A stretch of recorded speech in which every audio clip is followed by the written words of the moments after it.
Chapter 15:15. Fuyuki City, Yuanzhong Mountain. This is a famous mountain in Fuyuki City. There's a temple on the mountain called Ludong Temple. It's not that famous in Fuyuki City, but it's still well known. Although not many people come here to visit, it's enough to be a tourist attraction in Fuyuki City. Early in the morning, there's a beautiful morning glow in the east of Yuanzhong Mountain. The air is filled with a thin veil of mist and fresh air, accompanied by strands of golden light, dispelling the chill of the night. Looking up from the foot of Yuanzhong Mountain, the gate of Ludong Temple is located at the top, like a dragon gate, reflecting the morning sun. A long stone staircase connected the foot of the mountain to the entrance of the Ludong Temple. On both sides of the staircase were rows of trees and flowers. At this time, some of the buds were still sparkling with bright dewdrops, appearing to be full of vitality. Usually at this time, even if it's the peak time to welcome guests, generally no one will come here to visit. But today, early in the morning, a person appeared at the bottom of the staircase at the foot of Yuanzhong Mountain, and he appeared out of thin air. Yuanzhong Mountain. Ludong Temple. Looking up, Wu Yin took out a map and looked at the long stone staircase. It should be here, right? For the people of Fuyuki City, Yuanzhong Mountain's Ludong Temple is not a strange place. But for an outsider like Wu Yin, although this place is not difficult to find, it's definitely not familiar. What's more, he's never been here before. It's inevitable that he needs the help of a map. Originally, Wu Yin wanted to ask Blackie to bring him here, but after thinking about it, he had to give up the idea. After all, this place, for Blackie, it's definitely not a place that can make people happy. Because as the foundation of the Holy Grail War, the magic necessary for the Holy Grail War ritual is absorbed and stored here. It takes about 60 years to store enough magic.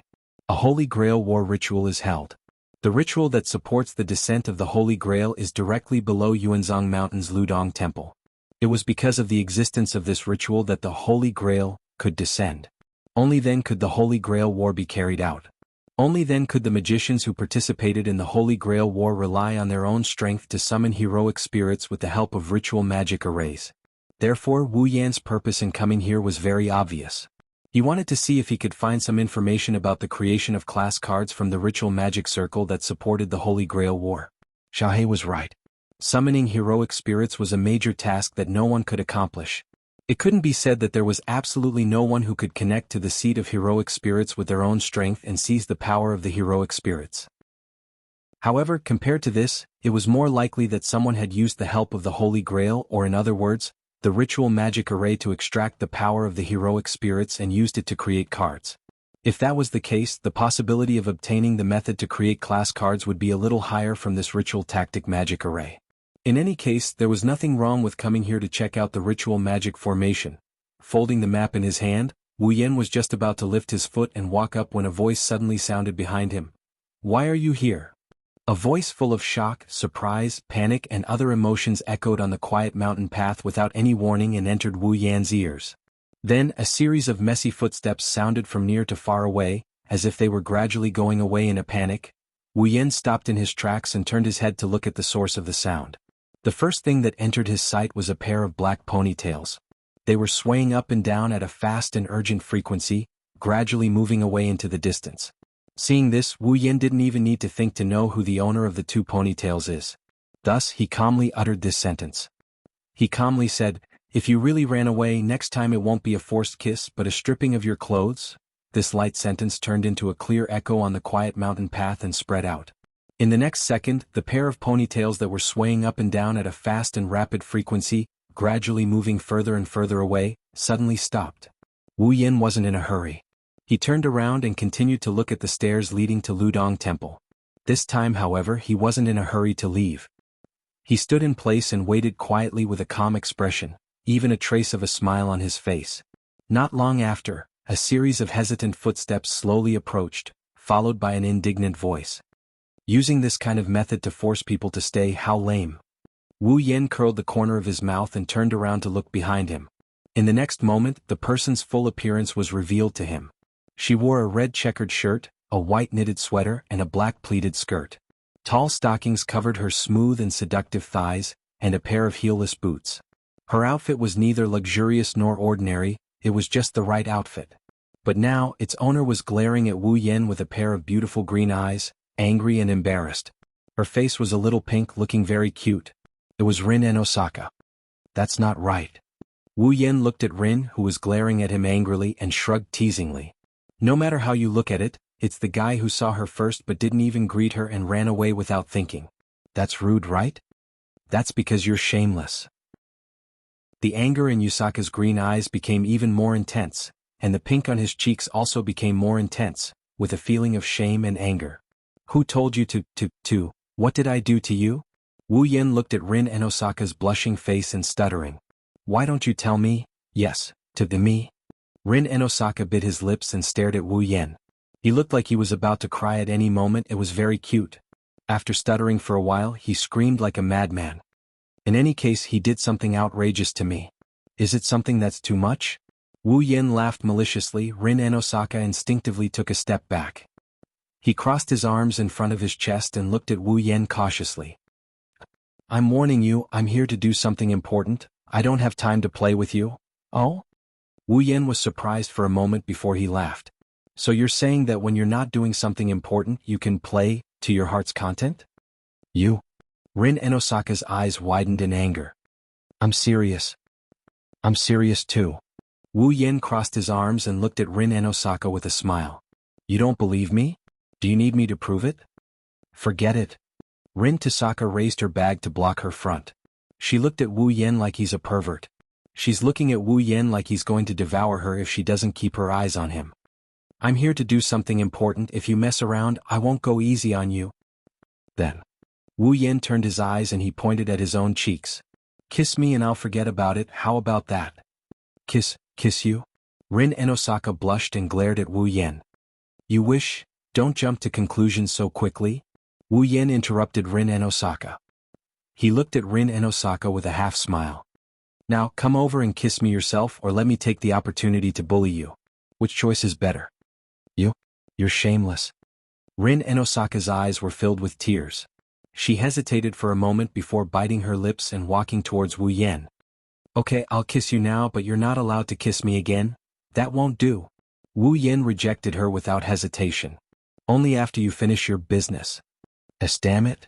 Rin Enbin looked furious as he glared at Wu Yan. Wu Yan is like a dead pig that isn't afraid of boiling water. Rin Enbin had no choice but to stand on his tiptoes and give Wu Yan a peck on the cheek. Just as she was about to kiss him, Wu Yan turned his head and Rin and Osaka's kiss landed on Wu Yan's lips. Rin and Osaka jumped away like she was electrocuted. Wu Yan laughed out loud again. He didn't expect Rin and Osaka to have such a cute side.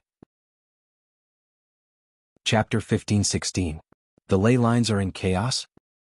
Wu Yan exclaimed as he walked on a mountain path in the forest of Yuzo Mountain. But didn't we retrieve the 7 great cards that disturbed the ley lines? Why would the ley lines be in chaos? I would like to know the answer to that as well. Rin Tosaka, who was leading the way, replied. If I knew why the ley lines were in chaos, I wouldn't have come here to investigate and I wouldn't have met you. That's true, the Tosaka household is the owner of this land after all. Wu Yan ignored the second half of Rin's sentence and scratched his face. However, could it be that the reason for the chaos in the earth veins is because you used the mana of the earth veins to construct a magic array the last time? How is that possible? Rin Tosaka's expression was somewhat guilty when he said this. The Tosaka household is the owner of the ley lines and I am the current head of the household. If borrowing a bit of the ley lines mana would cause the ley lines to be in chaos, why would I do it? Well, you're right. Wu Yan glanced at Rin's guilty expression. He didn't say anything and he shrugged. I hope you messed up the ley lines last time, that way it would be easier to deal with. You're so noisy. Rin Tosaka quickened his pace without looking back. You don't have to tell me that. Don't walk so fast. Wu Yan hurried to catch up. I don't know the way, I might get lost later. What if I lose my temper and destroy the ley lines along with the ley lines? Don't you dare use such a casual tone with me. Rin Enbin turned around and he glared at Wu Yan with a fiery glare. By the way, what are you doing here so early in the morning? As for the reason, it's a long story. Let me get straight to the point. Wu Yan casually said something that made Rin's heart skip a beat. There might be a way to create a grade card here. The way to create a class card. Rin Osaka stopped in shock, causing Wu Yan, who was walking behind her, to bump into her. His hands subconsciously grabbed onto a pair of soft breasts. Wah! Rin and Osaka cried out in surprise when his weakness was attacked. Then his expression turned ruthless. She grabbed her bag and slapped it behind her. Let go of me, you pervert. Wah. This time it was Wu Yan's turn to scream and lean back. She avoided the bag that was coming at her. You despicable bastard. Rin Enosaka covered his chest with one hand. He shouted in exasperation. Didn't I tell you not to mess around after kissing you? Hey hey hey. No matter how I look at it, it's impossible. Wu Yan took a step back. He shook his head and waved his hand. It's because you suddenly stopped for no reason. It's because you suddenly said something that couldn't be ignored. Rin Enosaka glared at Wu Yan fiercely. Tell me what's going on. I already said it's impossible. Who's asking you that? Rin Enosaka was furious. I asked you how you found the way to create a great card. I already told you that, right? Wu Yan said innocently. It's a long story, so I'll just tell you what I'm here for. We'll talk about the reason when we get back. You? Rin Enbin was angry and helpless at the same time. He snorted coldly, turned his head and continued walking. Whatever. Do whatever you want. Seeing Rin Enosaka walk away in a huff, Wu Yan smiled like a child who succeeded in his prank. For some reason, Wu Yan couldn't help but want to tease this arrogant and barbaric young lady. Seeing her make all kinds of expressions makes him feel satisfied. Next time I'll think of a way to get young lady Rin to kiss me, but this time it's a kiss. With that, Wu Yan put his hands behind his head and leisurely followed behind Rin Enosaka. There's a barrier at the beginning of the mountain path that they're walking on. It's a measure to prevent normal people from entering. Because of this barrier, no one knew how long it had been since anyone had approached this mountain path. There were messy branches and leaves everywhere, and the surroundings were terrifyingly quiet. Not even the shadow of a bird could be seen. It was quite a frightening feeling. Walking on this mountain path, Wu Yan and Rin Enbin's footsteps are unusually loud. Their footsteps even turned into echoes that reverberated in the air. The sound of their feet stepping on tree leaves and branches reverberated in the air. After walking for who knows how long, a rock wall appeared at the end of the mountain path. At the bottom of the rock wall, there's a gap that can only allow one person to pass through. It's pitch black inside. It's not hard to imagine how dim the light is. We're here. Looking at the gap in the rock wall that only allowed one person to pass through, Rin reminded him. That's the tunnel that connects to the underground cavern inside Yuzo Mountain. The underground cavern. That's where the main vein of Fuyuki City gathers. It's also the center of the Holy Grail Wars ritual formation. House Enosaka is in charge of managing the land veins. They're there to directly investigate, manage and monitor the land veins. It's also the place where the land veins are closest to the surface. Wu Yan and Rin Enosaka's destination is the underground cavern. Let's go in. Under the lead of the host, Rin Enbin, the two of them entered a crack in the wall and walked into the tunnel that led to the underground cavern. The tunnel is very narrow at the beginning. It can only allow one person to pass through. The light inside is also very dim. Therefore, you bastard. Where are you touching this time? And nothing, I'm just touching the rock wall. Why did you put your hand in front of you when you're touching the rock wall? Wow, it's so soft. What is it again? You. I'm going to get mad if you touch it again. Don't say that after you've taken out the gemstone, okay? After a while, the tunnel became wider and wider. After a while, it's wide enough for 10 people to walk side by side. After walking for a while, they found themselves in a huge cavern. Looking around, Wu Yan was speechless. It's the size of 2 soccer fields and the height of a mountain. What a huge cavern, no wonder it's called the underground cavern. All right. Rin Enosaka glanced at Wu Yan. Since we're here, why don't you tell me where we can find the method to create a rank card? How would I know where to find it? Wu Yan rolled his eyes. Also, I only said that it's possible to find it. Whether or not we can find the method to create a rank card, we'll have to wait and see. With that, Wu Yan jumped onto a stone platform at the front of the cavern. He knelt down on one knee and touched the ground that was covered in dust, gravel and dirt. According to Blackie, he should be able to reach the center of the ritual from here. Wu Yan closed his eyes. His hand on the ground began to emit a magical heat like smoke. It rose from his palm and between his fingers.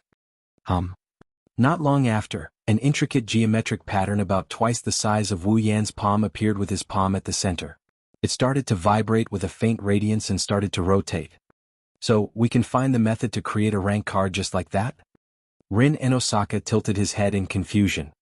Could it be that the method to create a rank card is still hidden in the ley line?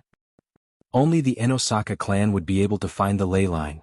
Rin Enosaka couldn't figure it out and gave up. He walked to the center of the platform and took out a stand from his bag. Holding the frame, Rin Hasaka set it up on the ground, creating a simple four-legged platform. There were 4 iron pipes on the platform, and an ancient-looking piece of paper was tied in the middle. After setting up the brackets, Rin Enbin took out a thick book from his bag.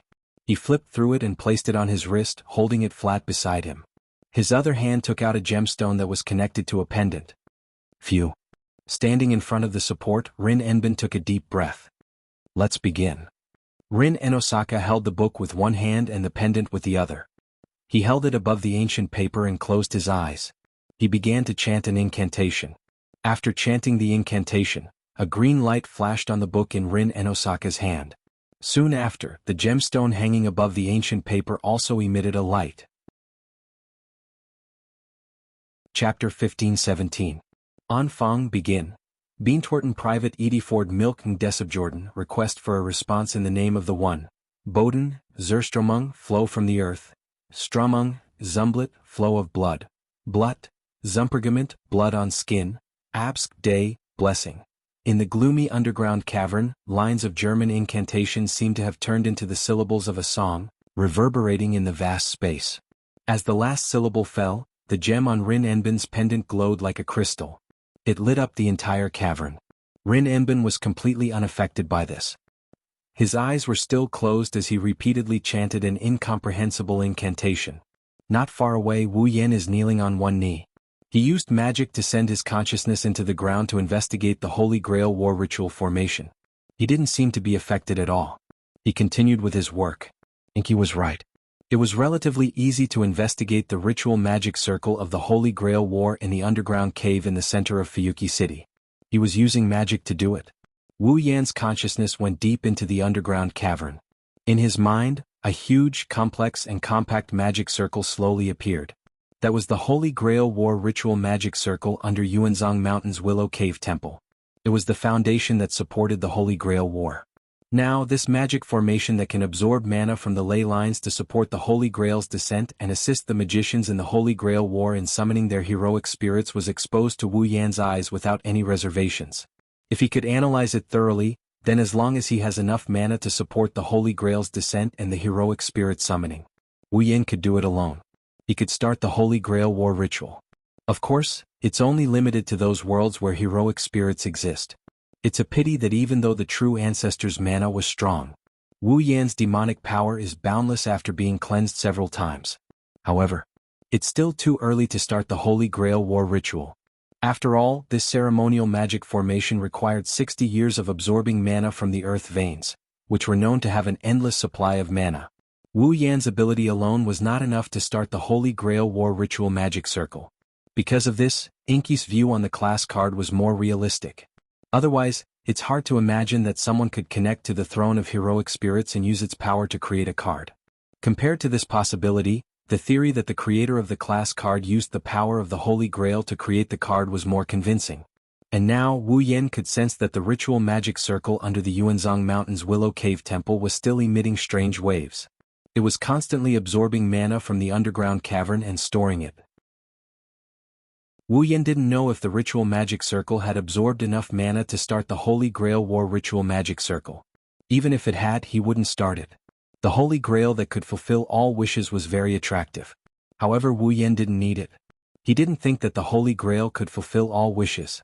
Moreover, every Holy Grail War ritual magic circle would drag many people into a disaster and misfortune. No one had ever heard of a Holy Grail War ritual magic circle bringing happiness to anyone. In the end, the Holy Grail War ritual magic circle was nothing more than an ugly battle for the Holy Grail. Therefore, Wu Yan was already kind enough to not destroy the ritual magic circle, let alone start it. If it was really activated, Blackie, who was born to become the Holy Grail, would have a tragic end, right? When he thought of this, Wu Yan couldn't help but have the urge to destroy the ritual magic circle. It took him a lot of effort to restrain himself and focus on the ritual magic circle. No matter what, he had to first memorize this huge and complicated ritual magic circle. Perhaps it would be of some help in crafting rank cards. With this thought in mind, Wu Yan used the knowledge of the 103,000 grimoires to memorize the ritual magic circle and engraved it into his mind one by one. With the ability of complete memory, even if the ritual magic circle was very complicated, it wasn't difficult for Wu Yan to just memorize it. Just like this, time passed quietly as Wu Yan memorized the ritual magic circle and Rin Enbin kept chanting the incomprehensible incantation. At a certain moment, Wu Yan, who had his eyes closed, the mana in his hand that was pressed on the ground began to weaken. The rippling complex pattern also slowly dissipated. Wu Yan opened his eyes and let out a long sigh. He clapped his hands and stood up from the ground. I've memorized the ritual, I'll study the rest when I get home. Wu Yan looked up and was about to look at Rin Enbin when he suddenly exclaimed, "How is this possible?" Huh? Hearing Rin Enbin's shocked and incredulous voice, Wu Yan had the same thought. Things seemed to be developing in an unexpected way again. What's wrong? With a heavy expression, Wu Yan came to Rin Enbin's side and asked, "What happened?" Rin Enosaka didn't even reply. Instead, he looked at the ancient paper in front of him with a shaken expression. His pupils fluctuated violently, and his eyes were filled with shock. Wu Yan ignored Rin Enbin and looked at the ancient paper in front of Rin Enbin. On the ancient piece of paper, traces of burnt marks spread across it like a spider web. It wasn't complicated, but it didn't look like a pattern drawn by humans. This is Fuyuki City's leyline map? Wu Yan furrowed his brows as he looked at Rin Enosaka. What's going on? Is there a problem with the leyline? Rin Enbin didn't answer. He clenched his teeth and pointed at the bottom left corner of the leyline map in front of him. Over there was an extremely small but well-defined square block blocking one of the earth veins like a strange object. That's a blockage? Wu Yan paused for a bit before he exclaimed. It's the one that caused the landform to be chaotic? Have you ever seen a blockage in an earth vein that looks like a cube? Rin Enosaka forced a smile on his face. That's a lot more troublesome than a blockage. Wu Yan furrowed his brows. What's going on? That's not a real blockage. It's a fictional space. Rin Enbin took a deep breath and smiled bitterly. It absorbs mana from the leyline. It's located in the imaginary realm. It's a reflection of this world, absorbing the land's mana, the void domain, this world's inverted space. Wu Yan mumbled. Then a possibility flashed through his mind. His expression changed as he exclaimed in shock. Mirror realm. Do you understand? Rin Enosaka's bitter smile deepened. The cube in the leyline. It's the mirror realm. That's impossible. Wu Yan took out his rank card. I have all the rank cards. The last one is in Blackie's body. The mirror realm shouldn't exist anymore, right? Then? Rin Enosaka stared at the square on the map. Who told you that the mirror realm doesn't exist without the 7 rank cards? Isn't it obvious? Wu Yan answered without thinking. The mirror realm exists because of the rank cards. Wu Yan's words got stuck in his throat before he could finish his sentence. Do you understand now? Rin Enbin clenched his fist. The existence of the mirror realm naturally proves its existence, doesn't it? The 8th rank card. Chapter 15:18. The 8th tier card? Inside the living room of Wu Yan, Hinajiku, Mikoto, and Little Black's house, gasps of surprise, astonishment and shock resounded in this small space. The 8th class card. Mayu could not hide the wavering in his eyes as he muttered in a daze. There's an 8th tier card? That thing? Xiaohei looked at Wu Yan in shock. After Wu Yan nodded in agreement with Rin Enbin, Xiaohei sat back on her chair and shook her head in disbelief. The 8th tier card. How is that even possible? Wu Yan sighed when he saw Xiaohei's reaction. Just like Xiaohei, he couldn't believe the existence of the 8th tier card. After all, there were only 7 tiers in the Holy Grail War. Saber, Lancer, Archer, Rider, Caster, Assassin, and Berserker. There was no 8th tier card. In Wu Yan's memory, the original world of this world, which is Fate's world, there was a battle in the Holy Grail War where there was another job class other than the above 7. Could there be one in this world as well? The 8th tier card. Could it be the heroic spirit of another class that appeared once during the Holy Grail War in the world of Fate? If that's the case, it'll cause a lot of trouble. It's going to be a lot of trouble? I know you're all surprised. I'm surprised too. Rin Enbin spread the map on the table. He pointed at the square on the bottom left of the map and looked at everyone. But the map of the earth veins has shown it clearly. In other words, the recycling of the cards hasn't ended yet. Livia sighed. No wonder the ley line hasn't returned to normal. There's still another tier card. It's still absorbing the mana of the ley line in the mirrored realm. How can the ley line return to normal? Is there really an 8th tier card? At the side, Ilya raised her hand. Didn't Sister Rin say that the Magic Association detected a distorted mana source in Fuyuki City?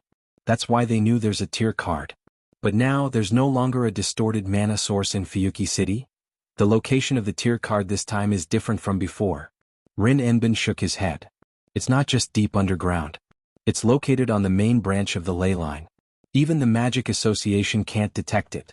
Only the House of Enbin, who has direct jurisdiction over the ley line, can detect it. It's not surprising that they missed it. The Magic Association detected the distorted mana source and discovered the existence of the tier card. It's been about a month. Luvia bit on her fingernail. Not only is the 8th card located on the main trunk of the ley lines, but it has also been absorbing magic power for a whole month. To be able to absorb such an astonishing amount of magic power. Blackie revealed a troubled expression. What a terrifying monster that is. The amount of mana the 8th tier card absorbs is far more than the previous tier cards. The amount of mana it absorbs is so much that it's making the ley line chaotic. Rin Enbin placed his hands on the table. His expression was unprecedentedly serious. So, it's very likely that the enemy is even stronger than the Saber and Berserker of the past. Stronger than Saber and Berserker? Ilya couldn't help but reveal a fearful expression. Although it wasn't Ilya, Mio, Rin Enbin, and Luvia who fought the Saber, it was still a battle between the Saber and Berserker. Ilya saw it with her own eyes. Ilya was sure that if they were the ones facing Saber instead, then even if the 4 of them joined forces, they might still be defeated by Saber in the end. They might not even be able to keep their lives. It couldn't be helped. Saber was really powerful, and Excalibur's true name was even more terrifying. How could the 4 of them possibly defeat him? Unless Blackie and Ilya's body broke the seal and joined the battle. Otherwise, they would never be able to defeat the Saber with the Excalibur. As for the Berserker, it was even more terrifying. Berserker's strength was on par with Saber. Saber had Excalibur while Berserker had 12 trials. Berserker was even more difficult to deal with than Saber. Furthermore, Berserker was able to become stronger as the battle went on. It was extremely difficult to deal with. This could be seen from the fact that Wu Yen defeated the Saber alone and the Berserker was fought by Wu Yen, Chuju, and Mikoto. Moreover, Ilya and Mayu had almost died in the hands of a Berserker back then. If the 8th rank card was an enemy stronger than Saber and Berserker, Ilya no longer dared to imagine how frightening that existence would be. This time, I gathered everyone here to listen to your thoughts. Rin Enbin spoke with a deep voice. Facing the strongest enemy in history, what do you all plan to do? Hearing this, everyone fell silent. What do we do? What else can we do? There wasn't a single person here who didn't have a direct connection with the class card. This 8th class card that appeared out of nowhere, no matter what it is, there is only one way to deal with it. My ultimate goal is to get the 7 class cards. When everyone went silent, Wu Yen suddenly spoke. That's why I plan to take it back. Wu Yen subconsciously looked at Chuju and Mikoto. You don't have to ask. Chuju and Mikoto looked at each other and answered in unison. Yan's decision is our decision. I'll go too. Little Black slammed the table and stood up without hesitation. The class card, the strongest enemy in history, these have nothing to do with me, but if Big Brother, Chuju-ne-san and Mikoto-ne-san are going, then I'll go too. It's probably the same for us.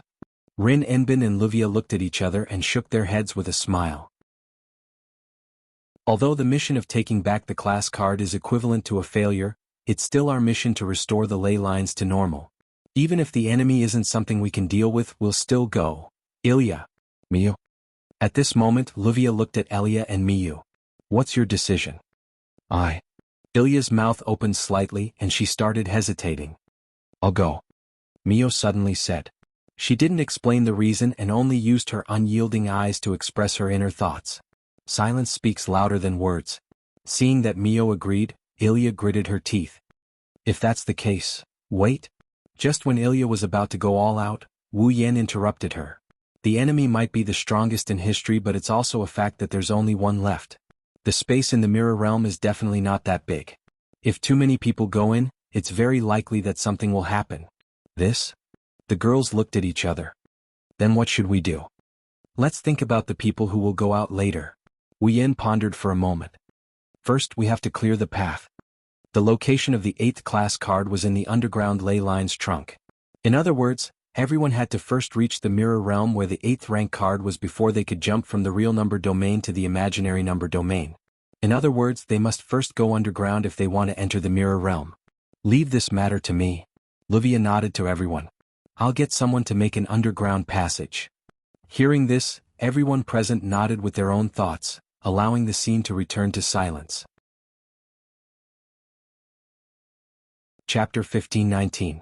In the night, a cool breeze blew past the rustling trees, the leaves dripping with dew, the sparkling river, and the streets that had returned to tranquility. The stars twinkled in the endless night sky. The streets were filled with a dense and intoxicating air. The frost of the full moon poured down and shone into a room through the window. Some strange sounds were echoing in the room, panting, inhaling, rubbing, whimpering. Such sounds seemed to dispel the cold air of the night, making the temperature of the room rise infinitely. It became hotter and more erotic. His breath had been taken away. The hot breath came to his face. Wu Yin held a petite body in his arms. He opened his eyes and looked at little He, who kept her eyes closed and pressed her warm lips tightly on his. She was very engrossed in kissing him. He felt a little conflicted in his heart. That was normal. Wu Yin doesn't know what other people are thinking, but he is well aware of the fact that he is constantly being asked for things by a girl who is always taking the initiative. Although he can't say that he's unhappy about it, if possible, he would still like to be the one taking the initiative. It was a pity that little Black's boldness was too extraordinary, and it also had a competitive spirit that refused to be outdone. If it really fought with her for the initiative, she would not be happy if it won. If he lost, she would be proud. No matter which side he chose, it was not a good choice. Therefore, even if he was conflicted, Wu Yin could only let little He do what she wanted. Moreover, little He was very enthusiastic tonight, like a kitten seeking warmth. He didn't want to push her away. In all kinds of strange sounds, the two different sized tongues kept moving back and forth. Little He gradually increased the strength around Wu Yan's neck. Her lips and tongue gradually became hot. She vented the passion in her heart. Along with the sound of breathing, it became heavier and heavier. Black's movements seemed to have run out of stamina. The intensity of its movements gradually decreased. This rough kiss had lasted for at least 10 minutes, hadn't it? Maybe it would take even longer than that, he only knew. Little He kept asking. She kept pushing. She kept venting her inner emotions. By the way, during this time the magical power supply had finished. Little He's magical power had reached the maximum level. Most of the time it was just pure kissing. Nobody knew how long had passed. Little He's breathing had become very heavy. Her strength was also slowly dissipating. The little hand around Wu Yan's neck slowly dropped.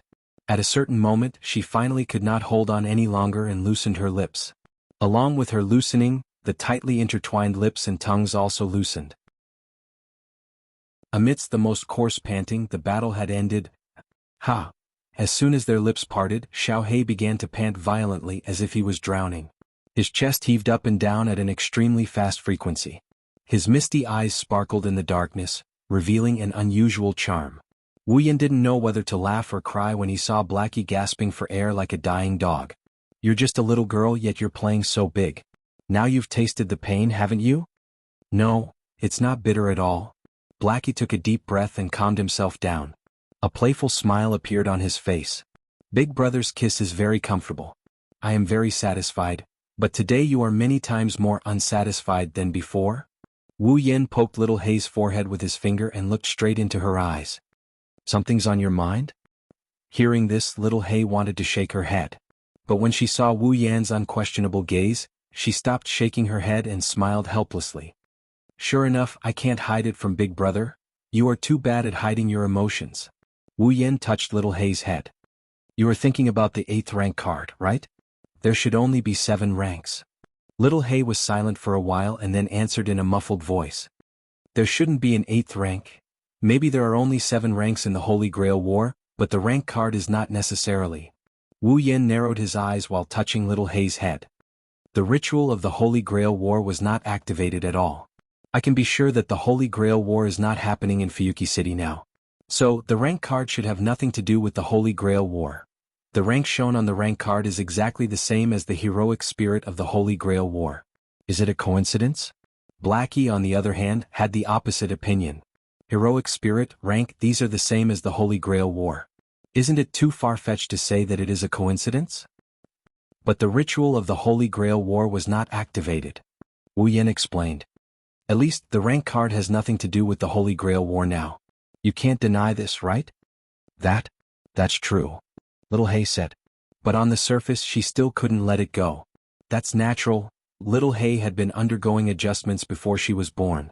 After she was born, she was instilled with knowledge and language. All of this was to prepare Little Hay to become the Holy Grail. Naturally, it was impossible for Blackie to not know about the Holy Grail War, and it was impossible for him to not care about it.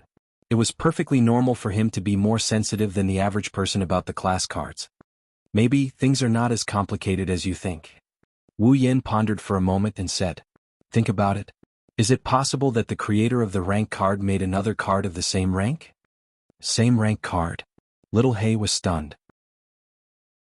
Although there are only 7 ranks, maybe there is more than one heroic spirit of the same rank? Wu Yan reminded her. Every job rank card corresponds to a heroic spirit that matches that job rank, but there is more than one heroic spirit that can take on the same job rank. Therefore, it's not impossible for the creator of the job rank card to create another job rank card of the same job rank, right? Big brother, are you saying? Little Hay said with uncertainty. The 8th rank card might be the same as one of the other 7 rank cards? Yes. Wu Yan's wine-red eyes glowed brightly. Saber, swordsman, lancer, archer, rider, caster, magician, assassin, and berserker. The 8th class card is one of these 7 classes, so it's not strange, right? Indeed. Originally, Wu Yan was trying his best to figure out how to create a class card so that he could create a second archer card to complete his demigod quest.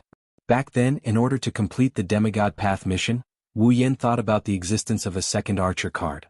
He also thought about asking the creator of the rank card to make another archer card. Under such circumstances, it wouldn't be impossible to have a second card of the same rank as the other cards. Anyway, compared to the 8th rank card, Wu Yan was more willing to believe in this possibility. But if Wu Yan's eyes lit up.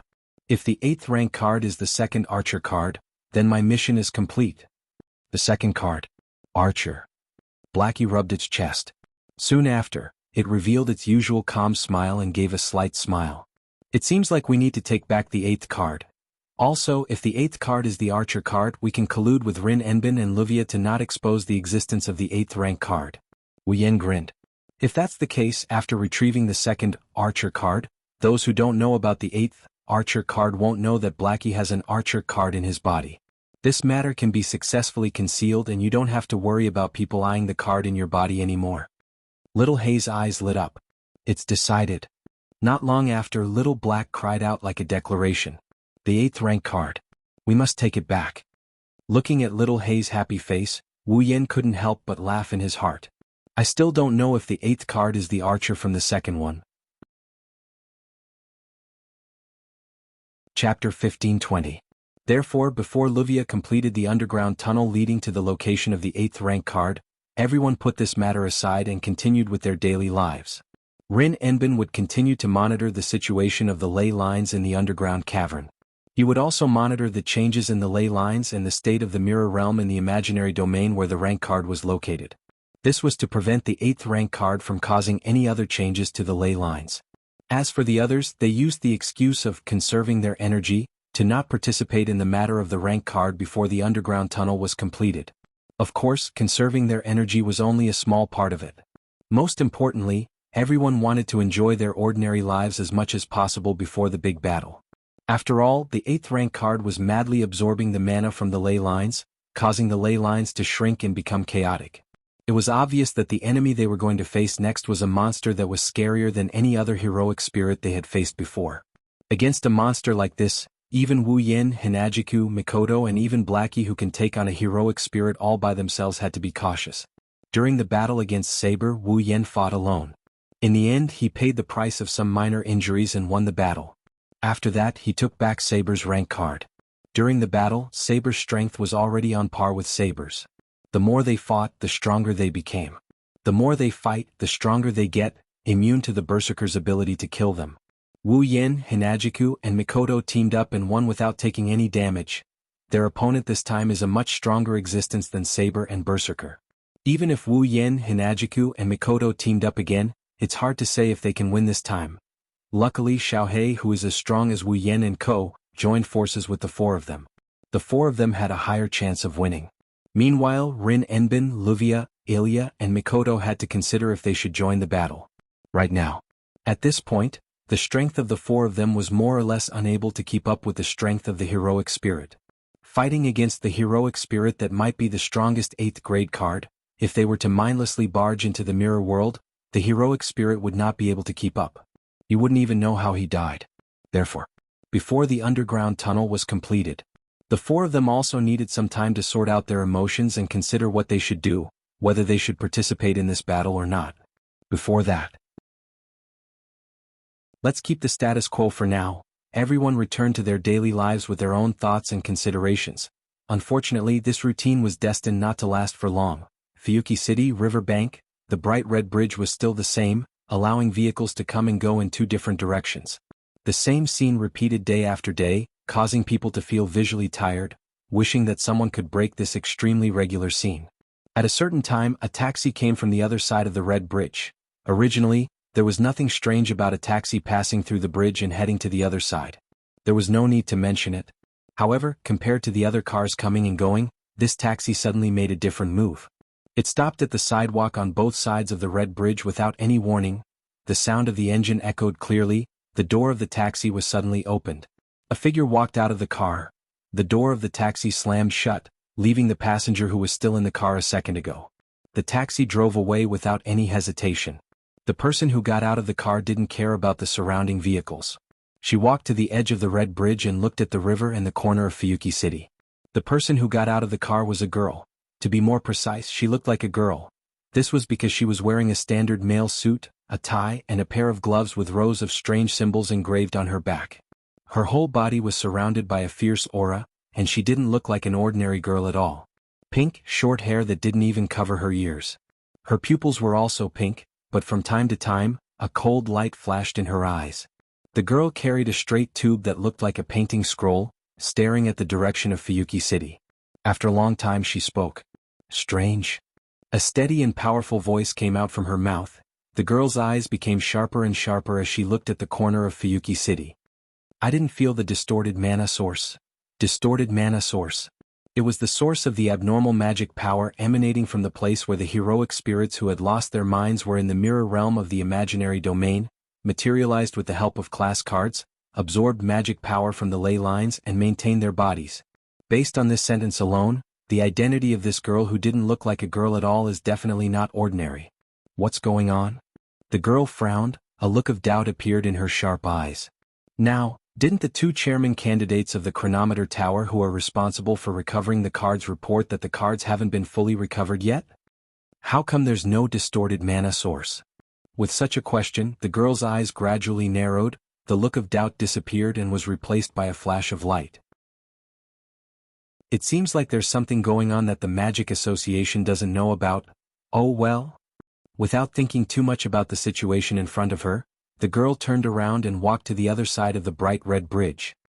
Sooner or later, I'll have to face the 2 chairman candidates of the chronometer tower. At the same time, Chuju and Mikoto were walking on a commercial street in Fuyuki City. They seemed to be shopping here. The underground passage shouldn't be completed so soon, right? Mikoto didn't even bother to look at the glittering stores around her. She spoke casually as she walked. Before that, are we going to live leisurely every day? Didn't Yen say so? Hinajiku retracted her gaze and turned her attention back to the matter at hand. Before the battle comes, we just need to play to our heart's content. That's true? Mikoto was a little annoyed. But Yen has been analyzing the cards all the time, he's busy every day, he doesn't have any free time but he wants us to play to our heart's content. How can we play to our heart's content? Yen wants us to play to our heart's content, that's why he's doing everything himself. Chuju said helplessly. Although I don't want to play while he's busy, this is Yan's intention, we can't disappoint him. That's the only way? Mikoto sighed. I hope the enemy this time won't be like the berserker who has that troublesome noble phantasm. Otherwise, I really don't know how to fight. Really? Hinajiku nodded her head in agreement. She's the same level as us, she only has brute strength but because of her noble phantasm, the 3 of us have to work together. Heroic spirit's noble phantasm is really cheating. The same thing happened to Saber 2 times ago. If she didn't have Excalibur, it wouldn't be hard for Yen to defeat her. Mikoto stroked her bangs. No matter what, instead of hoping that the enemy is weaker than we think, why don't we think it's stronger so we can prepare ourselves for a tough battle? Just like that, the two girls chatted while casually strolling down the street. If one ignored their conversation, they were no different from ordinary girls. At this moment, a girl in a suit with sharp eyes and a long tube in hand walked towards them. She didn't look like a girl at all. She looked like she wanted to create a contrast with Chuju and Mikoto. On one side there were two girls chatting. On the other side, there was a quiet girl who didn't seem to fit in with her surroundings. The three of them faced each other and kept getting closer to each other. Until a certain moment they brushed past each other like normal pedestrians. However, the moment they brushed past each other, the three girls who had their backs to each other and were less than 3 meters away from each other, suddenly stopped in their tracks. Hinajiku and Mikoto, who were in the middle of their conversation, narrowed their eyes and stopped talking without any warning. They stood there motionless. The girl in the suit with the tube did the same. Her sharp eyes were filled with murderous intent. Chapter 15:21. Time seemed to have stopped at this moment. On the bustling commercial street, the surrounding pedestrians were still noisily coming and going. They did not notice that something was wrong at all. The three completely different girls seemed to have entered a world that only belonged to them. They were isolated from everything around them. They just stood there with their backs facing each other. They didn't say anything, which made the scene extremely weird and made the atmosphere quite oppressive. At this moment, there was only one thought in the three girls' mind. Who is that? Even if there were a sea of people around them, the three girls didn't know each other. But in this vast sea of people, they still felt the other party was definitely not an ordinary person. The young woman in a suit tightened the strap of the tube in her hand, and her sharp eyes flickered slightly. Fuyuki City was not a nameless place in the magic circle. On the contrary, because of the Holy Grail War and the ley line, Fuyuki City was quite famous for magic people. But there weren't many magicians who would be active in Fuyuki City. Even Rin Enosaka, who was the guardian of Fuyuki City, left Fuyuki City more than a year ago to study in the Magic Association's Time Tower. In Fuyuki City, how many magicians could there be? Not to mention a powerful magician. However, the girl in the suit was extremely sensitive to the situation. The two girls behind her were definitely not ordinary people. There weren't many magicians in Fuyuki City, and there were almost no magicians with a little bit of strength. Now, the two magicians that even the girl in the suit couldn't ignore appeared in Fuyuki City because of the class card. The girl in the suit felt that these two people might be like her. They were also here for the class card. Should I test them first? The girl in the suit flashed such an idea in her mind, but she immediately cancelled it. Forget it, I can't be sure that they have the same purpose as me, and I have a mission to complete. It's better to avoid unnecessary trouble. She thought so. The girl in the suit slowly restrained the murderous aura in her eyes. She carried the straight tube on her shoulder and didn't stay any longer. She moved forward. She walked forward. She left the scene. Until the back of the girl in the suit disappeared from the crowd of people on the commercial street. Hinajiku and Mikoto looked at each other. That person. Mikoto glanced behind her. He's not an ordinary person, right? Is that so? Hinajiku replied without looking back. At the very least, I don't think an ordinary person would have such a powerful aura. It even has a faint murderous aura? Killing intent? Mikoto's lips slowly curled upwards. I didn't feel anything. But I can feel that she's very strong. Why would such a strong person suddenly appear? Hinajiku muttered to herself. You're not just here to shop, are you? Well? Mikoto shrugged. My intuition tells me that I can't just leave her alone. You're right, I'm also very concerned. Hinajiku turned around and looked at the crowded commercial street behind her. Then what should we do? Isn't it obvious? Mikoto answered without hesitation. No matter what, let's go check it out. Chuju hesitated for a bit before nodding. The two of them looked at each other again. Then they lifted their feet and rushed into the crowd in front of them. Fuyuki City, Eiderfeld's house? It's that deep? After the reconstruction was completed, Luvia clicked her tongue as she looked at the diagram of the location of the 8th job rank card that she received from Rindosaka in the brand new reception hall. It's not something that can be done in a short period of time to think of an underground passage in such a deep place. The ley line is deep to begin with, the 8th rank card is on one of the main branches of the ley line, how can it not be deep? Although his words were reasonable, Rin Enosaka had a troubled expression on his face. It's no wonder the association couldn't find the 8th rank card in such a deep place. It's a good thing we found it early. If we let the card absorb mana from the ley line, who knows what would happen? Livia looked at the map in her hand. Based on the current situation, it will take at least half a month to complete the underground tunnel. Let's do it as fast as we can. Rin Enbin waved his hand. It's hard to say if such a dangerous thing will cause other troubles in the earth vein. Then let's get started. Livia didn't argue with Rin Dosaka. She folded the diagram in her hand and handed it to Ogiest, who had been standing by the side. Ogiest, I'll leave this to you. Yes, milady. The old butler swiftly put away the schematic map and walked out of the guest hall. He didn't seem to be old at all. Shouldn't we report to the master about the 8th rank card? Livia said as she looked at the direction where Ogiest left. I know we shouldn't let the association know about this, but shouldn't we report it to the master? I know what you mean. Rin Enbin's expression was unreadable. After all, the enemy this time isn't something we can handle. Even if it's that man and his 2 companions, we can't say they'll win, right? More importantly, even if we win, we won't be the ones to get the 8th rank card. Livia laughed at herself. If we don't think of a way to break the current situation, we'll have to give up on the entrance test. Rin Enbin didn't know what to say. Indeed, Rin Enosaka and Livia were in an extremely awkward situation. They wanted to enter the Mirrored Realm and fight the 8th rank card, but they didn't have enough combat power. If they give up, everything they've done would be in vain. Even the mission to normalize the ley line required the enemy to do it. They couldn't do anything about it. If they try to be brave, they'll only drag the team down and they might even lose their lives. If they don't participate, they won't be satisfied. How could one not feel helpless in such a situation? It's all that Ruby's fault. Rin Enbin clenched his fists and yelled in anger. If it didn't betray us and drag Ilya into this mess, things wouldn't have turned out this way. If we don't drag Mayu and the others into this mess, we can ask the association for help openly. Livia clenched her teeth and agreed with Rin Enbin. If that's the case, I'll have enough combat power to fight.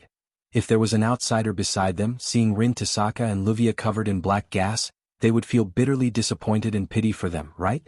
However, if it weren't for the fact that these 2 rivals had the disease of dying if they don't quarrel for a day, and went to retrieve the cards obediently, Ruby and Sapphire wouldn't have betrayed them.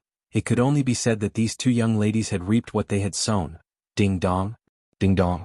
Ding dong. Suddenly, a loud noise came from the sky above the Eiderfeldt's mansion. This is... Livia was startled, and then her expression changed. Intrusion alarm? Intrusion alarm? Rin Enbin looked at Livia in shock. You mean, someone broke in? It's not a normal person. Livia stood up. And they're not friendly. Damn it. Rin Enbin bit his lips. So many things have happened already, why aren't they done yet? After saying that, Rin Tasaka also stood up and rushed out of the reception hall with Livia. They rushed towards the main hall on the 1st floor. Pushing open the door to the hall, the girl in a suit with a straight tube on her shoulder walked into this place without any expression on her face, as if she had entered a place where no one was around. The originally fierce aura on her body began to carry genuine hostility as it spread around the surroundings. It's just as Livia said. Intruder. Not friendly. Walking to the center of the hall, the young lady in the suit looked around. She looked at the quiet space that did not have the slightest bit of human presence, and a steady and powerful voice burst out from her mouth. If you don't come out, don't blame me for using violence to force you out. As his voice slowly faded, the entire hall returned to silence once again. It was as if they had calculated the time. Not long after, at the top of the stairs, 2 figures walked over from inside the corridor. Chapter 1522. Looking at the girl in a suit standing in the middle of the hall below, Rin Enbin and Livia came to the corridor above the stairs and looked down at them. Their pretty faces gradually tensed up. It couldn't be helped. The girl in the suit didn't conceal her aura and hostility at all. The extremely dangerous oppressive feeling from her body was like that of a ferocious beast staring at its prey. The 2 girls' hearts felt heavy, and their expressions gradually turned ugly. From this point alone, even if Rin Enosaka and Livia had the advantage in numbers, the one who truly had the upper hand was the girl in the suit. With just a glance, Rin Enosaka and Livia had the same thought in their minds. Strong. Too strong. If they were to fight her, they wouldn't be a match for her. Realizing this point, the 2 girls' hearts secretly rose to their throats. Trespassing into someone else's residence without permission. As if to conceal the vigilance in her heart, Luvia deliberately mocked him with a relaxed tone. "Aren't you being a little too rude?" Below, the young lady in a suit who was standing in the middle of the hall remained motionless after hearing Luvia's mocking words. Soon after, she opened her mouth to speak. How unfortunate. With a voice as powerful as thunder, the suited girl slowly raised her face that had been hidden in the shadows and met Rin Enbin and Luvia's gaze. "Today I'm here to trespass," she sounded arrogant when she said that. However, he said those words as if it was a matter of course. Rin Enbin and Luvia couldn't help but show a trace of anger in their eyes. However, when they saw the other party's appearance under the light, the two girls were shocked and their pupils slightly shrank. "You." For an instant, Luvia's eyes began to fluctuate intensely. After she calmed down, it was replaced by an even stronger sense of vigilance. "Why are you here?" "It's obvious." Luvia recognized the suited girl who exuded a powerful aura. "To a certain extent, I'm here because you found me. Should we say that it's our honor?" Rin Enosaka forced a smile.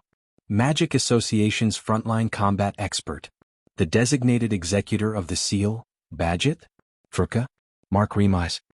The so-called sealing designation referred to the fact that the Association of Magic would target magicians with rare talents, special abilities and taboo violations, and then detain and capture them under the pretext of protection. It's a method to imprison them for life. In this world, some special, powerful and miraculous magic skills are due to bloodline, constitution and so on. They can't be learned through normal means. Under such circumstances, the Magic Association would treat the magicians who learn this type of magic as a valuable item. They will be protected so that they can maintain their magical properties and be passed down as precious specimens. In other words, magicians who learned special magic that others couldn't learn would be made into specimens by the Magic Association and imprisoned for the rest of their lives. Therefore, the magicians who were sealed by the Magic Association were basically sentenced to death. Therefore, most of the magicians who were sealed would reject the edict of the Magic Association and begin to flee. It's not because they're afraid of death. Those who were sealed were those magicians with unique abilities and special physiques who had reached the limit of their field. They were not afraid of death, and for them their priority was to explore the way of magic. As for their own lives, they don't care about it anymore. For magicians who were obsessed with magic every day, being imprisoned for a lifetime meant that they would no longer be able to conduct magic research. Because of this, being sealed was definitely unacceptable. Therefore, it was the task of the Magic Association's enforcers to hunt down the magicians who were hiding and escaping from the seal. Due to the fact that the magicians who were sealed had all reached the true peak in a certain field and possessed special magic and abilities, they were naturally very powerful. Therefore, the magicians who were sealed were usually the best combat experts in the Magic Association. Baget is such an existence. Rin Enosaka and Luvia are candidates for the chairman of the Magic Association's Tower of Time, but in the end they're just new magicians. If the Magic Association is compared to a police station, then Rin Enosaka and Luvia are students who are selected to become excellent police officers in the future. As for Baget, she's already independent and can go out alone to carry out missions. She's one of the best police officers in the Magic Association. The two of them aren't even on the same level. This time Rin Tozaka is right. Luvia shrugged casually. Although I think I'm quite good, I don't have the ability to make the Magic Association issue an amnesty order. It's scary that the enforcers of the Magic Association would come looking for us. If everyone who is sealed is like you, then as the enforcers I would feel a lot more relaxed. Baget stared at Rin Enosaka and Luvia. Unfortunately, as you said, you don't have the right to receive an amnesty order from the Magic Association. You? Luvia couldn't help but take a step forward. Rin Enosaka stopped her. You didn't come here just to mock and ridicule us, did you? I don't have the time to do that. Baget narrowed her eyes. Rin Enosaka. Luvia Salinta? Eiderfelt. Baget stared at Rin Enosaka and Luvia with a sharp gaze. Rank cards, where did they go? Rank cards. Luvia paused for a second. You. Rin Enosaka raised his eyebrows and asked in surprise. Don't tell me you're here for the rank card? The distorted mana sources in Fuyuki City are all gone. That means all the rank cards have been recycled, right? Bajet didn't answer Rin Enbin's question. Instead, she muttered to herself. But you reported to the Magic Association that the rank cards haven't been recycled. What's going on? Are you trying to get information from us? Luvia smiled provocatively. But your attitude doesn't seem like the attitude of a person who is asking questions. Is that so? Bajie nodded expressionlessly. So you're not going to say anything? Rin and Osaka and Luvia didn't say anything else and fell silent. All right. Barzit's expression remained unchanged as she let go of the cylinder on her shoulder. With a loud thud, she let it fall on the floor. Originally, I didn't expect to use peaceful means to obtain what I need. So you're going to use force? Rin Enbin smiled, but the vigilance in his eyes was stronger than ever. Should I say you're the one who's supposed to execute the seal? Sorry, I'm sorry. Bajit's body tensed up. Like a spring she shot out. I don't have time to chat with you. Suddenly, Bajit turned into a blur and charged towards Rin Enbin and Luvia. Rin and Osaka and Luvia's expressions turned serious as well. They raised their heads and grabbed a few sparkling and translucent gems. Whoosh! Just as the two sides were about to collide head-on, a sharp sonic boom suddenly resounded in the hall, reaching the ears of everyone present. Bajit's eyes were fixed. Her body stagnated as if she had been petrified. She flashed and retreated. At the same time, a black whip whipped at the spot where Bajie was just a second ago. It created a gust of wind and left a mark on the floor. Then two extremely similar figures appeared in front of Rin and Osaka and Luvia. After retreating back to the hall below, Bajit stood firmly and looked up. Her expressionless face finally showed a frown. Rin Enbin and Luvia were startled at the same time. When they saw the full appearance of the visitor, they cried out in surprise. It's you? The ones who stood in front of Rin Enbin and Luvia and acted in time were two young girls. Their short brown hair danced with the blue and white lightning. Their crystal-like swords glowed coldly in the air. They're Chuju and Mikoto. Chapter 1523. You. Staring at Hinajiku and Mikoto who were standing in front of Rin and Luvia, Barzit's face slowly sank. So, they're not unrelated people, huh? Our premonition has come true as well. Mikoto stared at Bajit. Are you an enemy? I can't make such a statement yet. Bajit clenched her fist, her sharp eyes swept towards Chuju and Mikoto. However, if you also know about the rank cards or even have a rank card in your hands, then we are enemies. Rank cards? Chuju pointed her white cherry at Bajit.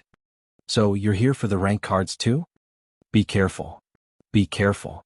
Rin Enbin, who was standing behind Hinajiku, hurriedly warned. She's the frontline combat expert of the Magic Association. Her strength is second to none in the Magic Association. She's very strong. Magic Association? Mikoto frowned. In other words, she's on the same side as you? That's impossible, right? Luvia replied without hesitation. Even though we belong to the same Magic Association, she was willing to attack us just to get information about the rank cards. Plus, we didn't even know the association sent this woman here. That's my question as well. Rin Enbin stepped forward. Rin stepped forward and said to Bajit.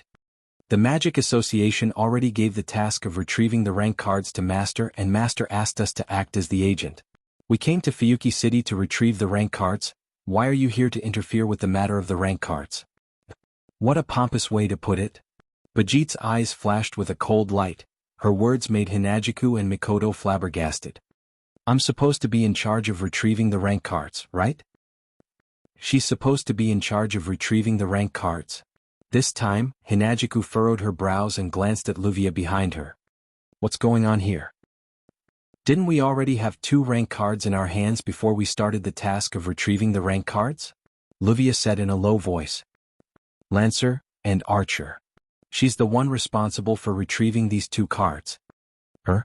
Hinajiku and Mikoto turned to look at Bajit with surprise. Is she alone? That's right. Bajit lowered her head. Originally, I was in charge of retrieving the rank cards. However, due to Zelika's interference, I was fired and the task of retrieving the rank cards fell into their hands. So, we should have officially accepted the mission to retrieve the class cards. Rin Enbin yelled. Why did you come here and meddle in the matter of the class cards? Don't ask me. I don't know the reason and I don't want to know. Bajit raised a fist and said coldly. This is a mission given to me by my superiors. I am only here to carry out the mission. Above? Rin Enbin seemed to have recalled something. He laughed coldly. So that's how it is. The so-called people who are devoted to the study of magic and are crazy about it and covet great power? Bajit didn't answer. It wasn't clear if she was acknowledging Rin Enbin's words or if she didn't want to. She turned to look at Hinajiku and Mikoto. Then I'll ask again. Do you have information on the rank cards? Do you have a rank card in your hands? You really are straightforward? Mikoto's forehead flashed with electricity, illuminating her unyielding face. But you don't think we'll answer just because you asked, do you? If it's possible, I hope it's like this. Bajetter pulled on her gloves as her eyes turned cold. But if you don't want to answer, I have my ways, simple and crude? Chuju pursed her lips. Since that's the case, let's change to another place. If we destroy this place again, even I will feel bad. I'm sorry? Bajit's voice was getting colder. I don't have to change the battlefield during the battle. Before she could say the word rule, she felt her vision blur. Immediately, strands of pink hair appeared in front of her eyes one after another, causing her expression to change drastically. I'm sorry. Looking up, Hinajiku's yellow-green eyes were reflected in Bajit's eyes. There was a sharp glint in her eyes. I also don't have the principle of asking for the opponent's permission during a battle. After saying that, Hinajiku suddenly reached out her hand and grabbed the collar of Bajit's suit. She stepped on the ground like a flash of light. With a flash, she broke through the door of the hall with Bajit on her back and rushed out. Don't follow me. Mikoto looked at Rin Enbin and Luvia behind her. We don't have the confidence to protect you in a battle. Don't underestimate Bajit. Luvia reminded them. Although you are strong, Bajit can also kill Einherjars with her bare hands. She's also the executor of the seal. She's a monster. Don't underestimate her. There's more. Rin Enbin quickly added. Don't use your ultimate skills against Bajit. If you have any rank cards, don't use your noble artifacts or you'll die. We'll die if we use our ultimate skills and noble artifacts. Mikoto was shocked, her eyes were filled with suspicion. However, Mikoto knew that now wasn't the time to ask questions. Bajit can retrieve her cards alone and Luvia said she's strong enough to kill Einherjars with her bare hands. She's not sure if Chuju can defeat her alone. Mikoto could only nod. I don't know what's going on but I'll be careful. Leaving those words behind, Mikoto ran outside. Watching Mikoto disappear into the distance, Rin gritted his teeth and took out his phone. Bang! The Eiderfeld house's main door shattered into pieces of wood that flew in all directions. Whoosh! Hinajiku grabbed Bajit by the collar and rushed out of the Eiderfeld Manor's main hall at an extreme speed that caused the surrounding atmosphere to tremble and howl. Bringing along a strong gust of wind, she appeared outside like a flash of a sword that cut through space. Then Hinajiku grabbed Bajit's collar and before she could react, her body was thrown out and smashed into the ground not far away. Boom! Bajit's back was hit by a strong impact. She pushed herself against the ground and did a somersault. She didn't stop until she was 10 meters away. So fast. Maintaining her posture on all fours, Bajit raised her head. Her gaze was like an arrow that shot towards Hinajiku, who landed on the ground with one foot. Teleportation? No, that's not right. Bajit's face turned serious. That's pure speed. That speed just now was 90% of my full speed. Hinajiku grabbed White Cherry and pointed at Bajit with a smirk on her face. If you can't react in time, no matter how strong you are, you won't have a chance of winning. Don't worry about it. Bajit patted the dirt off her body and stood up. Her eyes were chilling. I just didn't expect you to be that fast. It won't be that easy for you to run into me, and... Bajit raised her hands and clenched her fists. Suddenly, the rune sequences on the gloves that were filled with rows of strange symbols began to shine, dyeing Bajit's hands green. If you only have speed, you won't have a chance of winning either. As soon as she finished speaking, she raised one of her fists high above her head and slammed it into the ground. Dong, with a muffled sound, the thick smoke and dust buried Bajit's figure. Whoosh! Amidst the thick smoke and dust, the sharp sound of something breaking through the air entered Chuju's ears without any warning. Immediately, rocks of different sizes shot out of the smoke like bullets, shooting towards Chuju. Dang dang dang dang dang dang. However, the stones that shot towards Chuju were all blocked by a pitch-black wall that appeared out of nowhere. Mikoto came to Chuju's side with one hand raised. She and Chuju looked at the smoke and dust on the opposite side. In the air, a storm was brewing. Gradually, the atmosphere began to fill the air. Chapter 1524. A gentle breeze blew across the scene, dispersing the smoke and dust buried in a corner, revealing Bajit inside. Standing in the middle of a crater, Bajit, Hinajiku, and Mikoto looked at each other with the same solemn and dignified expression. Bajit? Furka? Mark remits. Level 77. The system's perception flashed in his eyes, sending Bajit's information back to Hinajiku and Mikoto, making the two girls even more dignified. Level 77. In terms of level, Bajit is already above Chuju and Mikoto. Of course, if Hinajiku and Mikoto were to take off their bracelets, then even 10 bargerts wouldn't be enough to stop them. Alas, for the sake of completing the second phase of the demigod path, the two girls wouldn't take off their limited-use bracelets unless it was a matter of life and death. Or rather, even if it was a matter of life and death, the two girls wouldn't take off their limited-use bracelets. But if they fight one-on-one, even if they have a chance of winning, it'll take a lot of time and risk. Let's go together. Without hesitation, Hinajiku lowered her voice and spoke to Mikoto. Let's finish this quickly. Mikoto hesitated for a bit but nodded in agreement. Of course, Mikoto was very competitive, even more so than Hinajiku. However, this desire to be strong did not mean that it did not depend on the situation. If that was the case, it would not be a desire to be strong. She'll do whatever she wants. I only have one question. Bajit said in a low voice.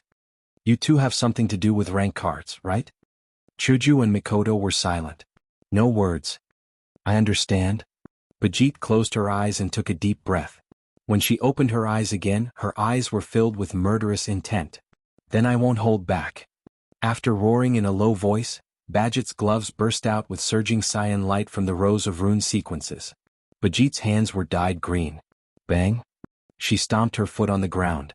Suddenly, cracks spread out from under her feet, causing the ground to shake as if it was about to collapse. On the other hand, Bajit used the force of the ejection to shoot towards Hinajiku and Mikoto like a bullet. Come on. At the same time, Barzit shouted in a low voice. Mikoto also opened her hand. Suddenly, in front of Mikoto, a wave of pitch-black iron sand gushed out from the ground and condensed into a dozen or so spikes as thick as a human thigh. The spikes even had a spiral shape at the tip. It looked like a real bullet, making it look even more lethal. Mikoto waved her hand, and a dozen spikes shot out without any pattern, like water droplets that were randomly sprinkled on the ground. The spikes covered the space in front of Bajit where she could dodge. As the pitch-black iron sand spikes shot out, Hinajiku's figure also turned into a stream of light and flashed into the air. Her crystal sword was mixed with a sonic boom and a sharp sword aura. Like a meteor falling from the sky, it fiercely stabbed towards Bajit. There were pitch-black iron sand spikes in front of her and sword light flashing above, but Bajit didn't hesitate at all. She maintained her charging posture and stomped down with one foot. Bang! With a muffled sound, the ground under Bajit's feet collapsed and a huge stone wall sprang up. Bang bang bang bang bang! In an instant, the black iron sand spikes mercilessly landed on the stone wall, riddling it with holes. Not long after, the stone wall exploded into rubble that filled the sky. In midair, Hinajiku swooped down like an arrow and appeared above Bajit's head like lightning. White cherry in her hand trembled and spun fiercely. With a whistling sound, it heavily pierced Bajit's shoulder. Clang!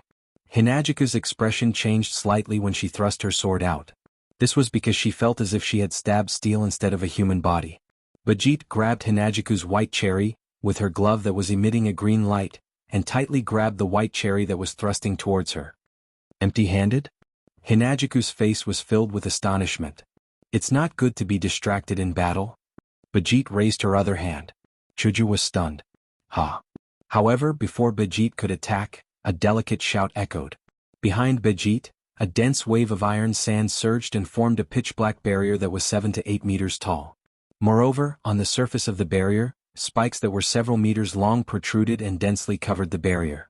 One could imagine that if he were to collide head-on with it, the outcome would not be too pleasant. But it was this black iron sand barrier that made one's scalp numb that crashed into Bajit like a bulldozer. Umph! Feeling the strong wind brought by the black sharp wall crashing from behind, Bajit snorted with slight anger. She turned sideways, grabbed white cherry with one hand, and smashed the other side with her other hand. The cyan light in Bajit's hand soared, and the overwhelming cyan light strangely began to entangle with each other. It looked like countless vines were entangled into a huge fist wrapped in cyan light. Of course, it wasn't a real fist but a shadow. Accompanied by the sharp sound of wind breaking, Bajit fiercely punched the incoming pitch-black sharp wall with a huge fist shadow. Crack! Along with this crisp sound, Badget's fist smashed into the thick spikes. Wherever her fist passed, it was like a bolt of blue lightning, and all the pitch-black spikes along the way suddenly collapsed. Boom. Then, with a loud explosion, the pitch-black sharp wall was directly shattered by Badget's punch. No way? Hearing the explosion and the debris of the iron spikes on the ground, Chuju, who was confronting Badget's hand, trembled a few times. Mikoto was speechless. What a terrifying power, but in the time it took for her to exclaim in surprise, Badget's body turned around like lightning. At the same time, she clenched her fist, raised it up, and pushed it forward.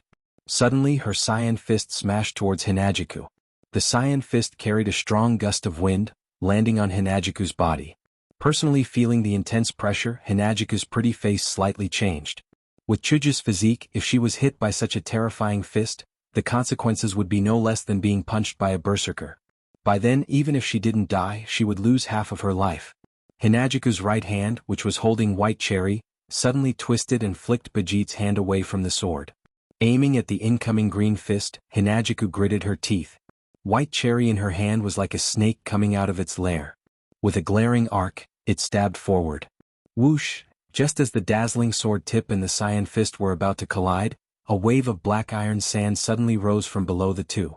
With a whistling sound, it quickly wrapped around the wrist of Badget's fist like a rope, and then tightly restrained it. What? This time, it was Badget's turn to change her expression. Chance. A sharp light flashed in Hinajuku's eyes. Taking advantage of this opportunity, she also rushed forward. Her toes tapped on the ground, and with a slight movement, she avoided Badget's fist with her sword. Then she stabbed at Badget's shoulder. Don't even think about it. Badget's expression turned ruthless. She raised her other fist, which was also covered in a dazzling cyan light. Badget didn't care about the sword that was aimed at her shoulder. Instead, she raised her fist and punched Chuju's abdomen. The distance between the two of them was less than a meter, and the speed at which the two of them attacked was shockingly fast. Once this attack was launched, neither side could dodge it, nor could they retract it.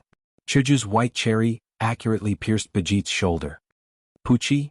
With a tearing sound, dark red blood floated up. Badget's shoulder was pierced and blood dripped down. Ha! But Badget didn't stop at all. With a shout, her fist that was emitting a blue light flashed through the air like a lightning bolt. She mercilessly punched Hinajuku's abdomen under Mikoto's shocked cry. Boom! Ugh! Hinajuku cried out in pain, her slender body was sent flying away. With a muffled sound, she slammed into a tree trunk.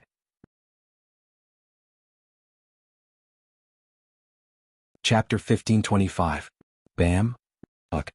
With a muffled groan, Daisy smashed into the trunk of a tree that was twice as wide as her body, causing the trunk to crack like a spider web as if it was chopped by a heavy axe. Chuju! Not far away, Mikoto was shocked and quickly ran to Hinajuku's side. She supported Hinajuku, who had a pained expression. Even though she knew now wasn't the time, Mikoto couldn't help but panic. Badget's punch is no joke. That was a punch that could even shatter the ground and shatter iron sand walls. In terms of power alone, this level of strength was no less than that of a berserker. Being hit by such a punch, losing one's life isn't surprising at all. The worst-case scenario would be a serious injury. Don't think it's nothing that Chuju and Mikoto were fine after taking so many punches from berserkers. That's only because they had the protection of the moving church. Against the mobile church, with the title of Ultimate Defensive Barrier, even a berserker's attack could only be completely blocked, unable to inflict any damage to Hinajuku and Mikoto. But now the two girls don't have the moving church on them. With Hinajuku's constitution, she was punched by Badget, who had the strength of a berserker. That's a real danger. I'm fine. However, after being hit by such a punch, Hinajuku only showed a hint of pain and stood up. This made Badget, who was watching from afar, stunned. Hinajuku touched her abdomen and pulled up her clothes, revealing her inner skin. It was only then that Badget saw, on the skin of Hinajuku's abdomen, there was a palm-sized, intricate and complicated magic formation engraved on it. It rotated. It slowly disappeared into Chuju's body. That's... Badget narrowed her eyes. A defensive spell formation? Yeah. Hinajuku touched her once again, smooth skin, and bitterly smiled. He's protecting me again. In this world, Wu Yen, Chuju and Mikoto's levels are suppressed. They can't use their full strength. They can't guarantee that they won't be in danger. Therefore, Wu Yen then engraved a spell formation on Hinajiku and Mikoto that can protect the target to a certain extent and resist damage. It's because of this defensive spell formation that Chuju was able to withstand the Berserker's punch. As if nothing had happened, he stood up steadily. Of course, the defensive spell formation's effect is limited. It can only block a limited amount of damage. That's why Chuju's face still showed a trace of pain. Obviously, even though Bajit's attack was mostly blocked, a part of it still penetrated the defensive spell formation and caused pain to Hinajiku. It's clear how terrifying Bajit's power is. It's not just for show that she's comparable to a berserker. Wu Yen originally wanted to give Chuju and Mikoto the real moving church. That way he wouldn't have to worry about their safety. After all, unlike the incomplete version of the mobile church, the real mobile church was able to generate magic energy on its own and maintain the effect of the mobile church forever. It was considered the most perfect defense. Unfortunately, the ritual required to cast the real moving church is too complicated to be completed in a short time. Even if it's not as complicated as the Holy Grail War ritual, it's not that far off. Also, some of the items needed for the ritual can't be found. Wu Yen had no choice but to give up and choose this inferior defensive spell formation. Of course, even if it's not the best defense, it's not ordinary since it can absorb 90% of the damage from Bajit's attack. I see. Bajit looked at Chuju, who's panting after getting hit by her punch. It seems like this battle is more troublesome than I thought. I'll return the same words back to you. Hinajiku first glanced at Bajit's shoulder that was pierced by her sword and then looked at Bajit, who didn't change her expression and smiled stiffly. After all, you're different from me. You didn't have a defensive spell formation but you weren't affected at all. This kind of injury is nothing. Bajit tore the sleeve of her suit and wrapped it around her shoulder. Her expression didn't change at all. Seeing this, Hinajiku and Mikoto felt that this was going to be troublesome. A strong opponent isn't scary. The scary ones are strong opponents who don't care about their own lives. Just like before, Bajit exchanged blows with Chuju with her life on the line. If it wasn't for that, Chuju wouldn't have been hit by a single punch from Mikoto and Chuju. This kind of opponent is the most troublesome opponent. But Bajit's goal is a rank card. And from the looks of it, Bajit doesn't mind doing anything to get a rank card. If that's the case, let's go. Blue and white electric currents surged out from Mikoto's body. In an instant, the entire area was transformed into an area of lightning. It was as if one was in a thundercloud. The entire area was filled with electric current. It seemed that even the weather was affected. Dark clouds began to appear in the sky, and after a while the wind began to howl, rolling the clouds in the sky into a whirlpool and suddenly rotating. As the wind howled, streaks of blue and white electric currents intertwined with the surrounding wind like lightning. They rotated together with the dark clouds in the sky. In an instant, a tornado covered in blue and white electric currents appeared in the sky. Umph! Bajit snorted when she saw Mikoto create such a powerful lightning storm. Her expression became serious and she clenched her fist. Blue light shined brightly on her fist. Let's see if your fist can break this one.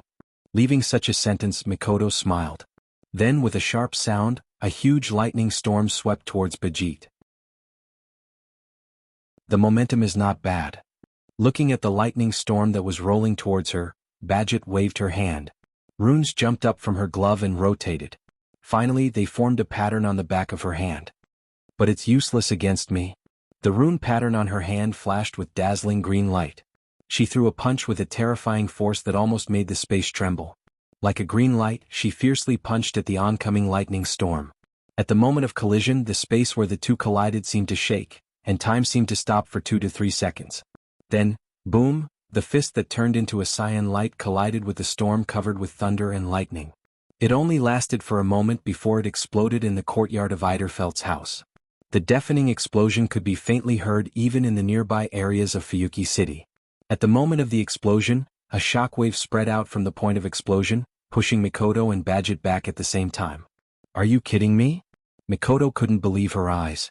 Bajit's face was covered in sweat but she wasn't injured at all. You blocked it with just your fist? Is she still human? Yes, because I'm not like you. Bajit raised her fist. Her eyes flashed coldly. I don't have high-level swordsmanship or magic. I only have one way of fighting. Before she finished her sentence, Bajit's body shot out and appeared in front of Mikoto in a blink of an eye. It's just a fist. As soon as she finished speaking, Bajit's glowing green fist shot out like a cannonball. Withstanding the pressure of the atmosphere with a sonic boom, she mercilessly aimed for Mikoto's chin from below. Chapter 1526. Whoosh! The piercing sound shook the atmosphere as if it wanted to pierce through one's eardrums. The sharp sound resounded in the courtyard. Her brown eyes turned into a green light as the incoming fist continued to grow in size, causing Mikoto's beautiful pupils to shrink as she clenched her teeth. I won't let you hit me so easily. Blue-white electric light flashed amidst the chaotic sound of thunder. Pillars made of iron sand shot out from the ground and formed a wall, blocking Mikoto's body behind it.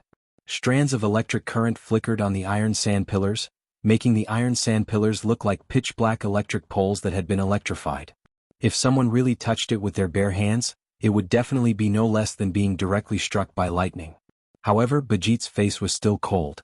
She flashed in front of the iron sand pillars that were flowing with blue and white electric currents. She clenched her fists that were covered in blue light and smashed them like cannonballs. Bang! The cyan fist heavily smashed on the iron sand pillars with blue-white electric current flowing on them. In an instant, the electric current on the pillars crawled up Bijit's body along her fist like a tarsal bone. Beep beep beep! Blue-white electric current crazily attacked Bijit's body, causing smoke to rise from her body. Her eyes flashed with pain. But it only lasted for a moment. Ha! She ignored the electric current that was still wreaking havoc on her body. Bijit's expression became extremely vicious. She growled, and her green fist seemed to contain blazing heat. Instantly, a hole appeared in the iron sand pillar that was blocking her. Wah! Mikoto didn't even have the time to be shocked when a green glowing fist shot out from the other side of the iron sand pillar. It pierced through the iron sand pillar in a matter of seconds. She hit Mikoto's chest. The sharp pain from her chest made Mikoto's face twitch slightly. Immediately after, a ruthless expression appeared on his face. He grabbed Bijit's fist that was about to hit his chest and pulled back his body that was about to fly out. He stabilized himself on the spot. Don't look down on me. Beep beep beep. Then, a more violent electric current flowed along Bijit's arm. It crazily attacked Bijit's body. Even Bijit. She couldn't help but let out a painful groan. Even if Bijit wasn't afraid of death, no matter how crazy she was. Unlike Hinajiku and Mikoto, she didn't have any defensive spell formations on her body that could block any damage. Therefore, even if her body was resistant, she still had to endure the pain. And this made Bijit a little angry. You bastard. Resisting the electric current, Bijit was just about to raise her other hand to smash the iron pillar in front of her and give Mikoto a head-on attack when Mikoto was stopped. Slap. However, as soon as she raised her fist, her hand was held tightly by someone. This time, Bijit seemed to remember something and her face changed. Don't forget. Chuju tightly grasped Bijit's other wrist. A strange ripple appeared on her body and blocked the electric current flowing from Bijit's body. With the defensive formation on her body, Chuju ignored the relentless electric current. She held Bijit's wrist with one hand and White Cherry with the other and raised it above her head. Your opponent isn't just one person. Hinajiku smiled confidently under Bijit's gaze and swung White Cherry mercilessly at Bijit's back. Puchi? Along with a clear tearing sound, dark red blood splashed out from Bijit's back and splattered on the ground. A huge wound stretched from Bijit's shoulder to her ribs, opening up ferociously. Ugh! The sharp pain from her back made Bijit's mind go blank for a moment. Her pupils also dilated. When she regained her senses, she shouted angrily. Ha! At the same time, Bijit's fists that were grabbed by Hinajiku and Mikoto flashed with blue light, causing the two girls to lose their vision and subconsciously close their eyes. Then Chuju and Mikoto felt it at the same time. A fist, carrying the force of 1,000 caddies, suddenly swung back and viciously smashed into their bodies. Boom! Bam! Almost at the same time, the two girls' bodies seemed to have been hit by an iron ball. Like hitting a rubber ball, they were smashed and sent flying. The huge force caused Hinajiku and Mikoto's eyes to widen slightly, their minds also went blank for a moment. It wasn't until the pain came that they regained their senses and stabilized their stumbling bodies. Clutching their chests, their faces were slightly pale. Bijit's hands were hanging by her side as she struggled to stand. The skin on her back was lacerated and blood was dripping from it. A burnt smell came from her body, and smoke rose from all over her body and filled the air. The three girls stood in a straight line. Hinajiku was on the left, Mikoto was on the right, and Bijit was in the middle. Their faces showed signs of pain, and they were panting heavily. Their steps were unstable and they looked like they were having a hard time standing. However, on the surface, Chuju and Mikoto's situation was undoubtedly better than Bijit's. Although there was no way to completely block Bijit's attack, it only caused some pain to the two girls. Their bodies were slightly impacted, but they didn't suffer any serious injuries. On the other hand, Bijit was different. Not only did she suffer from Mikoto's electric shock at close range, but Chuju's sword also slashed her back. Her shoulder was also pierced, and her body was dripping with blood. But this was the result of Chuju and Mikoto's teamwork. Now Chuju and Mikoto finally understood. In a situation where their levels were limited, they would definitely lose if they were to fight this berserker-like combat expert one-on-one. But under their teamwork, the two of them were able to heavily injure Bijit. Of course, this didn't make Chuju and Mikoto happy at all. After all, if they didn't have the protective spell formations on their bodies, they wouldn't be in a better state than Bajie after taking 2 or 3 punches from Bajie's terrifying power. In terms of level, Bajit was only 1 or 2 levels higher than Hinajiku and Mikoto. The gap wasn't that big. However, Bijit's fighting style was no different from a berserker's, and Chuju and Mikoto couldn't hold a candle to her. Life for life. Against this type of fighting style, it's already a miracle that Bijit didn't injure them in exchange for their lives. Cough, cough, cough. She coughed out a few mouthfuls of blood. She raised her head and glanced at Hinajiku and Mikoto with cold eyes. I didn't expect you two to be so strong at such a young age. You actually forced me to this point. Let me give you some praise. Ah. Mikoto breathed heavily as she forced out a smile. You speak as if you're sure to win. In this situation, anyone can see who has the upper hand. Hinajiku was also panting heavily, but she still raised her sword and pointed it at Bajit. We only suffered some injuries and after some rest we won't be affected. You, on the other hand, are heavily injured and your combat effectiveness has decreased. The victor has already been decided. Heavily injured? Combat effectiveness decreased? The victor has already been decided? Bijit coldly stared at Chuju and Mikoto. Are you two talking in your sleep? After that, Bijit tore apart the tattered, smoking suit jacket and threw it away. His back, which was bent because of the serious injury, straightened up again, causing blood to splatter everywhere. However, Bijit's face regained its color, and the pain disappeared. She walked forward steadily as if she wasn't injured at all. You. Chuju and Mikoto were shocked. I just blocked my sense of pain, no need to be so surprised. Bijit clenched her fists and raised her cold face. For me, this level of injury is nothing, let alone a serious injury. Even if I'm heavily injured and near death, I can still fight at full strength. Even if I'm dead, I can still fight. Looking at Bargit's matter-of-fact tone, Hinajiku and Mikoto both felt a chill in their hearts. What kind of monster is this person?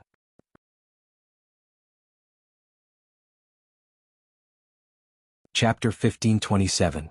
Indeed, Bajit is a madwoman born to fight. As the enforcer of the Magic Association's seal, Bajit has turned herself into a true berserker in order to deal with the magicians who are powerful enough to evade the Magic Association's pursuit. The gloves, which were full of strengthening runes, strengthened her strength, speed and hardness, gave Bajit a terrifying strength that others couldn't reach. It turned her fists into the most terrifying weapons. Her combat skills, which had been developed to the limit, allowed her to possess astonishing combat strength that was comparable to a heroic spirit. She could even kill heroic spirits with her bare hands. Her body could withstand any damage from any attack, and her body could even block out the sense of pain.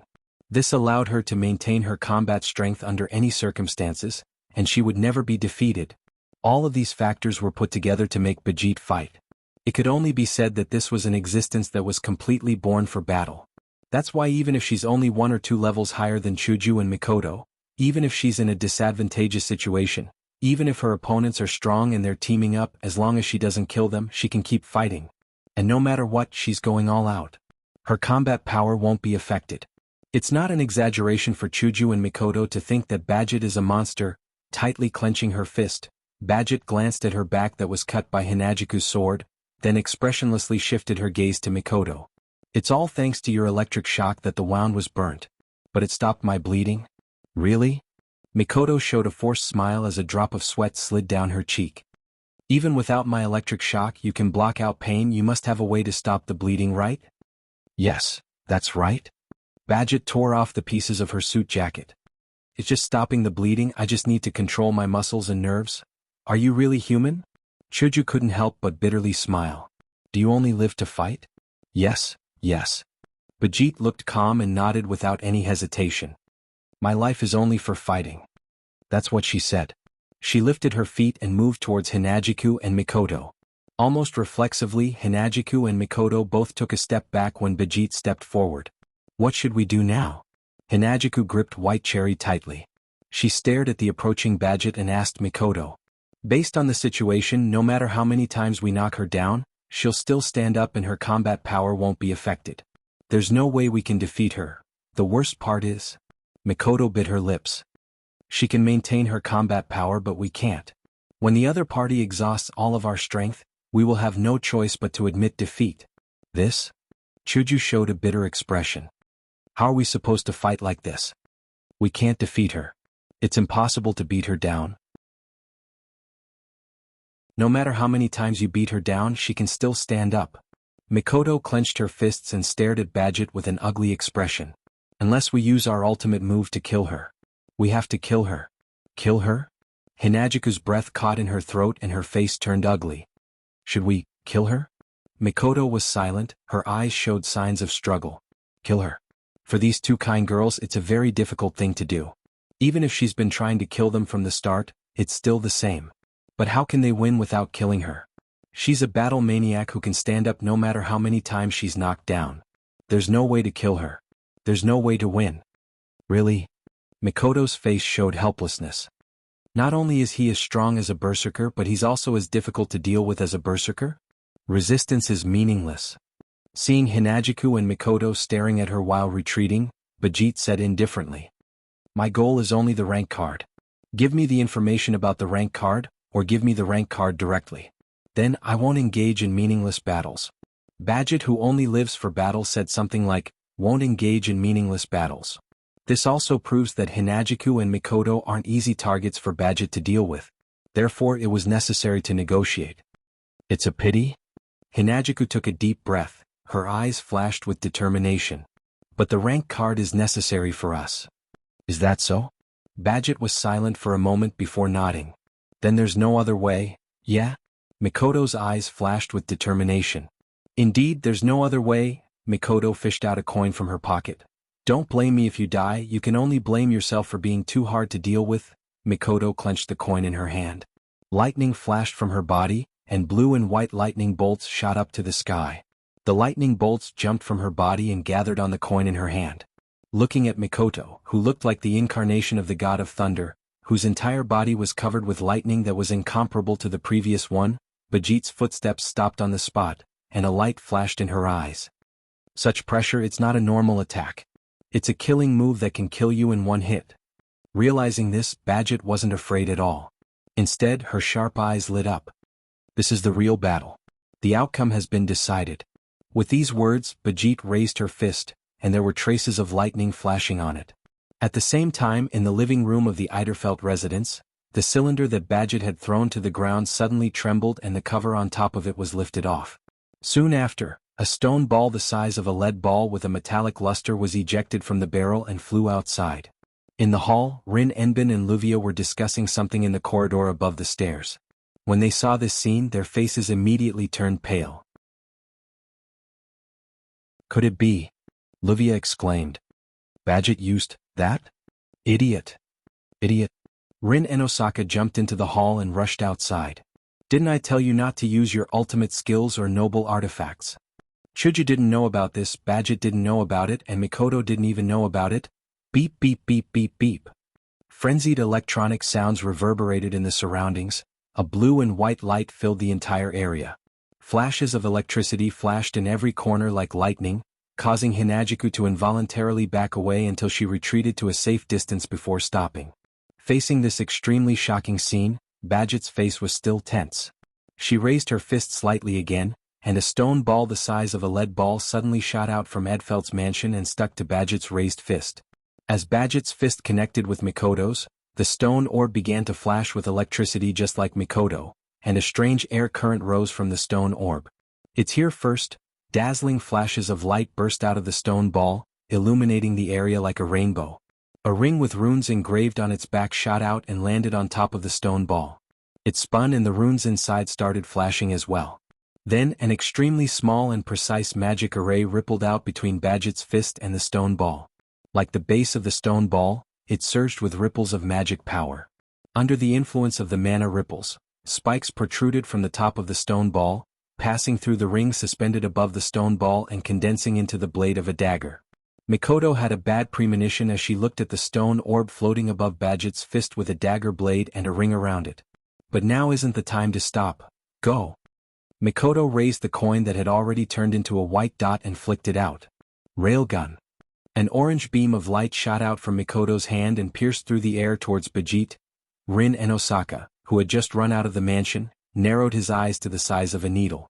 His sharp voice rang out. Stop.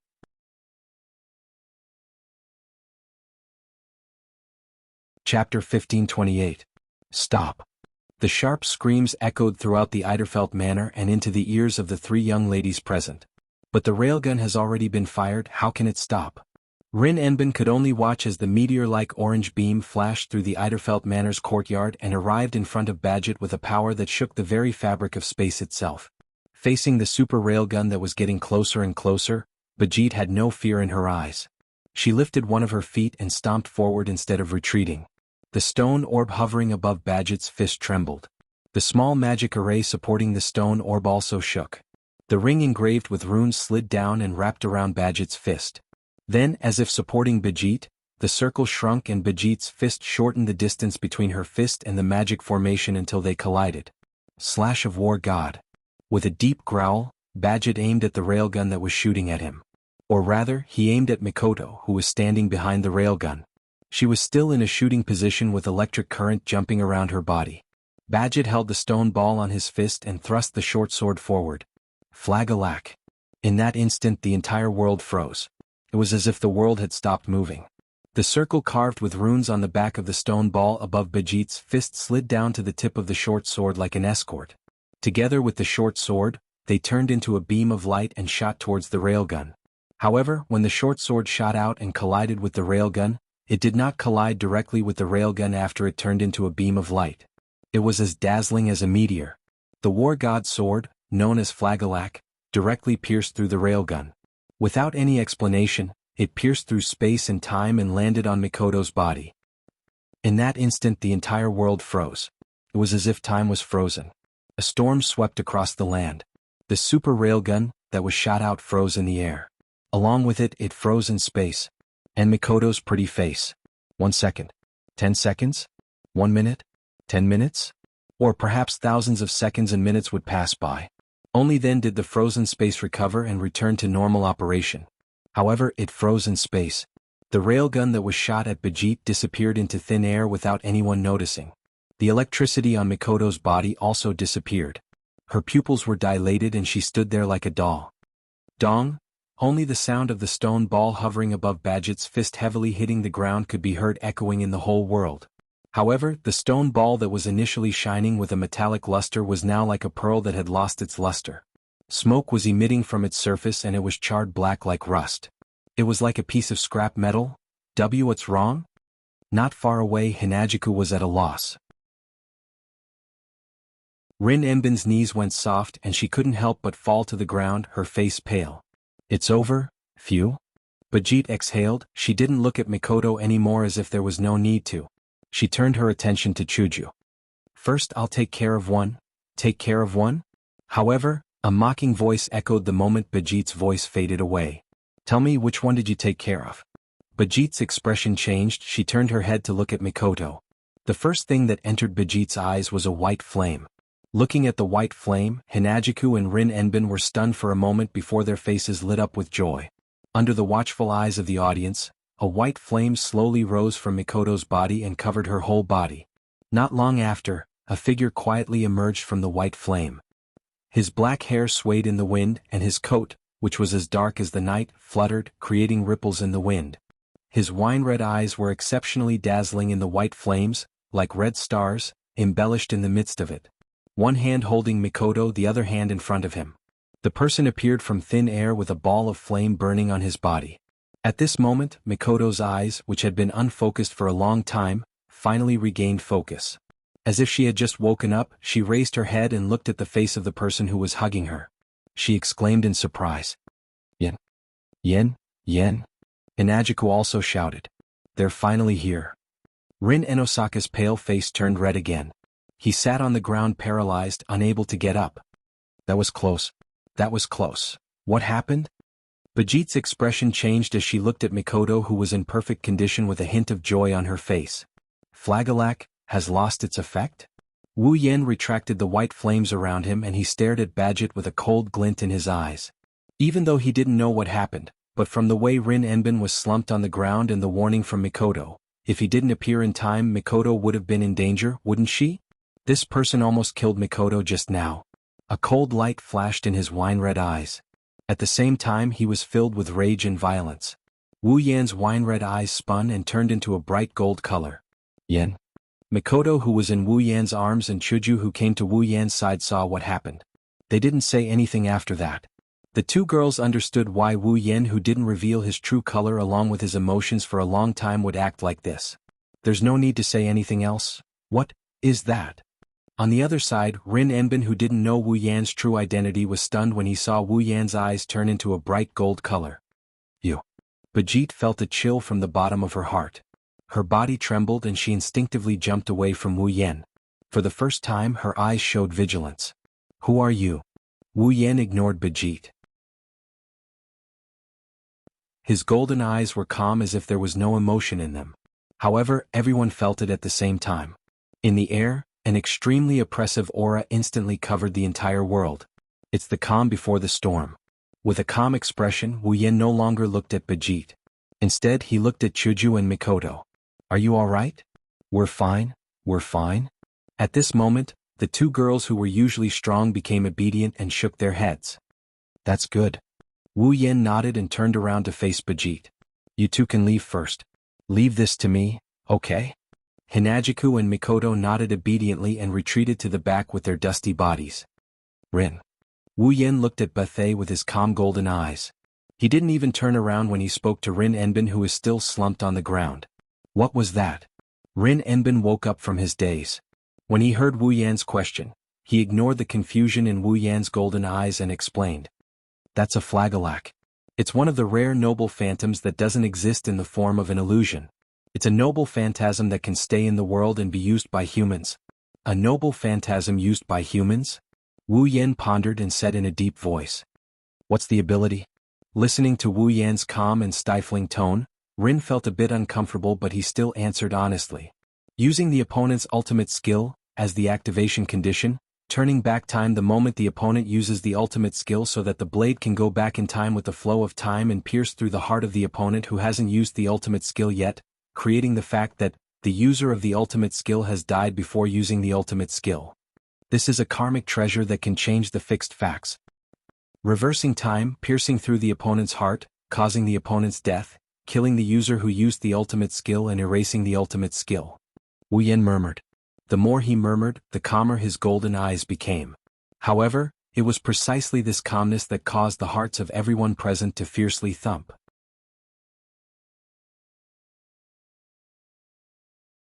Chapter 1529. Backlight Sword, Flagelak. Also known as Strike Later First? Strike God of War's Sword? Flagelak. It was a demonic sword that had been passed down from the mythological era to the present by the Frika family that Bajit belonged to. It was also one of the rare relics that existed in the world and was not used by the heroic spirits in the form of fantasy. It was just a stone ball, but its power, or rather, its ability, was something that no one could ignore. When it was used, not only did it have to be filled with mana, but it also had to be activated when the opponent used their ultimate move to activate the Flagelak. Because it was activated when the opponent used their ultimate move, when the Flagelak was activated, it would be slower than the opponent's ultimate move. However, it would still be faster than the opponent and hit the opponent first. Hence, there was the prefix of the other name of the Flagelak, later, first, later. However, rather than saying that the Flagelak was able to overtake the opponent who attacked first, it was more accurate to say that this ability was just an additional effect of the Flagelak's true ability. Reverse time. Distort cause and effect. This was the true ability of the Flagelak. Using the opponent's ultimate move as the activation condition, after the opponent used their ultimate move, It would reverse time and return to the moment before the opponent used their ultimate move to pierce through the opponent's heart first. The Strike Later First ability was only activated after the opponent used their ultimate move to kill the opponent first. The Strike Later First ability was just the Flagellack's ability to reverse time and kill the opponent before the opponent used their ultimate move.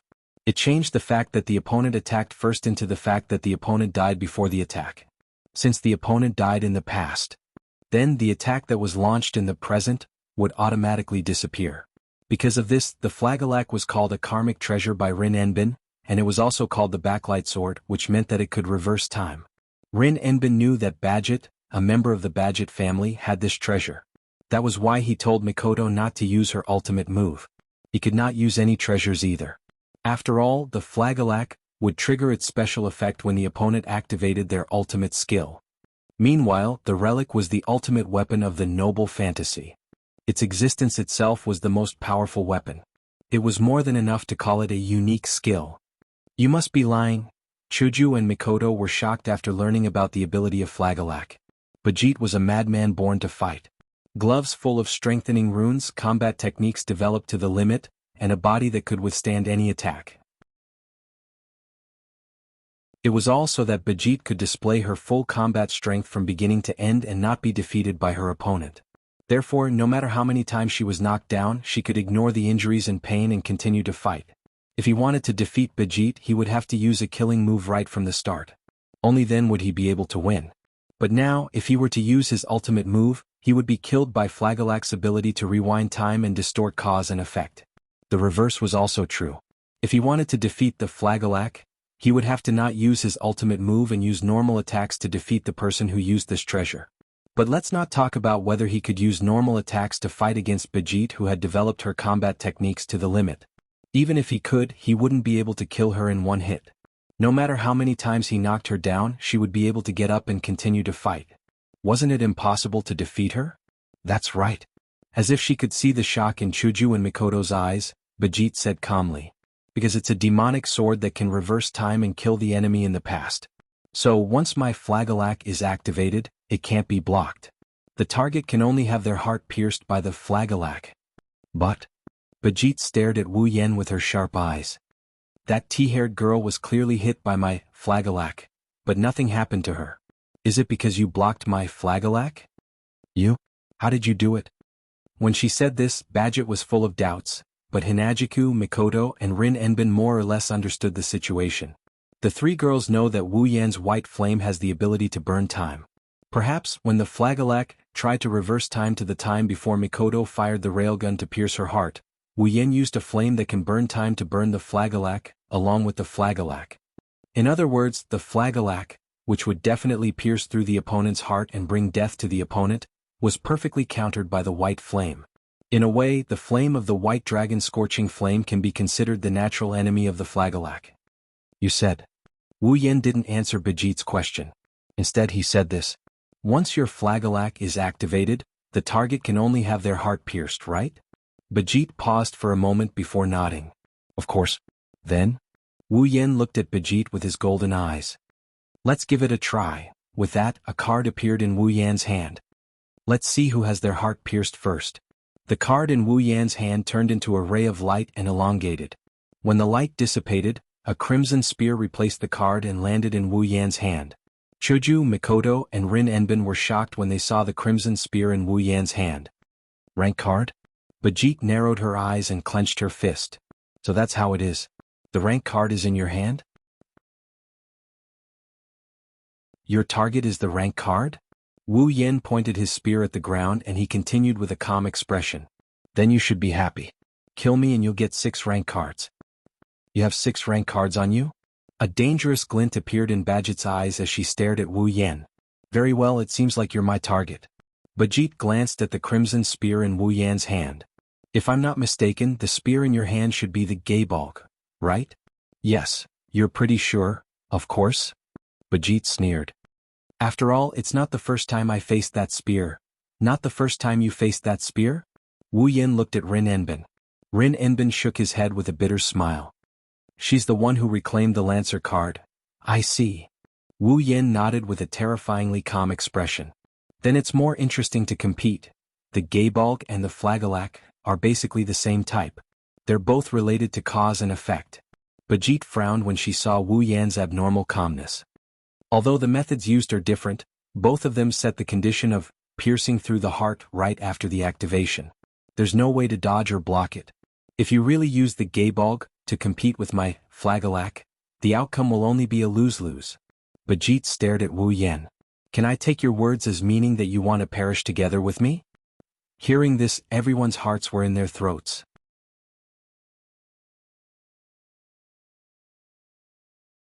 Chapter 1530. Mutual Destruction. That is indeed the case. Flagelak had the property of a late strike but first strike. It could kill an opponent in the past, before they used their ultimate move, erasing the ultimate move that the opponent had already used in the future. However, the moment the Gaebolg spear was swung out, it had already decided the outcome of piercing through the heart. This effect was decided by karma.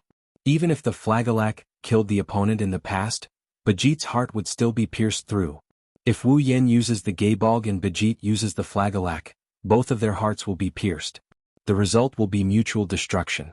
Of course, Bajit didn't think Wu Yan would say something like that because he's stupid enough to want to take her down with him. After all, Barzit's Flagelak, which should have been unstoppable, had lost its effect just now. Bajit doesn't know what method Wu Yan used to nullify the Flagelak. She only said that to test Wu Yan's strength. Unfortunately, Bajit miscalculated.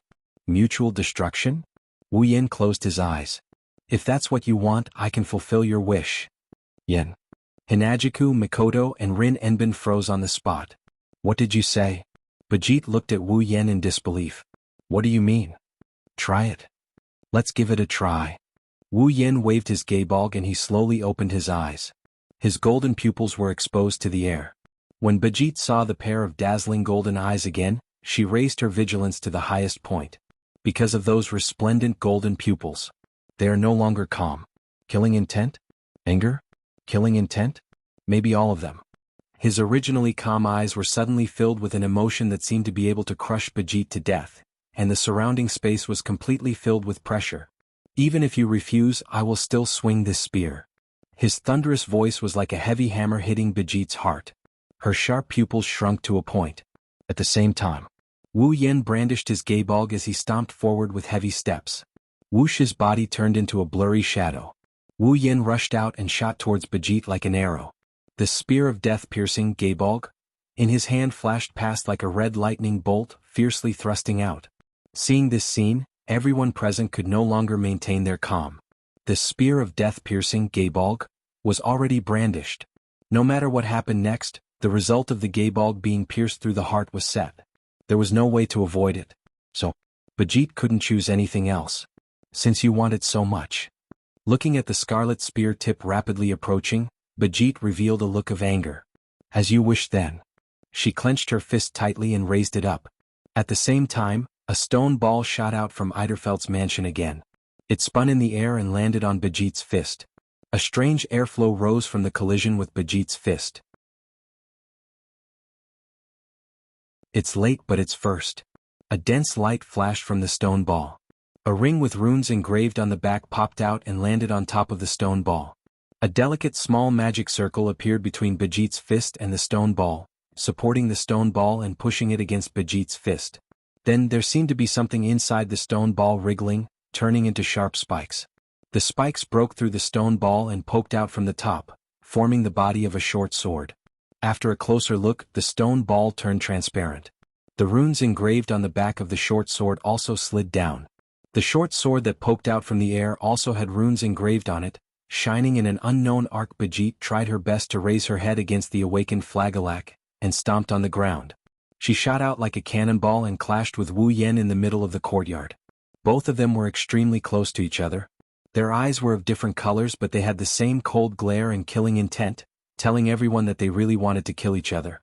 Then, War God / Flagelak. Death-piercing spear Gaebolg. Along with the release of the two sure-kill treasures, the scarlet spear tip that turned into a red lightning bolt and the sword blade that turned into a dazzling meteor-like phosphorescent light flashed in the air with irresistible force, and fiercely collided with each other. There was no deafening sound, nor was there any earth-shattering phenomenon. The only thing that reverberated in the air was an extremely clear ripping sound. Under the gaze of Hinajiku, Mikoto, and Rin Enbin, the two figures who met in the middle of the courtyard stopped at a distance of almost no distance. They lowered their heads and stopped in front of each other. However, Wu Yan's scarlet spear pierced through Bijit's chest and came out from her back. Badget, who also had her head down, clenched her fists. Her fists were holding the ruined stone balls of various colors. Blood was dripping from her body, forming a small pool of blood under her body. Looking at this scene from afar, the three girls held their breaths and no longer dared to make a sound. Pfft. Suddenly, the motionless Wu Yan opened his mouth and spat out a mouthful of blood. Yen? Chuju, Mikoto, and Rin Enbin couldn't help but step forward. Don't worry. A weak voice came from Wu Yan's blood-stained mouth. The three girls who were about to step forward stopped. I'm fine. Impossible? Bijit, who was facing Wu Yan, also coughed out a mouthful of blood. My flagelak. It clearly pierced through the past's heart, but you didn't use that white flame. How is this possible? It's rare for you to notice that it's my flame that stopped your flagelak.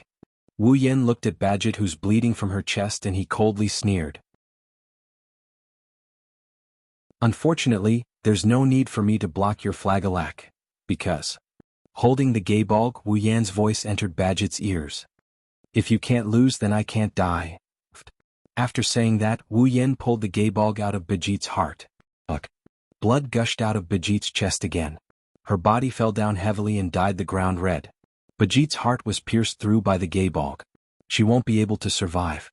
Wu Yan wiped the blood from the corner of his mouth and he stood up. He looked down at Badget, who was slowly dyeing the ground red with her blood. His golden eyes returned to their usual wine-red color. If you want to blame someone, blame yourself for killing the person most important to me. This is the first time Wu Yan took the life of a young girl in her prime. However, Wu Yan didn't feel the slightest bit confused.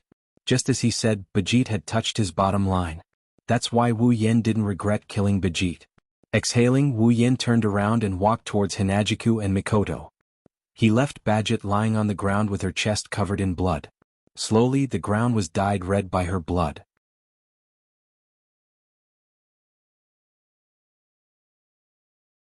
Chapter 1531. Yen? Hinajiku and Mikoto, who retreated to the side, rushed up to Wu Yan as if they had been holding back for a long time. Are you all right? Yes. Of course I'm fine. Wu Yan's frighteningly calm demeanor disappeared without a trace, as if it was never there in the first place. What replaced it was his usual helpless smile. It's fine if Bijit doesn't know, but you two know about me. You know I can't die, right? But you... Chuju and Mikoto glanced at Wu Yan's mouth. Drops of blood were still dripping from there. It's just a little excessive, don't worry about it. Wu Yan wiped the blood off the corner of his mouth and he grinned. My heart has been repaired a long time ago. The flagelak killed Wu Yan in the past before he could use the gayball. However, as a primogenitor, Wu Yan can't die. Since the past Wu Yan is still alive, the present Wu Yan is still alive and well. Even his heart that was pierced by the flagelak in the past recovered during the time frame of the past. This saved him a lot of time to recover from the injury. Are you really all right? It wasn't Chuju or Mikoto who spoke. It was Rin Enbin who appeared behind Wu Yan. Rin Enbin's green eyes looked at Wu Yan, who spat out a mouthful of blood with a complicated expression. He opened his mouth as if he wanted to ask something, but he closed it again and said something that didn't really matter. What? Wu Yan snickered as he stared into Rin Enbin's eyes that are filled with complex emotions. Are you that disappointed that I didn't die? Yes. That's right. The complicated emotions in Rin Enbin's eyes disappeared, replaced by a vicious look. You better die soon so that you won't harm others. Ayaya. How can I die so early? Wu Yan raised the hand that wasn't holding the gayball and said helplessly. I haven't even harmed a certain destitute lady yet. Don't call me destitute lady, Rin Enbin retorted. One day I will restore House Enbin to its former glory. Is that so? Wu Yan pursed his lips. Then work hard. You. Hey. Mikoto's annoyed voice came from the side. What are you two doing? Flirting? Stop. That's enough, Mikoto. Hinajiku shook her head, her tone turned cold. It's not like you don't know how he is. Well? Wu Yan had an awkward look on his face. While the four of them were chatting in the courtyard, a weak voice sounded. His voice echoed. Condition, completed. As this voice that was so weak that it was almost inaudible rang out, a vast amount of mana suddenly surged out from a corner of the courtyard, turning into a shockwave that spread out like a gale, blowing to every corner of the courtyard. Wu Yin, Chuju, Mikoto, and Rin Enbin's expression froze. He turned his head abruptly and looked at the center of the surging mana storm. Then his frozen expression changed completely. The source of the mana storm was a ground that was dyed red. And on the ground that was dyed red, Bajit was lying there. The surging magic power that turned into a storm came from Bajit's body. Wow! Chuju, Mikoto, and Rin Enbin were shocked. Is it not over yet? Wu Yin furrowed his brow. A cold light flashed in his eyes. In the center of the surging magic storm, words that were gradually expanding and emitting intense light suddenly jumped out of Barchet's body, which was lying on the ground. The words seemed to have a life of their own as they jumped from Bajit's body. They were all runes. The instant those runes leaped into the air, everyone present saw it. On Bajit's back, the gaebog pierced through her heart. It pierced right through, opening up a hole, and the huge wound caused by Hinajiku's slash, slowly recovering. Not long after, the mana storm expanded and scattered in the courtyard. The runes that jumped from Bajit's body also disappeared. Then, Barzit, who was lying on the bloody ground, suddenly opened her eyes. She pushed against the ground with her hands, leaped into the air, and landed steadily on the ground. You. Hinajiku couldn't believe her eyes. You're still alive? How is this possible? Mikoto was also shocked. Didn't the gaebog pierce through his heart? I can't believe it myself. Bajit's calm voice echoed in the courtyard. His eyes were still sharp enough to send chills down one's spine. However, this pair of eyes was fixed on Wu Yin. I can't believe I need to be revived in a sealed item and an opponent other than a heroic spirit. I can't believe. Revive. Rin Enbin's eyes widened as he recalled something. Could it be that those runes are the rune magic that can be activated at the moment when the heart stops beating? Bingo. Bajit looked down at her chest that was pierced through not long ago. That's a resurrection rune. It's comparable to a noble phantasm. Hearing this, Hinajiku, Mikoto, and Rin Enbin were speechless. The Flagelak, which was an offensive noble relic, prevented Bajit from being killed by a killer move that could kill her in one hit. The Flagelak noble phantasm could withstand any kind of damage, block pain, stop bleeding at any time, and develop her combat skills to the limit. This prevented Bajit from being killed by an ordinary attack. That's another type of invincibility. However, there was always one thing to overcome another. There would definitely be an opponent in the world that Bajit couldn't defeat, which would lead to her being killed.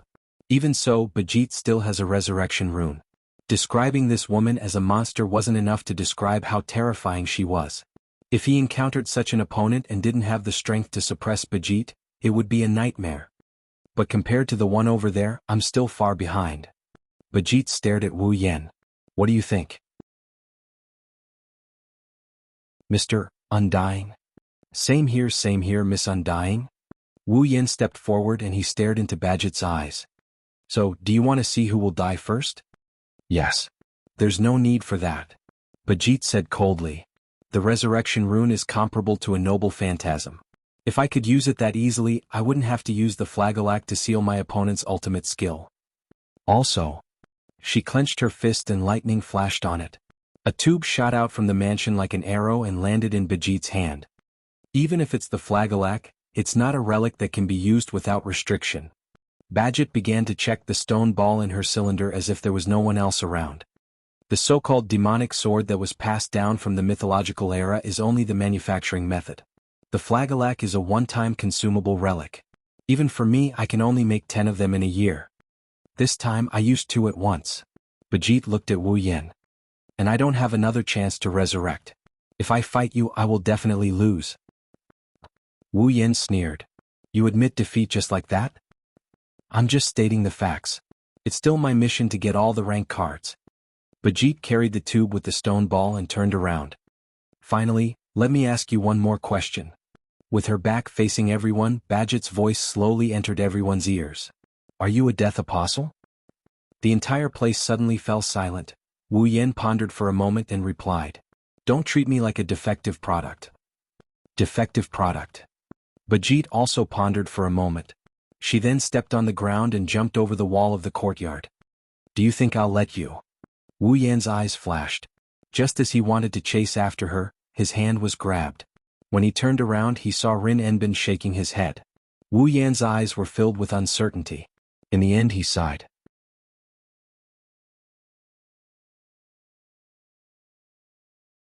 Chapter 1532. Why didn't you let me chase after her? Wu Yan was venting his frustration in the Eiderfeldt's guest hall. I can use teleportation magic to catch up to that woman who only knows how to use brute force. It's only a matter of minutes, isn't it? And then? Rin and Osaka glanced at Wu Yan. What are you going to do after you catch up to her? Of course I'm going to shoot her again, Wu Yan said without hesitation. She doesn't even have a chance to revive. Flagelak can only be used 8 times or less. Gi Spear can be used as long as I have mana. With my mana, even if I stab 100 times in a second, I'll have more than enough to stab until tomorrow morning. You don't believe that I can't beat that woman, do you? To be honest, I don't really want to believe it. Livia sighed as she sipped on her tea. I didn't think that tomboy would be forced to run away. This is unprecedented, I've never heard of such a thing. Really? Chuju sighed as well. It's unbelievable that he could force a monster like her to run away. No matter where he goes, he's always on par with that berserker heroic spirit. Mikoto grumbled. If it wasn't for Yen, we would have had to run away. That woman is impossible to defeat. So why don't you just let me shoot that woman once every minute? Wu Yen insisted stubbornly. Why did you let her run away? If you really took care of Bijit, you guys would be the ones having a headache. Rin and Osaka rubbed his forehead. He pretended to have a headache.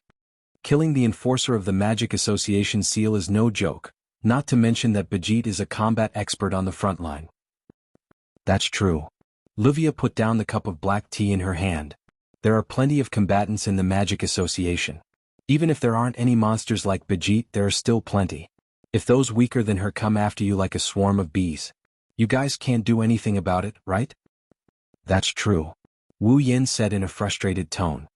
I don't want to see that violent woman run away like that. What's there to be upset about? Rin and Osaka shook his head. Not only did you use up Bijit's Flagelak twice, but you also killed her twice. You even killed her once. Didn't he hear Bijit say that only 10 Flagelak could be produced in a year? It's going to take a lot of effort to use the resurrection rune again. What's there to be upset about? Against that tomboy to have such a battle record and not have any casualties at all. If news of this were to spread back to the Magic Association, the jaws of many higher-ups would drop, right? Livia couldn't help but laugh. In any case, even if it's Bijit, she won't be able to find you again under such circumstances. At least, she won't act rashly before she has the confidence to snatch the rank card from you. We can rest easy for a while. The problem lies with the cards. Rin and Osaka's headache got worse. Now, Bijit already knows that this man has 6 cards. She'll definitely target them. Moreover, Bijit has already found out that this man has 6 cards. Also, the fact that we lost the gunner and archer cards will be exposed. Once Bijit reports this to the Magic Association's higher-ups, they will know that we made a mistake. Livia had a headache as well. That's bad. What's worse is that Bijit, who doesn't have the confidence to get the cards, will definitely go after the 7th card. Rin and Osaka said seriously. If Bijit meets Blackie, we'll be in big trouble. That's true. Chuju and Mikoto looked at each other. Looks like we have to tell Blackie not to use the archer ability for now. Troublesome things keep happening one after another, this is so annoying. Rin and Osaka hugged his head in frustration. When will these days come to an end? Sigh. Sigh. Livia also sighed. At least, before we solve the problem of the 8th card, we'll have to continue to worry. Oh right. Rin and Osaka suddenly remembered. Bijit's goal is to get all the cards, she should be targeting the 8th card as well, right? Yes. No? That woman doesn't know about the existence of the 8th card. Wu Yin rubbed his chin. Even the Magic Association can't detect the location of the 8th card. Only the Enosaka family who is in charge of Fuyuki City know about it. Bijit definitely doesn't know about the existence of the 8th card. Plus, Bijit didn't sense any distorted mana in Fuyuki City, she probably thinks that all the cards have been retrieved. Mikoto also analyzed. So, Bijit will try her best to find the 7th card, she won't think about the existence of the 8th card. But if that's the case, Blackie is still in danger. Chuju said worriedly. If Bajit knew of Little Black's existence, with her decisiveness she would definitely kill Little Black without hesitation, right? Now, we can only try to stop Blackie from using the archer ability. Wu Yin pursed his lips. If that woman is really that ruthless, I won't care about the magic association or the trouble. I won't let her go. Only you can say something like that in front of Bajit. Rin Enbin bitterly laughed. He stole a few glances at Wu Yin. He looked like he had something on his mind. No one said that you can't keep a secret, right? Wu Yin rubbed his body against the chair he sat on when he saw Rin's expression. Just ask if you have any questions, don't worry about it in the end. That's the biggest loss. Just ask if you have any questions? Then he stared at Wu Yin. Rio mumbled as if he's in a dream. Are you a death apostle? Luvia's hand that was holding the teacup trembled violently. Hinajiku and Mikoto stopped what they were doing and even Wu Yin went silent. The entire guest hall seemed to have sunk into a swamp. The atmosphere was so heavy that even the air became sticky. Death Apostle. They were vampires that lived on blood and specialized in sucking human blood. In this world, Death Apostles are widely recognized as the enemy of humanity. This was because not only did they feed on blood, but they would also turn humans who drank blood into their own kind, causing this situation to continue to spread without end. Many people who know of their existence see them as the enemy of humanity. They think that Death Apostles are the cause of humanity's destruction. Therefore, when Death Apostles are mentioned, almost no one will have a good impression of them. However, Death Apostles have extremely long lifespans. Their vitality is also stronger than most life forms. Most of them also have powerful abilities. They are not easy to deal with. Therefore, those who know of the existence of Death Apostles are both afraid and hateful. Because of this, Bajit and Rin and Osaka both suspected that Wu Yen was a Death Apostle. After all, even though his heart was pierced, Wu Yen did not die. Even his pupils turned into a bright golden color. This is not something a human can do, right? Even so, Wu Yen still gave the same answer. I am not a Death Apostle. Is that so? Rin and Osaka was silent. Obviously, he did not completely believe Wu Yan's words. Indeed, my existence is somewhat related to Death Apostles. Wu Yen looked at Rin and Osaka. His eyes were filled with determination. But don't treat me as one of those defective goods, okay? Defective goods? Rin and Osaka hesitated for a moment before asking. What do you mean by defective goods? At the end of the day, the first Death Apostles were nothing more than food for the primogenitors who had the urge to suck blood. Their blood was sucked dry by the primogenitors and they turned from humans into blood-sucking life forms similar to the primogenitors. Wu Yen scratched his cheeks. So, to say that Death Apostles are defective goods is not a bad thing, right? Ancestors. Death Apostles. Rin and Osaka's face was filled with uncertainty. Could it be? Well? Wu Yen smiled meaningfully. You will know in the future. Rin and Osaka and Luvia looked at each other. Chuju and Mikoto did not know whether to laugh or cry.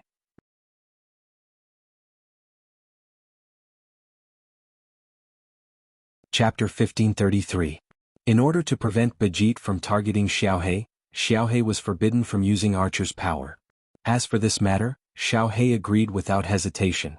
According to Xiaohei, there was no reason for her to fight anyone now. She was quite satisfied with her current life and it didn't matter if she didn't use Archer's power. Moreover, not only did Little Black possess the power of an archer, it also possessed the ability to skip the entire process when it wanted to do something, thereby obtaining the result, the answer, and the ability to achieve one's wish to a certain extent. Without the power of an archer, Xiaohei's strength would be weakened to the point where he was weaker than Rin Enbin and Luvia. However, Xiaohei could still use magic spells like teleportation.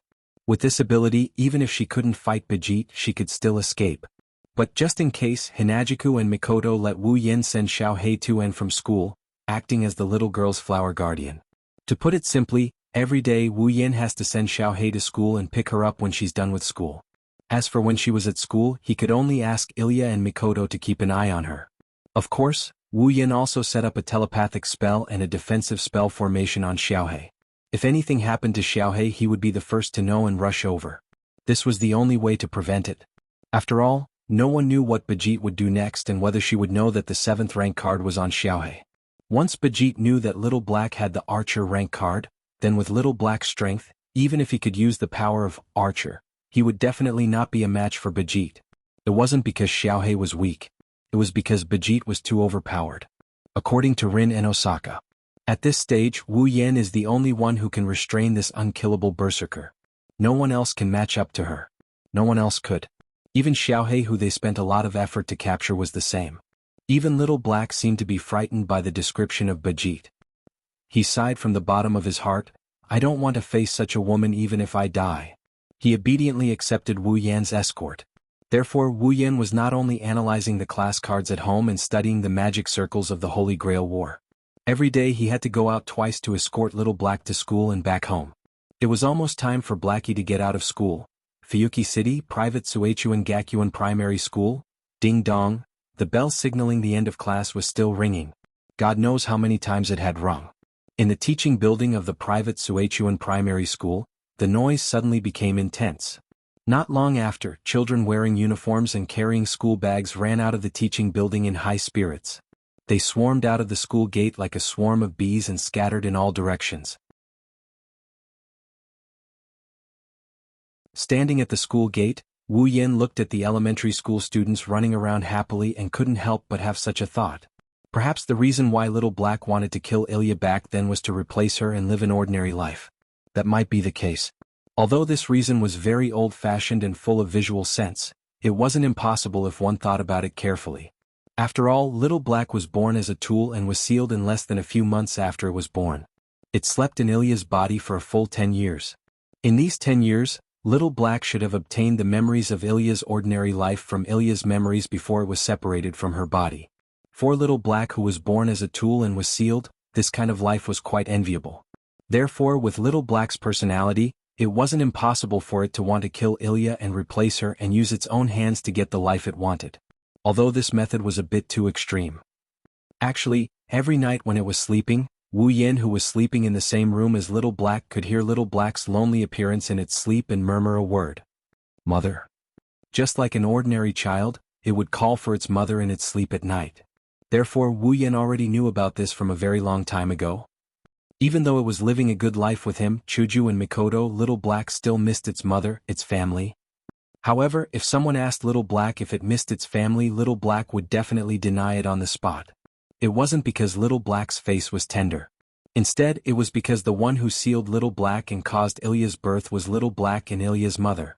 Little Black was unable to not feel resentment toward its mother who sealed it. Naturally, it was also unable to feel complete resentment toward her. However, Little Black and Ilya's mother probably didn't expect that sealing the memories of Ilya, who had been adjusted at birth and understood language and all knowledge within a few months, would allow this memory to settle down and evolve into a personality? Ilya's mother merely wanted her daughter to abandon her past and live a normal life. One could only say that no matter which side it was, neither side was wrong. In that case, should he also think of a way to allow Little Black to meet her true family? Big brother? While Wu Yan was thinking about this, a familiar and joyful voice came from within the private Suechuan Gaoyuan Elementary School. It woke him up from his thoughts.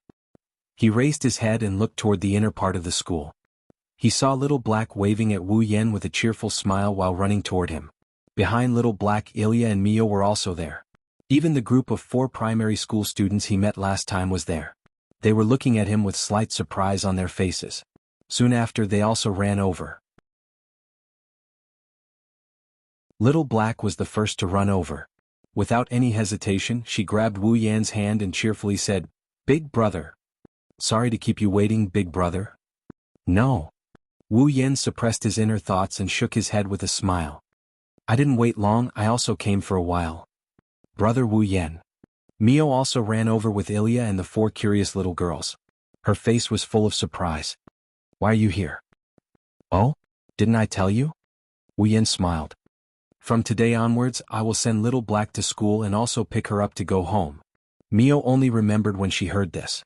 She lowered her voice and asked, "Is it because someone in the Magic Association might be interested in Little Black?"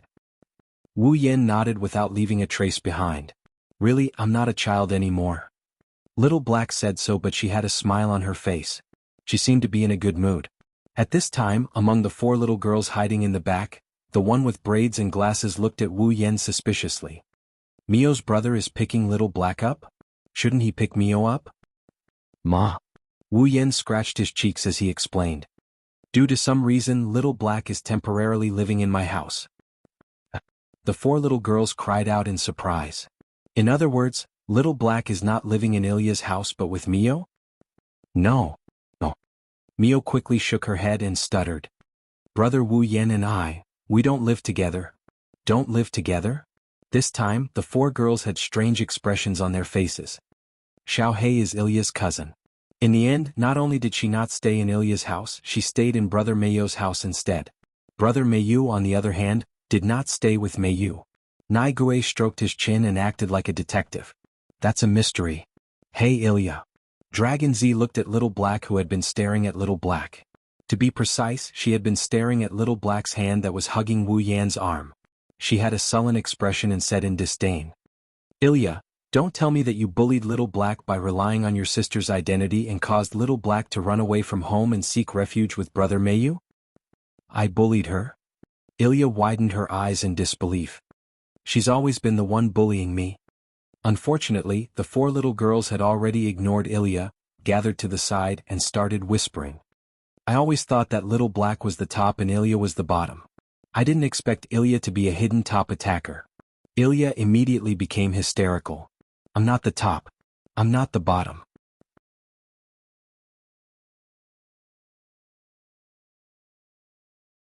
Chapter 1534. Hey Little Black. On the way home, Ilya said to Little Black, who was happily hugging Wu Yan's hand.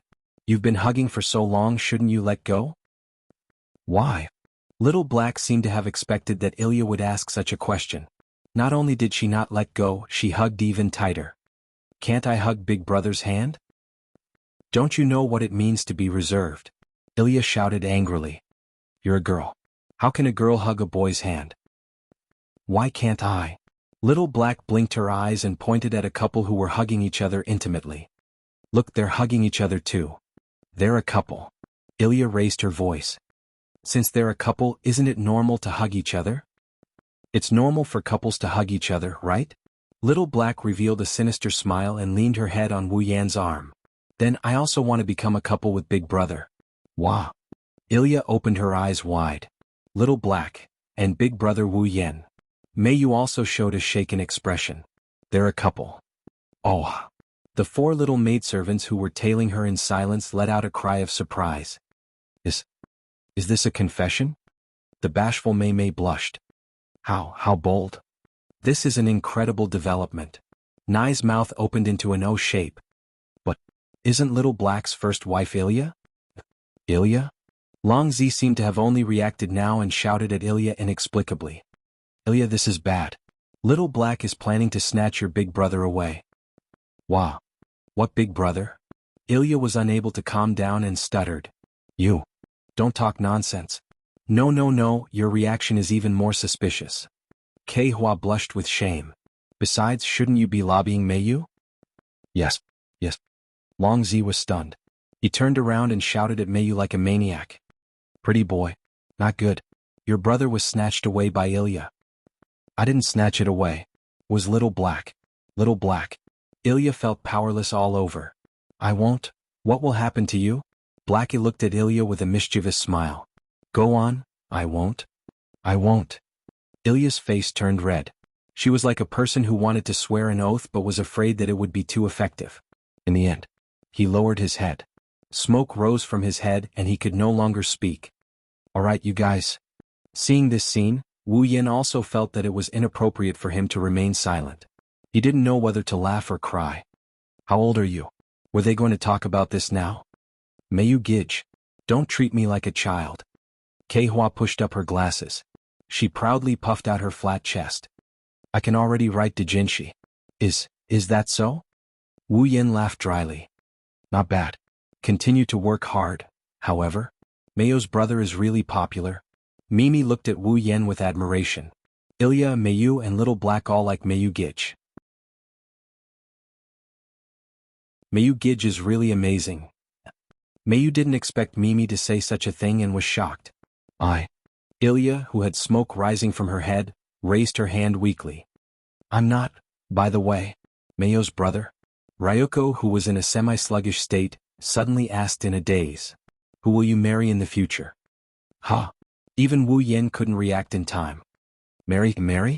Ilya, Mayu and Little Black all opened their mouths wide in shock. They looked at Wu Yen in unison, and then their faces turned red at the same time. Why don't you tell me about it? Nai Gue came over with an interested look. Mayu Gij, are you going to marry Ilya in the future? Or are you going to marry Little Black? Maybe it's okay to marry your own sister. What do you mean it's okay to marry my own sister? Wu Yen was speechless. By the way, why do you think I'll marry one of Ilya, Mayu and Little Black? Well, don't mind it. Xiao Hua patted Wu Yan's back as if they were close friends. Just take it as a reference. Tell us, in terms of marriage partners, who do you want to marry? After saying that, the four little girls raised their little heads and stared at Wu Yen with sparkling eyes. Their eyes were burning with passion. It could be said that they were gossiping flames. Who do you want to marry? Wu Yen couldn't help but look at Ilya, Mayu and Little Black. Big brother. Little Black's face was filled with hope. Wu Yen Gij. Mayu lowered her head in embarrassment. Ilya looked like she had crashed. She didn't even dare to look at Wu Yen. If you want to marry. Wu Yen looked back and forth between the three little girls. After a while, his eyes stopped on Mayu. It should be Mayu. Oh, the four little girls cried out strangely. It's a real sibling romance. Wu Yen cursed in his heart. It's not like I don't have a sister. Plus, I've already eaten that sister of mine until not even her bones are left. There's already sibling romance, teacher-student romance, brother? Yen. Mayo's pretty face couldn't be any redder. Even her ears were completely red. She couldn't speak clearly. It's actually Mayu? Ilya looked like she had suffered a blow. Big brother. Little Black raised her head and cried out pitifully. Why can't I? Well? Wu Yen avoided Little Black's gaze. It's because Mayu is the most worrisome? Everyone present was stunned. Why? Mayu tilted her head and asked in confusion. Mayo's grades are good. She got full marks in housework. She also knows how to draw. Her athletic ability is also the best. She's perfect in every aspect. Why would I be worried? That's true, Mayu did a perfect job in every other aspect. That's why I'm worried. Wu Yen patted Mayu's head as she stared at him blankly. Perhaps Mayu does well in other aspects, but when it comes to the ways of the world, Mayu is not better than others at all. In fact, she is much worse. She is not good at expressing herself, and her actions are rather clumsy. How can I be at ease? So, if I have to choose my marriage partner, I'll choose Mayu? Wu Yen laughed. This way, I'll be able to make up for her shortcomings. I'll also be able to perfect her clumsiness. Taking care of her like this for the rest of her life doesn't seem too bad. Taking care of her, for the rest of her life? The four girls looked at Wu Yen in admiration. What a mature way of thinking. What a gentle big brother. What a sincere way of thinking. How enviable, Wu Yen. Mayo's face turned redder and redder. Her eyes began to sneak glances at Wu Yen. Big brother? Little Black looked at Wu Yen with tears in her eyes. It was as if she was abandoned. I'm actually very clumsy too. At this moment, Ilya said in a panic. I don't know how to wash clothes. I don't need to cook either. The housekeeper takes care of everything at home. I don't know how to do anything by myself. I don't think this is called clumsy. It's called lazy. That turtle ridiculed. By the way, Ilya, who would dare to marry you when you say something like this? But Ilya is also starting to put her life on the line. Kei Hua said in a mocking manner. Ilya, why don't you bring Mayo's big brother home to meet your parents? Moa. Ilya shouted in shame and anger. Don't make fun of me anymore. Seeing Ilya messing around with the four girls, Wu Yen smiled knowingly. However, Mayu and Little Black's expression became downcast. They lowered their heads and remained silent. That's to be expected, Ilya has parents. However, regardless of whether these two have parents or not, their parents are not by their side right now. It's natural for them to feel sad. Wu Yen could only stroke Mayu and Little Black's head. He hoped to give them some comfort. At the same time, he made up his mind. Although he doesn't know what Mayo's situation is, he can find Little Black's parents. At the very least, he should find an opportunity to have Little Black talk to her mother.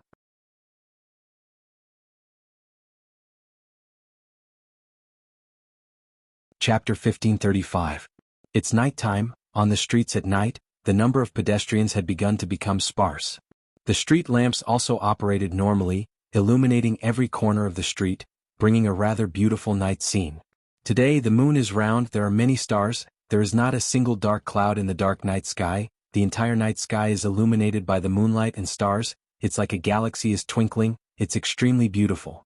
Many people who have just finished their meals and showered gathered on their balconies, enjoying the beauty of family reunion and admiring the beautiful night sky. Even those who don't have balconies came to the streets to admire the beautiful night sky. Under this beautiful night sky, two figures, one big and one small, one male and one female, were holding hands as they walked on the street filled with pedestrians who frequently raised their heads to look at the night sky. They walked forward. "Hey, big brother." Holding Wu Yan's hand, little He is a little puzzled. "Where do you want to take me?" Although it's not too late now, but usually at this time, even if little He is not asleep, Chuju and Mikoto would let her take a shower and prepare for bed. After all, little He is a child, an elementary school student, she has to go to school the next day. No matter what, it's better to sleep early and wake up early. Because of this, ever since she moved into Wu Yan, Chuju and Mikoto's house, little He almost never went out at night. It can't be said that she is a standard good child. But she is still very well behaved. During the day, during the holidays, it's not that little He didn't ask Wu Yan, Chuju and Mikoto to take her out, but she never did at night. Today, after dinner, before Hinajiku and Mikoto could instruct him to take a bath, Blackie was brought out by Wu Yan with a mysterious smile on his face. Little He doesn't know where Wu Yan is going to take her. Along the way, little He asked more than once about this matter, but every time, Wu Yan just smiled perfunctorily. How could Xiao He, who had a rather wild personality, not be puzzled? Of course, little He didn't think that Wu Yan would do anything to harm him, so even if he was puzzled, little He still followed Wu Yan obediently. Well, with the same perfunctory smile on his face, Wu Yan still said the same sentence that he had said countless times. "You'll know later?" "All right." Blackie could only helplessly follow Wu Yan in a certain direction and didn't ask anything else. Passing through the scattered areas, the two of them arrived at an alley that was slightly dimly lit.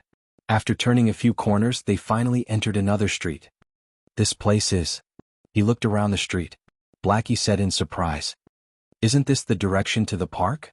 Are we going to the park?" "No, we're going to the park." However, Wu Yan shook his head and said so. "You're going to the park." "Me?" Little He was stunned and a question mark appeared in his head. Before little He could ask what was going on, in front of them, a small park that was specially designed for children to play in slowly appeared in front of them. After arriving at the park, little He couldn't wait to ask, "Big brother, why are we here?" Before he finished speaking, little He froze on the spot. It wasn't until then that little He noticed that in the corner of his vision, in the dimly lit park, there was a figure standing there. It was an extremely beautiful woman who seemed to be in a painting. Her snow-white waist-length hair swayed gently with the surrounding breeze, creating ripples. Under the moonlight, it was as if there was a layer of frost. Not only did it not give people a cold feeling, but it made people feel unusually warm. The woman was wearing a dress that wasn't very common in Fuyuki City, but it wasn't a very noble dress either. Her exposed skin was as white as a pearl, and it even reflected a trace of light. At first glance, one could tell that it would be very soft if they pressed their fingers on it. Under the illumination of the scarce moonlight, the woman who looked like a fairy descending from the heavens seemed to have sensed something and slowly turned around. Then, a beautiful face and a pair of eyes that were as red as rubies appeared in Little Black's field of vision. It was a face that would not lose to the beautiful face that Little Black had subconsciously imagined when he saw her back. You. Looking at the soft and warm smile on her face, little He couldn't help but step back. A pair of amber eyes set off an unprecedented violent wave. That wavering appearance was something that little He didn't even show when he was in danger of disappearing.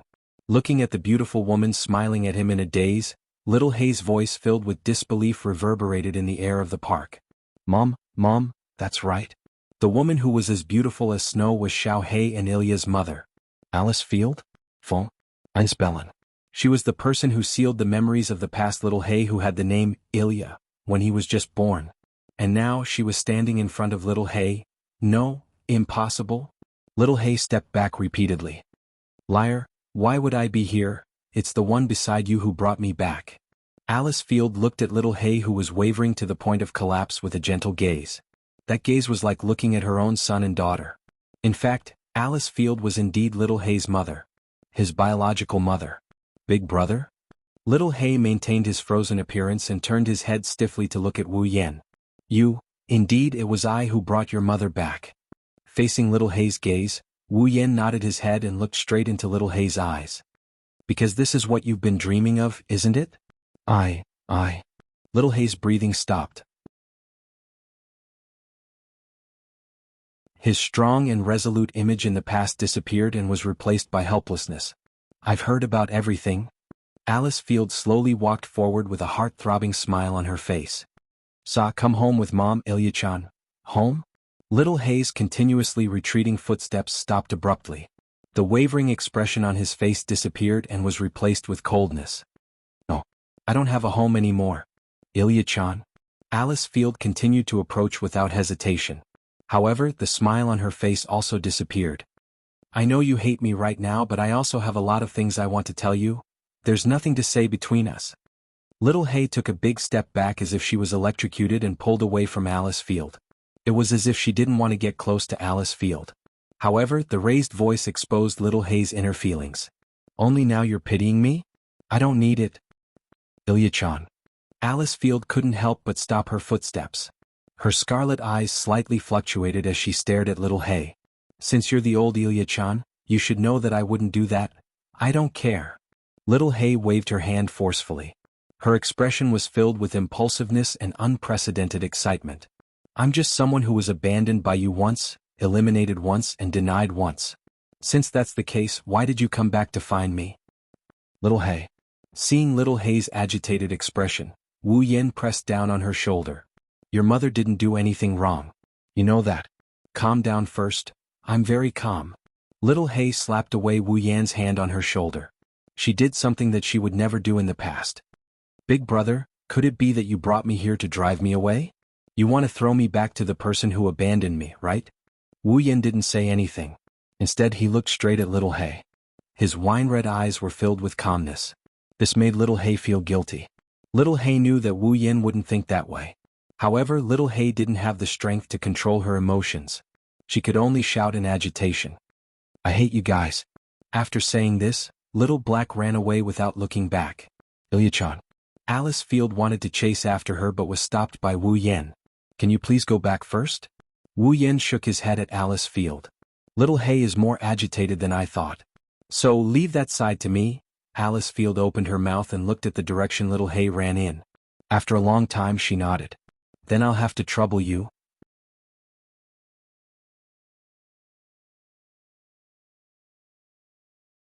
Chapter 1536. Bam. The door to the living room was violently opened. Blackie lowered his head and rushed into the living room. Blackie? In the kitchen, Chuju was wearing an apron and washing the dishes.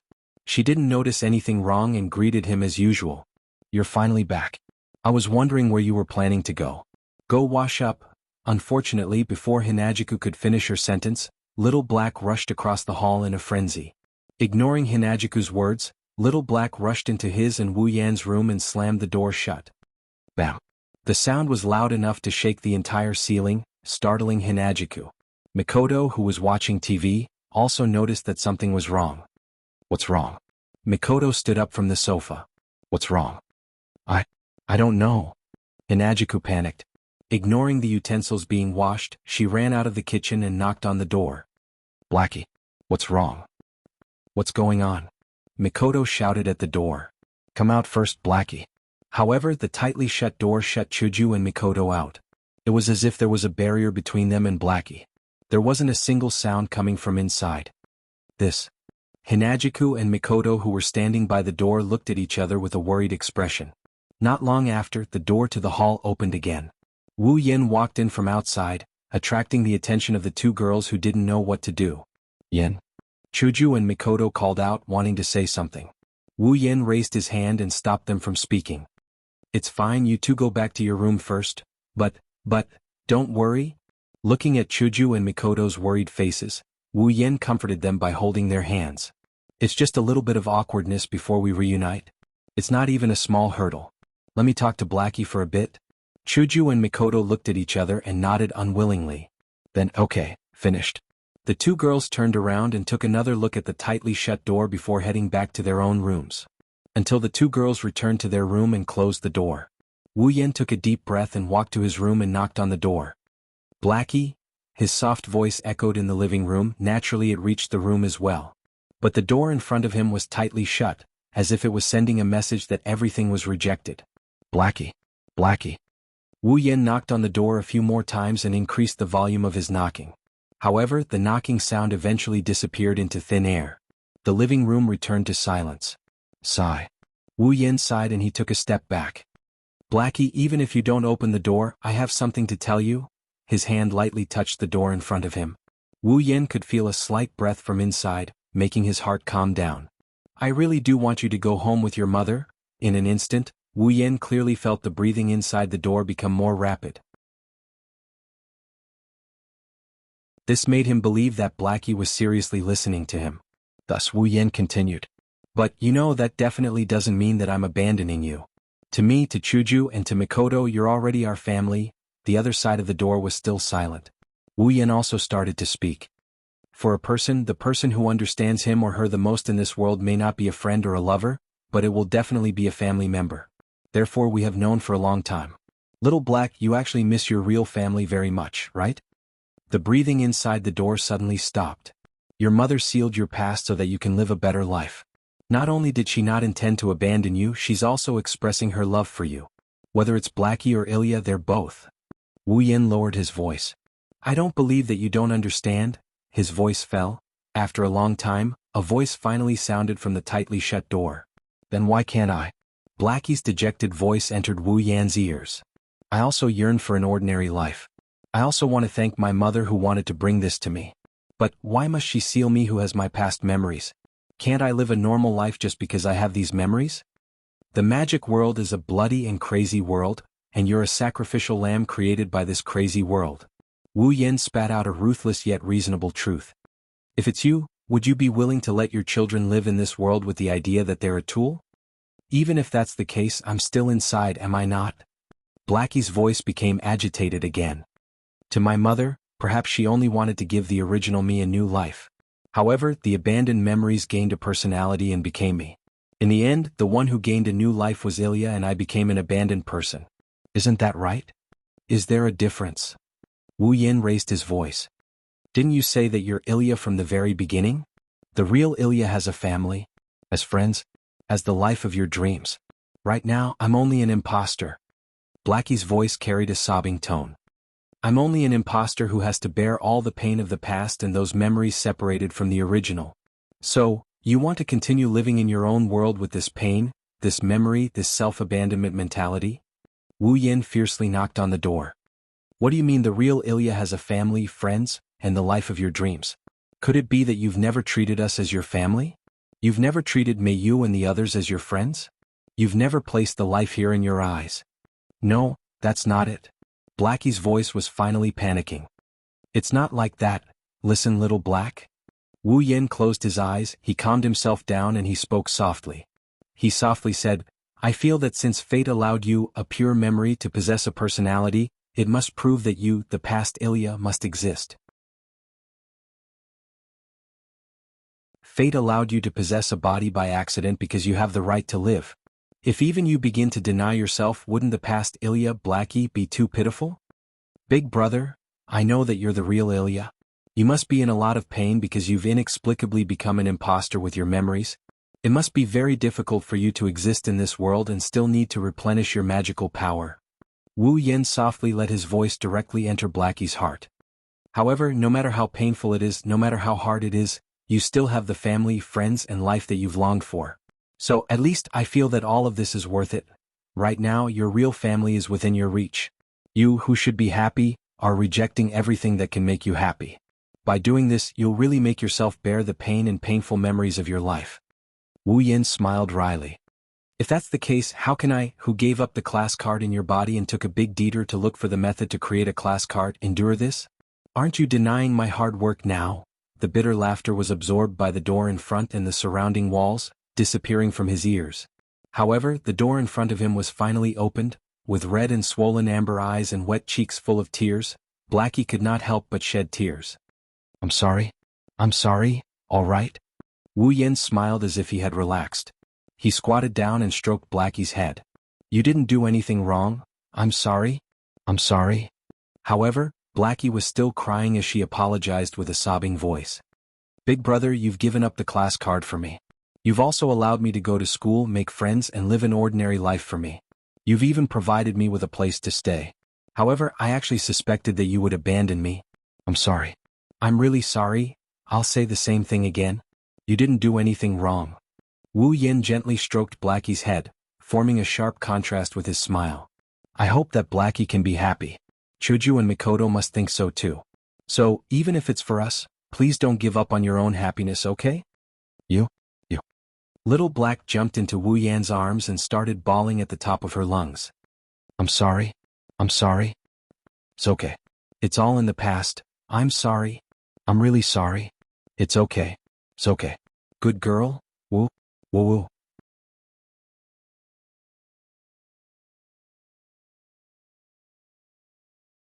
Chapter 1537. It's late at night. Even the moon and the stars seem to have started to rest. Unknowingly, the originally clear and beautiful night sky was slowly covered with a layer of dark clouds, causing the night to pervade and the moonlight and starlight to become obscured. In Fuyuki City, in the houses, the lights gradually dimmed, and there was a long breath. The bustling streets also became cold, and even the temperature of the air dropped, and it was unusually quiet.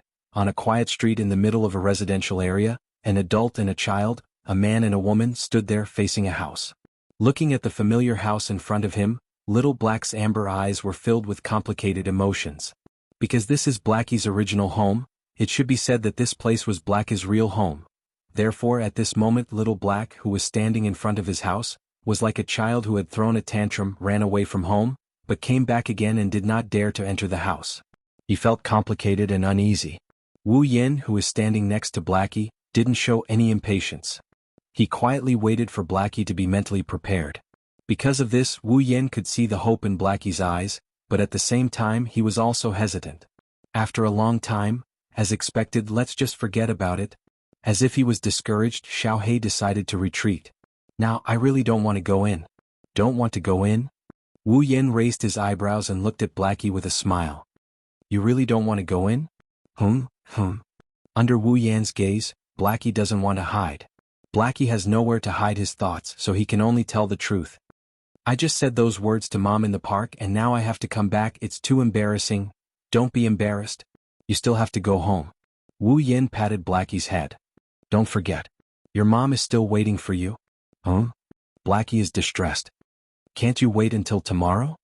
I'm afraid even if tomorrow, you'll still give up, right? Wu Yin rolled his eyes and pushed Blackie to the door. Okay, hurry up, I told your mom to go home first. If you don't go back tonight, your mother will definitely wait for you the whole night. Will you be able to live with that? All right, I got it. Blackie mumbled unwillingly. Really, why don't you want me to stay with you? It's not that I don't want you to stay, but I know where you should stay. Wu Yin shook his head. If you want to come back, I'll welcome you. But this is your home, isn't it? But I still have to replenish my magical power. Blackie is still a little afraid to enter the door. What if I don't have enough magical power? Then why don't you just come back and look for me before you run out? Wu Yin doesn't fall for it. You said it yourself, my magical power is unusually pure. It's at least 10 times stronger than the magical power provided to you by ordinary people or even high-level magicians.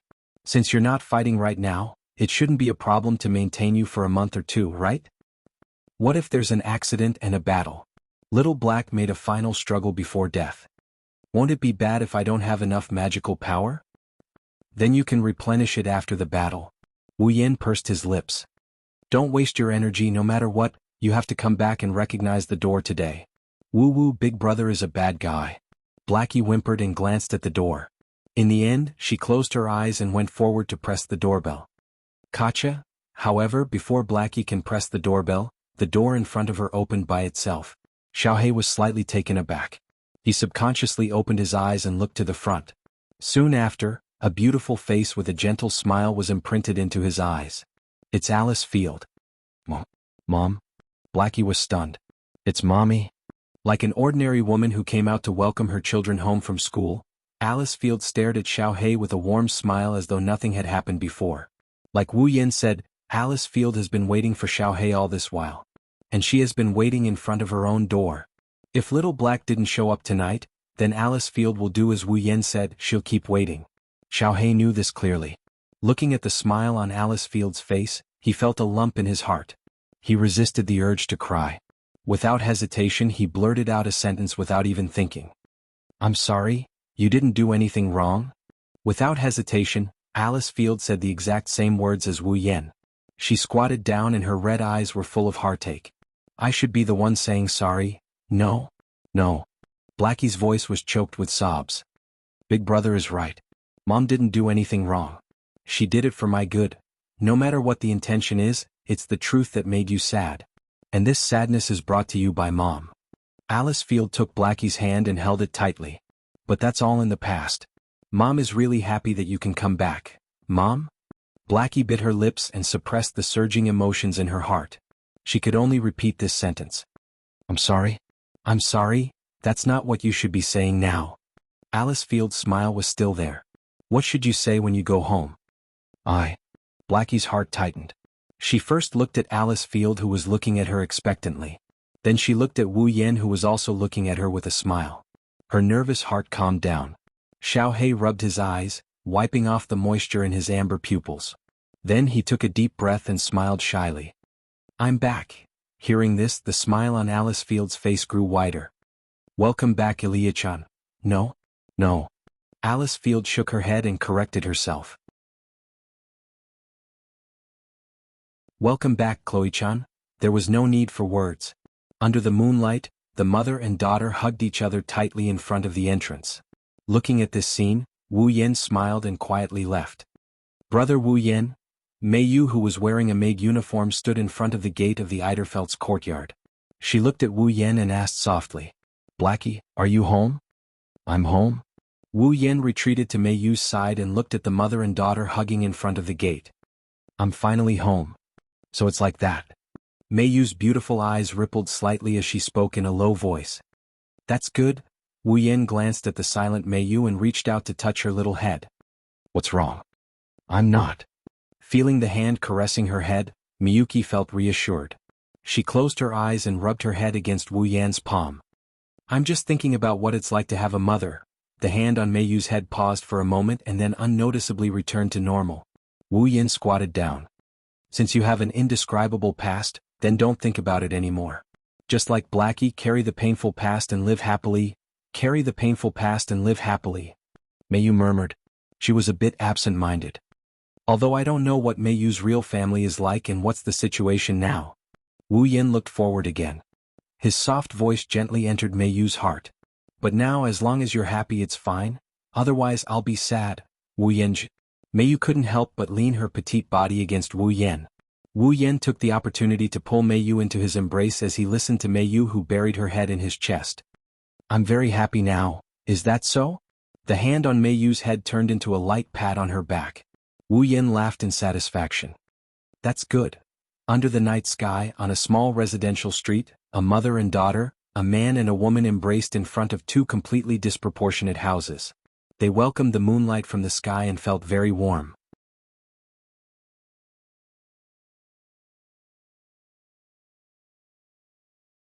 Chapter 1538. At the same time, Rin Enbin arrived at the edge of the river under the bridge. Looking at the red brick road in front of him and the neatly arranged street lamps on both sides, illuminating the bright red river bank. The river flashed with light as if it was leading to a sacred temple. Rin Enbin's green eyes revealed a trace of caution. Rin Tobasaka took out his phone from his bag and opened an email.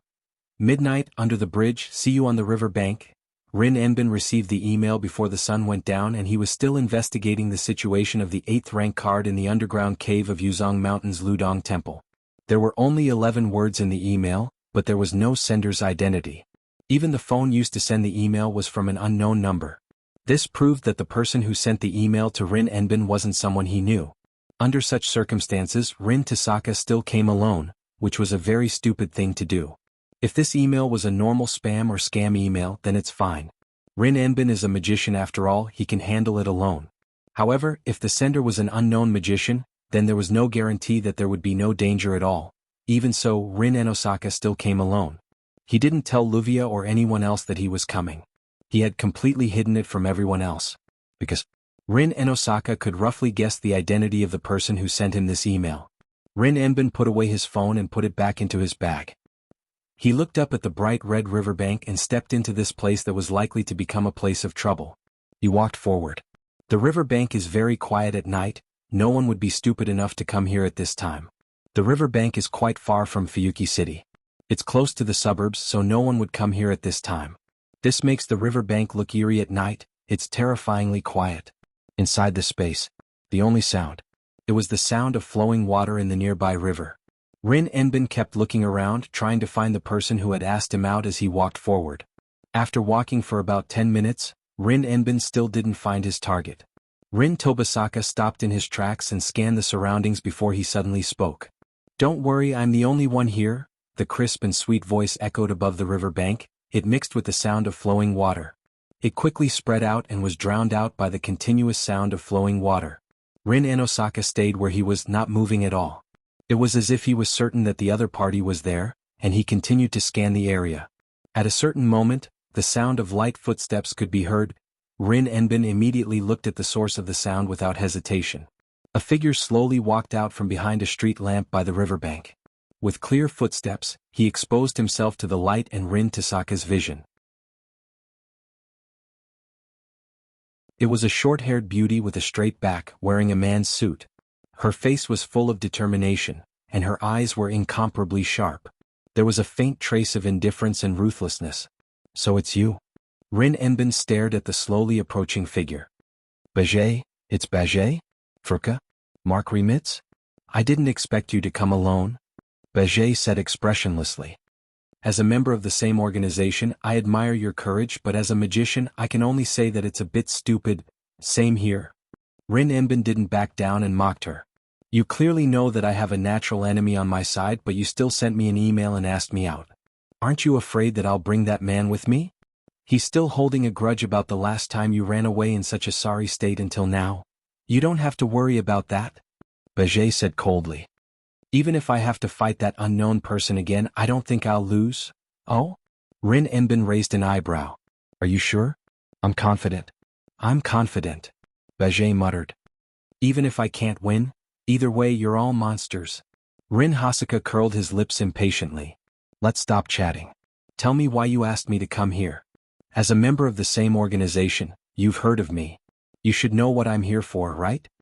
Baget's gaze sharpened as she stared at Rin Enbin. "What's the matter with the rank cards?" "What? I want to ask about the rank cards?"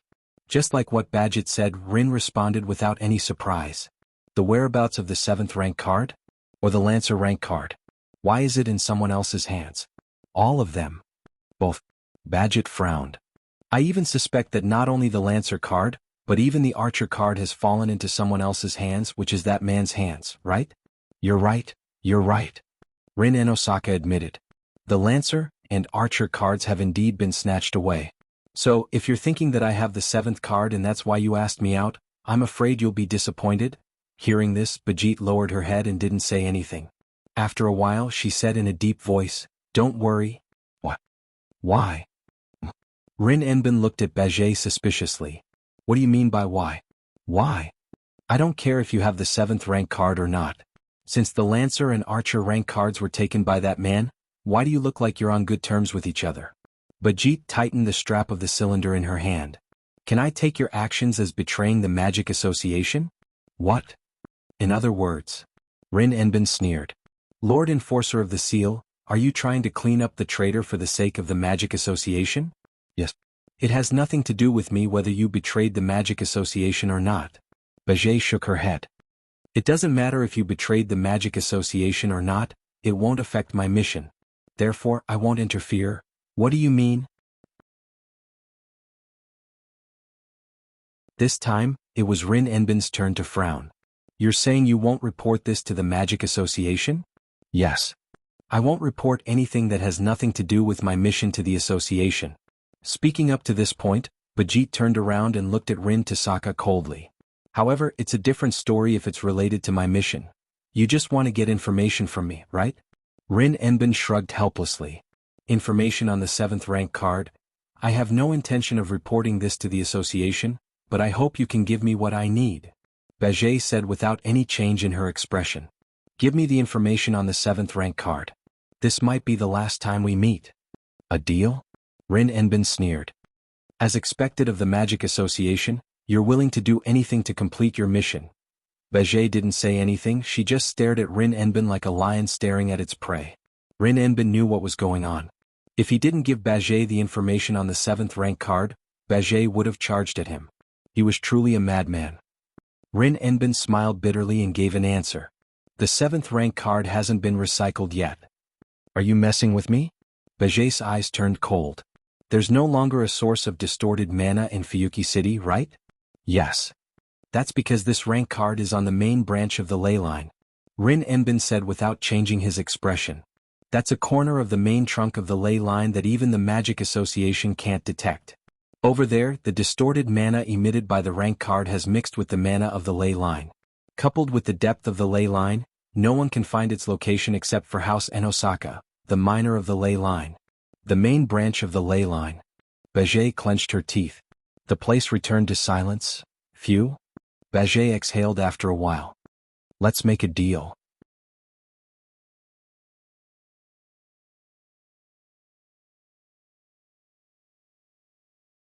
Chapter 1539. Retrieving the 8th rank card with Bajit? Everyone had gathered in the Eiderfeld residence's guest hall. Cries of surprise filled the entire space at the same time. What's going on? Wu Yin, who was sitting at the head of the table, asked Rin Enbin, who was standing at the head of the table. How did Bajit know about the existence of the 8th rank card? Aren't you the only one who can detect the veins of the earth? Yes. So, I'm the one who revealed the existence of the 8th rank card to Bajit. In front of everyone present, Rin Enosaka said something that shocked everyone. He even had a devilish smile on his face. Of course, Bajit didn't know about the 8th rank card. She thought the 8th rank card was the 7th rank card. She thought the 8th rank card was the 7th rank card? Everyone looked at each other in dismay. Rin, don't keep us guessing. Blackie said with dissatisfaction. What's going on? What? Who do you think I'm doing this for? Hearing Xiaohei's dissatisfied words, Rin Tozaka knocked Xiaohei's head hard, causing Xiaohei to cry out in pain. It's because of you that I revealed the existence of the 8th grade card. Because of me? Little Black, who was hugging his head, was slightly taken aback. Because of Blackie? Many of the young ladies were also puzzled. Wu Yen was the only one who asked with uncertainty. Is it because you want Bajit to change her target to the 8th rank card? Correct. Correct. Rin Enbin snapped his fingers. That's why Barget thought it was the 7th profession card when I told her that the 8th profession card was in the depths of the underground. I'm starting to understand. Mikoto nodded. Because Bajit has been looking for the 7th rank card in Fuyuki City, she's likely to target Blackie. So, if Bajit thought the 7th rank card wasn't retrieved yet and it's deep underground, then Bajit wouldn't look for the 7th rank card. She wouldn't be able to target Blackie. It's not just Bajit. Rin Enbin nodded with a serious expression. Master once said, there are many people in the Magic Association who are eyeing the 7th rank card. This time someone sent Bajit.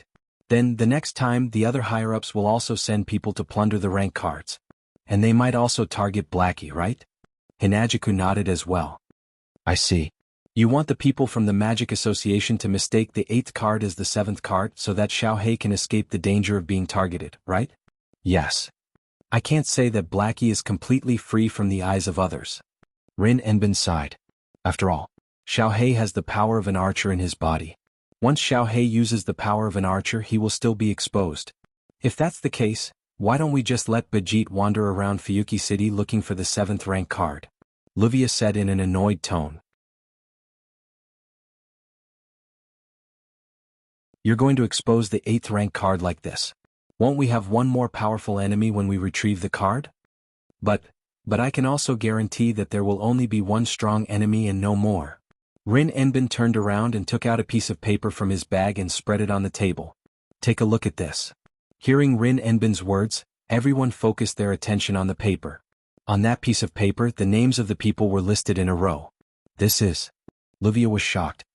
Isn't this a list of the higher-ups in the Magic Association? A list of the higher-ups in the Magic Association? Everyone turned to look at Rin Enosaka in confusion. This is the list Bajit gave me. Rin Enbin smiled. To be precise, this is the list of the higher-ups in the Magic Association who are eyeing the rank card. The list of the higher-ups in the Magic Association who are eyeing the rank card. Wu Yin took the list from the table. Why did Bajit give you this list? As a reward for letting her go with us to retrieve the rank cards. Rin Enbin snatched the list from Wu Yan's hand and he waved it around in front of everyone. As I said just now, there are many people in the Magic Association who have their eyes on the class cards, and these people are very likely to send people to find the owner of the class cards or even the acting master to take back the class cards to make trouble for us. Now, these people who might bring us trouble are all here. Rin Enbin said as he looked at the crowd. If we give this list to the master, he'll be able to restrain the higher-ups of the Magic Association who are trying to steal the rank cards. They won't be able to send anyone, and we won't be troubled for no reason anymore. Hearing this, everyone present looked at each other in twos and threes and nodded. This is indeed a good thing. If we can make Bajit look away from Xiaohe and we can guarantee that no one will come after us, it's not a bad deal. Rin Enbin shrugged. However, we'll have one more competitor when we retrieve the 8th rank card. In a way, this is a good thing. Wu Yin tapped on the table. This time, our opponent will be much stronger than the heroic spirits we've faced before. It's hard to say if we'll be able to retrieve the rank card. With Bajit's help, the situation might be better for us. Better? Think about it. Wu Yin chuckled as the girls looked at him in confusion. Bajit's combat power is terrifying. She also has the Flagelak. She's almost invincible against the heroic spirits who use their noble phantasm as their last resort. With her around, it'll be much easier to retrieve the 8th rank card. Wait until Batchet defeats the heroic spirit with her Flagelak and gets the 8th tier card. One day she will come looking for me, the one with the other tier cards. Wu Yin snickered. By then, I'll be able to snatch the rank card from Bajit. It'll be much easier to deal with than an unknown heroic spirit. The girls rolled their eyes when they heard this. However, Wu Yan's words are accurate. Compared to the heroic spirit that they had no idea about but was sure to be stronger than the heroic spirits they've faced before, it was much easier for Wu Yan to deal with Bajit. After all, Bajit's Flagelak couldn't kill Wu Yan while Wu Yan could kill Bajit with his noble phantasm. He was Bajit's natural enemy. If that's the case, Xiaohe won't be able to fight as well, right? Chuju glanced at Xiaohe. Once Xiaohe fights, the fact that she has the archer rank card will be exposed. Ha! Xiaohe slumped on the table in disappointment. What's going on? No, it's not just Xiaohe. Wu Yan said. Other than me, Chuju, and Mikoto, the rest of you won't have to fight. Other than Hinajiku and Mikoto, the rest of the girls were all shocked. Why? Because it's too dangerous. Wu Yan said without hesitation. You know that our opponent this time is much stronger than the heroic spirits we've faced before. Your combat power is severely lacking, right? Rin, Ruvia, Iria, and Mio were speechless at Wu Yan's words. I know you guys want to join the battle, but the problem is no longer about how to retrieve cards. Instead, you need to figure out a way to get the mana stuck on the main branch of the ley line to make sure the ley line is in chaos. Wu Yan said in a serious tone. As for this matter, it's enough for us to handle it. I think so too. Mikoto agreed. The level of the battle this time is too high. If you guys fight, it'll affect the outcome. So, if it's possible, you guys should be our backups. For the sake of the big picture, please forgive us. Chuju comforted Iria, Mio, and Xiaohe. It's for your own good. Rin and Osaka and the others fell silent. I have to say, this is the best way. Rin Enbin sighed. We have no choice but to be the backups. That's right. Wu Yin stood up and looked out the window. Next, we just have to wait for the underground tunnel to be completed.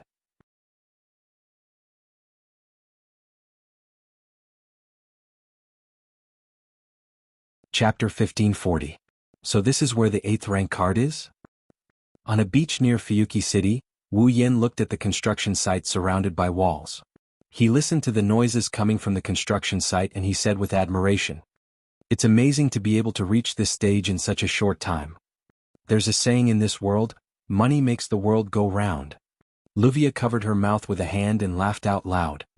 If you throw in the money, you can shorten the project to a satisfactory level. Nouveau riche. Rin and Osaka muttered unhappily. Damn it, why is this guy so rich? But I didn't expect the main vein of Fuyuki City to be under the beach. Wu Yin didn't know whether to laugh or cry. Could it be that the closer to the beach, the more active the vein is? Does the vein need to absorb water? This is just an underground passage that leads to the mirror world where the rank card is. It doesn't mean the card is under here. Rin and Osaka folded his arms. We can't just dig on the surface where the card is, right?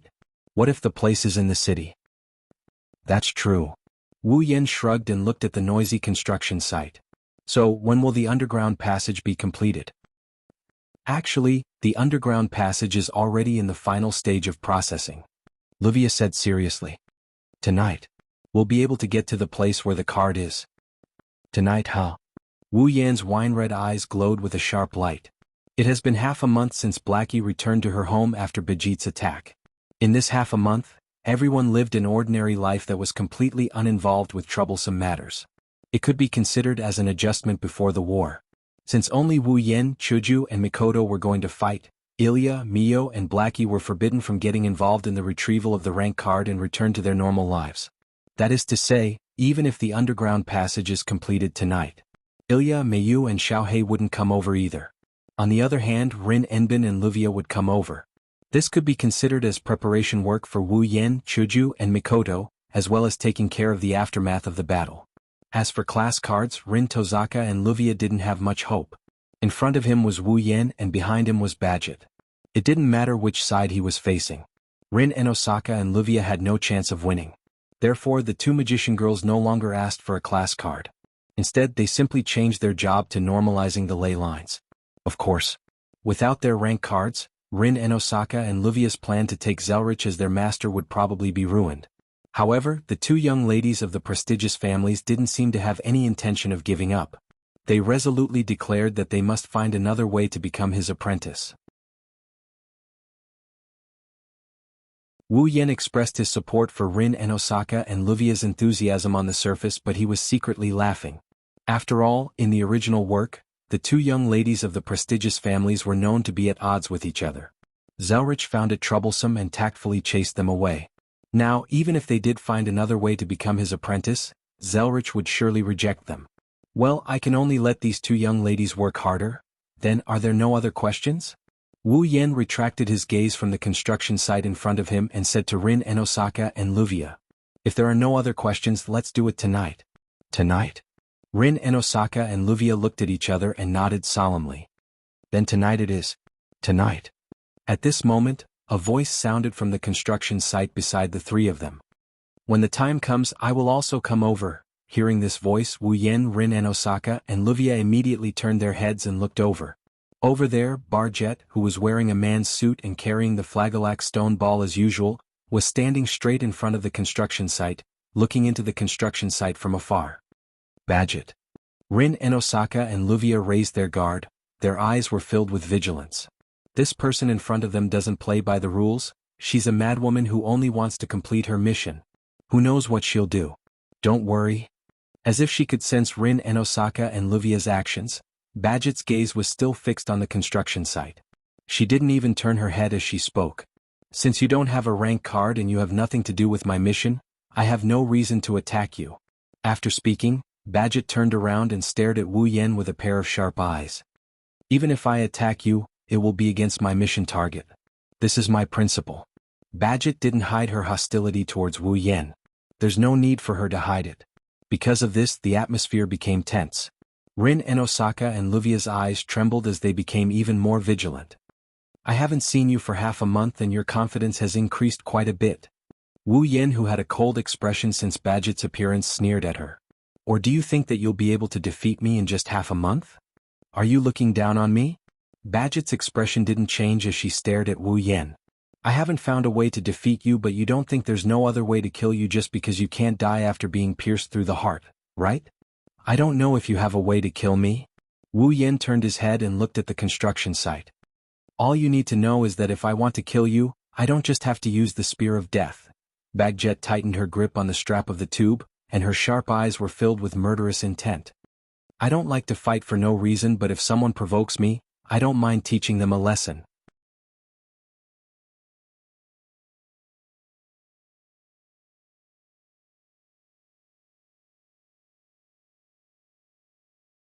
Chapter 1541. Tonight, the night is cold and chilling. Even though the sky is clear and there's nothing to block the moonlight and starlight, there's no reason for this night to feel oppressive. Of course, not everyone under the night sky feels the same way. Only a small portion of the people would feel oppressed in this moonlit night, which wasn't too bad. As for Fuyuki City, it's still going on with its daily routine. The waves kept crashing and crashing against the dimly colored beach, like an army invading other people's territory, wetting every grain of sand and gravel, but after a while, they retreated as if they couldn't continue anymore. The waves kept crashing and crashing against the beach, like an army invading other people's territory.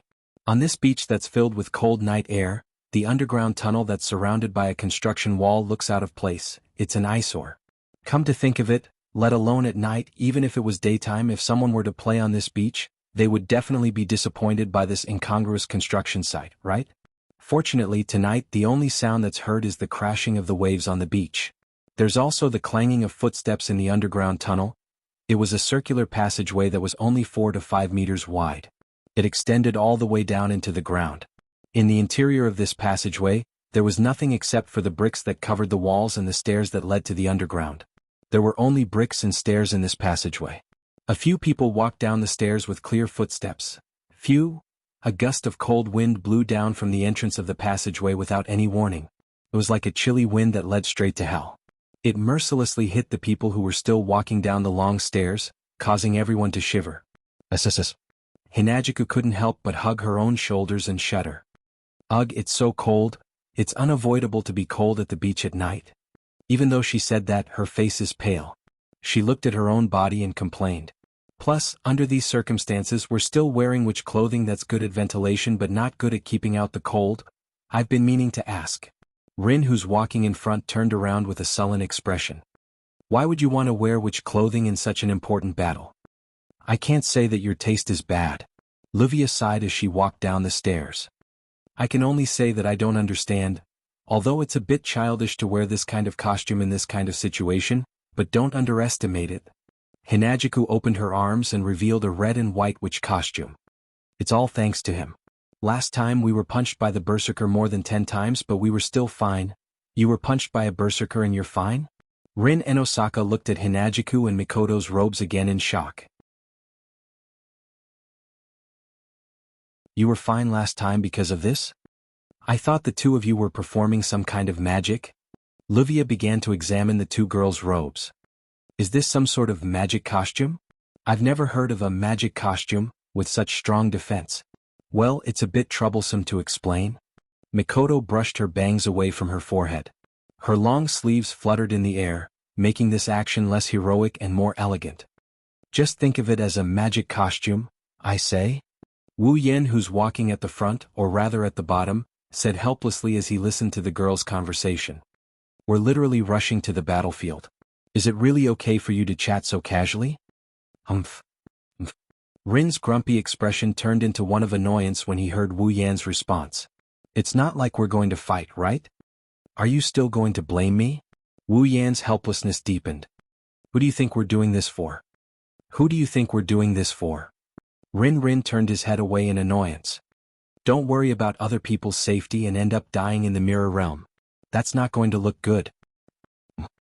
Hinagiku blinked her eyes and said with uncertainty. Are you worried about us, Rin? Who's worried about you? Rin raised his voice and looked a little agitated. I'm not worried about you. Hey Rin, do you know what people call this behavior of yours? Mikoto mocked Rin, who expressed his thoughts with his expression. It was as if he admitted to Chuju's words. People call this behavior of yours a tsundere. Haha. Wu Yen laughed dryly. It's really interesting for you to say something like that. I don't care anymore. Rin yelled and quickened his steps. Let's get down there. Amidst the commotion, the group of 5 continued to walk in the echoing underground tunnel. After walking for an unknown period of time, the surface finally appeared in their field of vision. Stepping on the ice-cold stairs and braving the cold wind, the group of 5 finally reached the end of the underground tunnel. The scene that appeared before everyone's eyes was a rather spacious basement that was similarly paved with bricks. Other than that, there was nothing else in the basement. We're here. Livia's voice sounded a little depressed as she looked at the basement. If we open the portal to the imaginary realm from here, we'll be able to jump to the mirror realm at midnight. So, this is the place. Wu Yen, Chuju, and Mikoto looked at the empty basement. Is it really okay? Rin couldn't help but ask. That's a heroic spirit that can't even be compared to that saber, who has superb sword skills, and that berserker, who is like a monster. If you're afraid of your opponent's strength, then leave. This sentence didn't come from Wu Yen, Chuju, or Mikoto. It came from the staircase. The group of 5 looked at the source of the voice and saw Badget walking over with a barrel on her back. As a competitor, I'm only happy that all of you are leaving. Badget walked past everyone as if there was no one around her. She walked to the front of everyone and left them with only her back view. However, as a pure magician, I'm not happy that you're afraid. Don't lump everyone together with a battle maniac like you. Luvia snorted. A magician can't be afraid? Who gave you that idea? Yes, at least in my memory no one taught me what fear is. Badget tilted her head and glanced at Wu Yen. Even in the face of death. Is that all you want to say? This time Wu Yen didn't treat Badget coldly. He also didn't try to suppress his emotions. Instead he revealed a faint smile. As the opening speech of the competition, it's a bit boring. Unfortunately, I don't have the education that requires me to make an interesting opening speech. Badgetter seemed to be a little surprised by his speechless performance. However, she ignored him after a while and tightened the strap of the cylinder in her hand. Moreover, this competition should be very beneficial to me, right? Once the opponent uses a noble artifact, basically, if nothing unexpected happens, you'll win, Mikoto said eagerly. But before that, we'll take care of our opponent. Is that so? Badget turned around and showed her back to the crowd. I hope so. Let's stop chatting. Luvia looked at her pocket watch. It's about time. Let's go. Wu Yen said without hesitation. Let's start the competition. Then an intricate geometrical pattern with dazzling lights spread out from under Wu Yen, Hinajiku, Mikoto, and even Badget's feet. It started spinning like a disc playing a movie. Be careful. Rin and Osaka finally shouted. Don't die. In response to Rin and Osaka's words, 3 waving hands were raised. Immediately, the colorful brilliance shrouded the 4 people who were trapped in the area covered by the precise geometric pattern and illuminated the entire underground basement. Not long after, the multicolored brilliance dimmed, and the intricate geometric pattern also slowly disappeared. Along with him, the group of 4 disappeared as well. Rin and Osaka and Luvia both stared ahead in silence for a long time.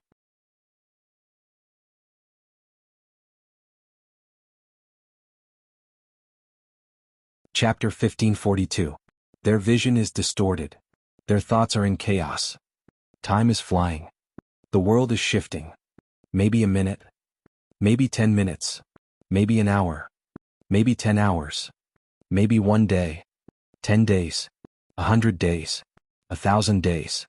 Everyone felt that the journey to the mirror realm was so long and boring. It felt like thousands of years, but it also felt like an instant. They couldn't tell how much time had passed. In front of their eyes was a field of white. Their sense of direction was swaying along with their vision. As if they were in a manhua mirror, there was nothing in this world, only a dazzling halo. But this feeling didn't last for long. When everyone's brain started to function normally and their thoughts returned, the feeling of stepping on solid ground returned to their bodies. Their vision gradually returned to normal as well. However, before everyone could open their eyes and look at the enemy they were about to face, an extremely dense chill suddenly surged in their bodies that had just regained their sense of substance. Because even if they didn't see it, Wu Yen, Chuju, Mikoto, and Badget could feel it. In the air, an extremely oppressive and terrifying malice as thick as a bottomless swamp was gradually growing with their arrival. Their heads, which had just regained their ability to operate, suddenly shook, causing everyone to tense up. They opened their eyes abruptly and looked forward. Then, everyone, including Wu Yen, sucked in a breath of cold air. Their gasps echoed throughout the entire mirror realm. It was still the same deep underground basement, and it was still the same empty space that was covered with bricks. But in this basement, it was exactly the same as before. There was something. It wasn't there before. A shadow. To be more precise, it was made of shadows. It was incomparably turbid, like filthy mud, constantly twisting and turning, only having the wheel of a human. A monster whose face couldn't even be seen clearly. Yes. In just one encounter, the first adjective that appeared in everyone's mind was the word, monster. It wasn't just because the opponent was a muddy mud man with only the wheel of a human. Moreover, it was because on the muddy clay figurine in front of the mirror world, there were incomparably black and violent storm-like black fog dancing crazily. It was the same as the previous saber, it could reflect magic. It could also reflect magic and to a certain extent, it was immune to damage. Only melee combatants could deal with this high-density magic mist. Oh. Compared to this saber, this human-shaped creature's magic mist was even more terrifying. If one said, the magic mist on saber was only considered as a small wave, but the magic mist on the muddy man before Kirin was enough to form a real storm. How terrifying. Archer, level 79. The muddy black mist was swinging back and forth in the air like a whip, bringing with it a whistling sound. In the air, the thick, viscous liquid pressure was like a snake that had found its target. In the blink of an eye, it crawled into the hearts of the uninvited guests and began to gnaw on them. Looking at the muddy mud man that was emitting an unusual amount of malice, for a moment, everyone's mind went blank. Even Wu Yen, Chuju and Mikoto's perceptive sense activated subconsciously, but their minds didn't respond. Archer. Just as Wu Yen had hoped, this muddy mud man in front of them was the second Archer rank card. It's a pity that the Archer is surrounded by a storm-like black mist. Wu Yen, Hinajiku, and Mikoto aren't in the mood to be happy about it. Not to mention, the real shock was yet to come. Swoosh, swoosh, swoosh, swoosh. At a certain moment, the pitch-black gas that was waving wildly in the not-so-vast space suddenly paused. Like a shark that had smelled blood, it turned around and with a shrill and sharp cry, it swept across the atmosphere, or turned into a long whip, or turned into the tip of a spear and attacked everyone present. It might sound complicated, but in actuality, from the real domain to the imaginary domain's mirror realm, to the sudden attack of the black mist, the entire process took no more than 2 to 3 seconds. Otherwise, the four of them, who had been through hundreds of battles, wouldn't have still been unable to react from the clear understanding of the enemy until now. It wasn't until the shrill cry that the four of them woke up from their stupor. They quickly stomped on the ground and scattered in all directions. Bam bam bam bam bam. In the next second, the seemingly sturdy ground was mercilessly penetrated and exploded as if it was hit by a cannonball. That mana fog. Hinajiku, who was the fastest and also the fastest to dodge it, was shocked by the sight. It can still attack. Attack. Wu Yen, who retreated to the left, yelled without hesitation. The enemy is more troublesome than we thought. It's not the time to care about other things. Don't worry about the competition. Everyone attack. Got it? Chuju and Mikoto replied. Wise choice. Bajit threw away the cylinder in her hand and clenched her fists. A pair of rune gloves emitted a green glow. Don't hold back. With a flash, he retreated to the back. The space behind him rippled like the surface of the water. Black swords, spears, swords and all sorts of treasures came out of the ripples and aimed at the archer. Let's go. Hinajiku and Bajit stomped on the ground with all their might, causing the ground to crack and form a crater as they charged towards the archer. Mikoto. We'll cover them. Mikoto came to Wu Yan's side and raised her hand. Blue and white lightning flashed on her body. Whoosh. In the air, the pitch-black mana fog whizzed through the air like a gust of wind, leaving afterimages in its wake as it shot down toward Hinajiku and Bathjet. It's not hard to imagine what would happen if they were hit.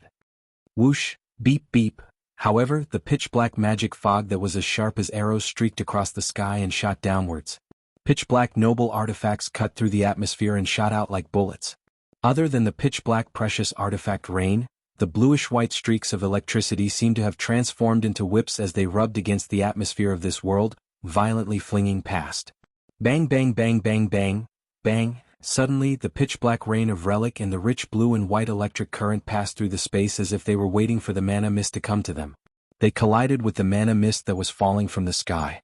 In an instant, the mana fog that was shot down like arrows was either destroyed by the pitch-black rain of noble relics or collided with the blue and white electric current, resulting in a strong explosion.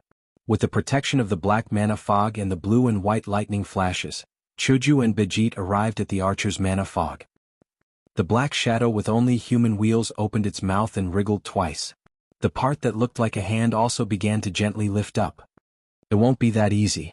However, before the archer could move, Wu Yen and Mikoto moved first. The pitch-black rain of noble phantasm and the blue-white electric current that collided with the high-density mana fog in midair dispersed the black mist. Just like how the mana fog attacked Hinajiku and Bathjet, it drew a perfect arc and fell to the ground. Bang bang bang bang bang. In the continuous explosion, the black mana fog and blue and white lightning flashes landed on the archer's mana fog and blasted the ground, setting off a thick cloud of dust. Now. Seeing this, Hinajiku and Bijit's eyes lit up at the same time. One raised her white cherry while the other raised her fist that glowed with blue light. Mixed with a violent ki, they broke through the smoke in front of them and rushed into the center of the smoke to attack a blurry black figure. Just as Hinajiku and Bijit rushed into the dust cloud. Ah! Amidst the dust and smoke, a voice that sounded like a ferocious ghost's howl resounded throughout the entire mirror world for a long time.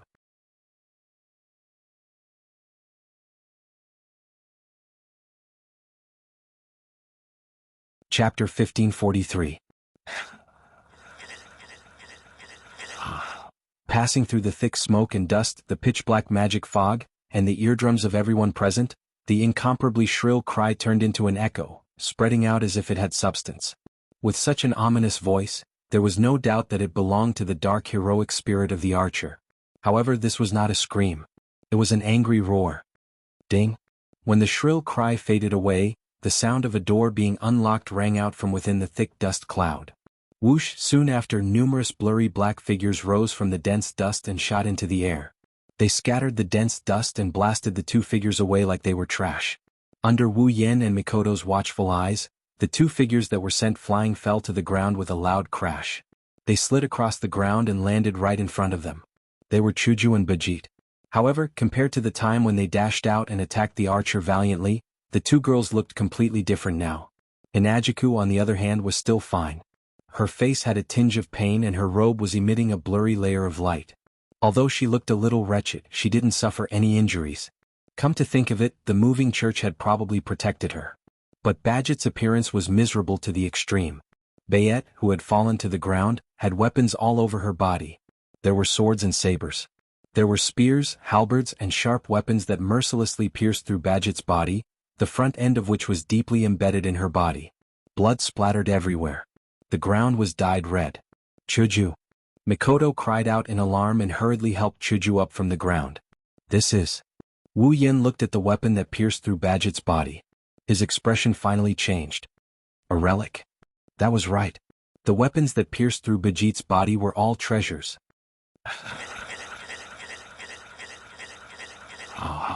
It was only at this moment that everyone saw it clearly. Up ahead.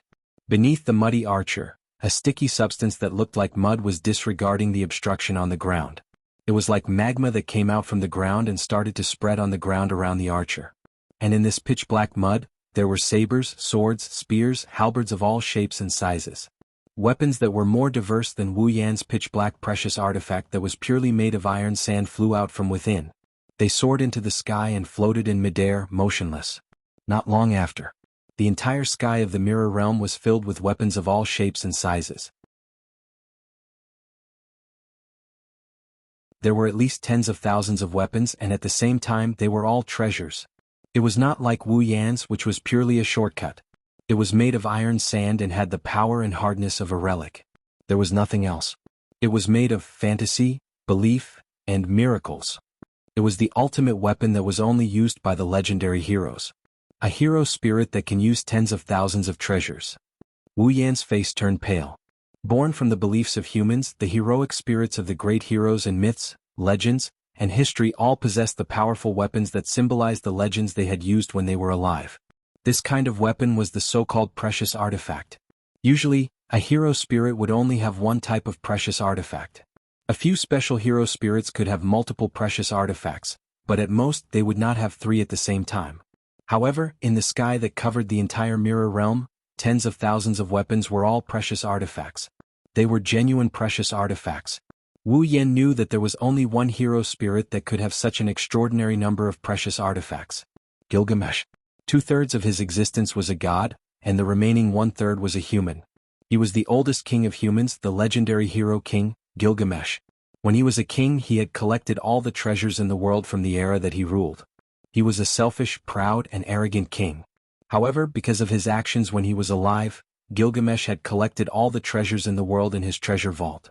In this treasure vault, there were prototypes of precious artifacts that helped the heroes that were qualified to become hero spirits in the future. There were also prototypes of monsters that had taken the heroes' lives. Therefore in this treasure trove, there were countless prototypes of all the treasures. This treasure vault, even after Gilgamesh died and turned into a hero spirit, became a precious artifact that symbolized his legends and was used by Gilgamesh. It was also because of this precious artifact that stored all the prototypes of precious artifacts that Gilgamesh was known as the strongest hero spirit. This precious artifact that stored all the prototypes of precious artifacts was called Gate of Babylon. It was exactly the same as the Gate of Babylon that Wu Yan had been using. However, Gilgamesh's Gate of Babylon contained all the prototypes of noble artifacts. Wu Yan's Gate of Babylon didn't have that many collections. Even though Wu Yan's Gate of Babylon had countless noble relics, the noble relics in his Gate of Babylon were only made up of iron sand. They were powerful, but they did not have the special abilities of the legendary noble relics. As for the treasures in Gilgamesh's Treasure of the King, they all had the same abilities as when they were active in myths, legends and history. The two of them were not on the same level.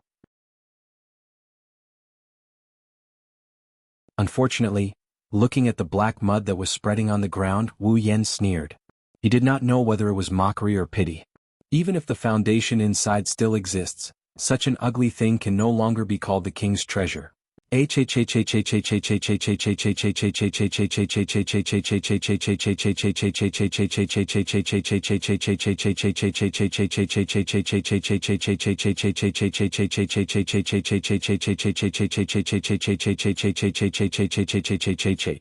No one knew if it had heard Wu Yan's words, but the true identity of the oldest king of the human race. The monster let out a roar similar to resentment, raising its head and roaring madly. Then, the treasures that covered the entire area tilted and pointed towards the direction of Wu Yan, Chuju, Mikoto, and Badget. If all of these treasures were to fall from the sky, Chuju and Mikoto might not be able to escape unscathed even with the protection of the moving church. What's more, if any of these treasures were effective against the undead, then even Wu Yan wouldn't be able to escape unscathed. Wu Yan, Chuju, Mikoto, and even Badget, who was still on the ground, felt their scalps go numb as they looked at the countless noble phantoms.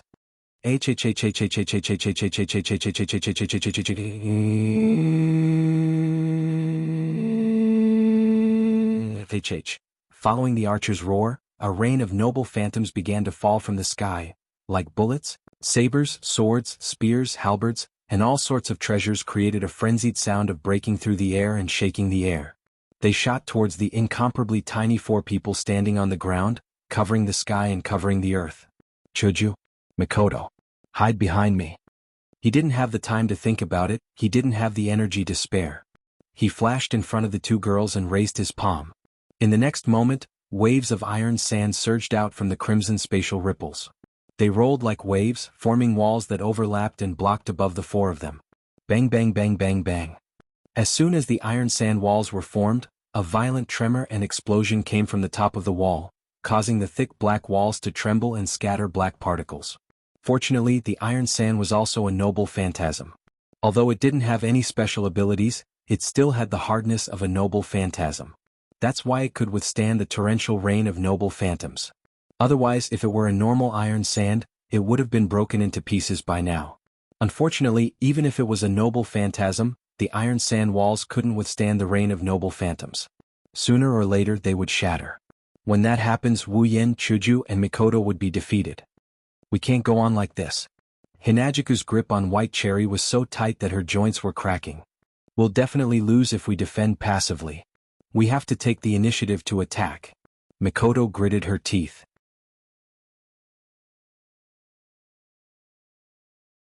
Yan, think of something. I know. Wu Yan had already raised his other hand in front of him, sweat dripping down his forehead. But I can't give up on defense or else we'll be finished. Then let's... Chuju and Mikoto had just opened their mouths when a shadow suddenly rushed out from the side.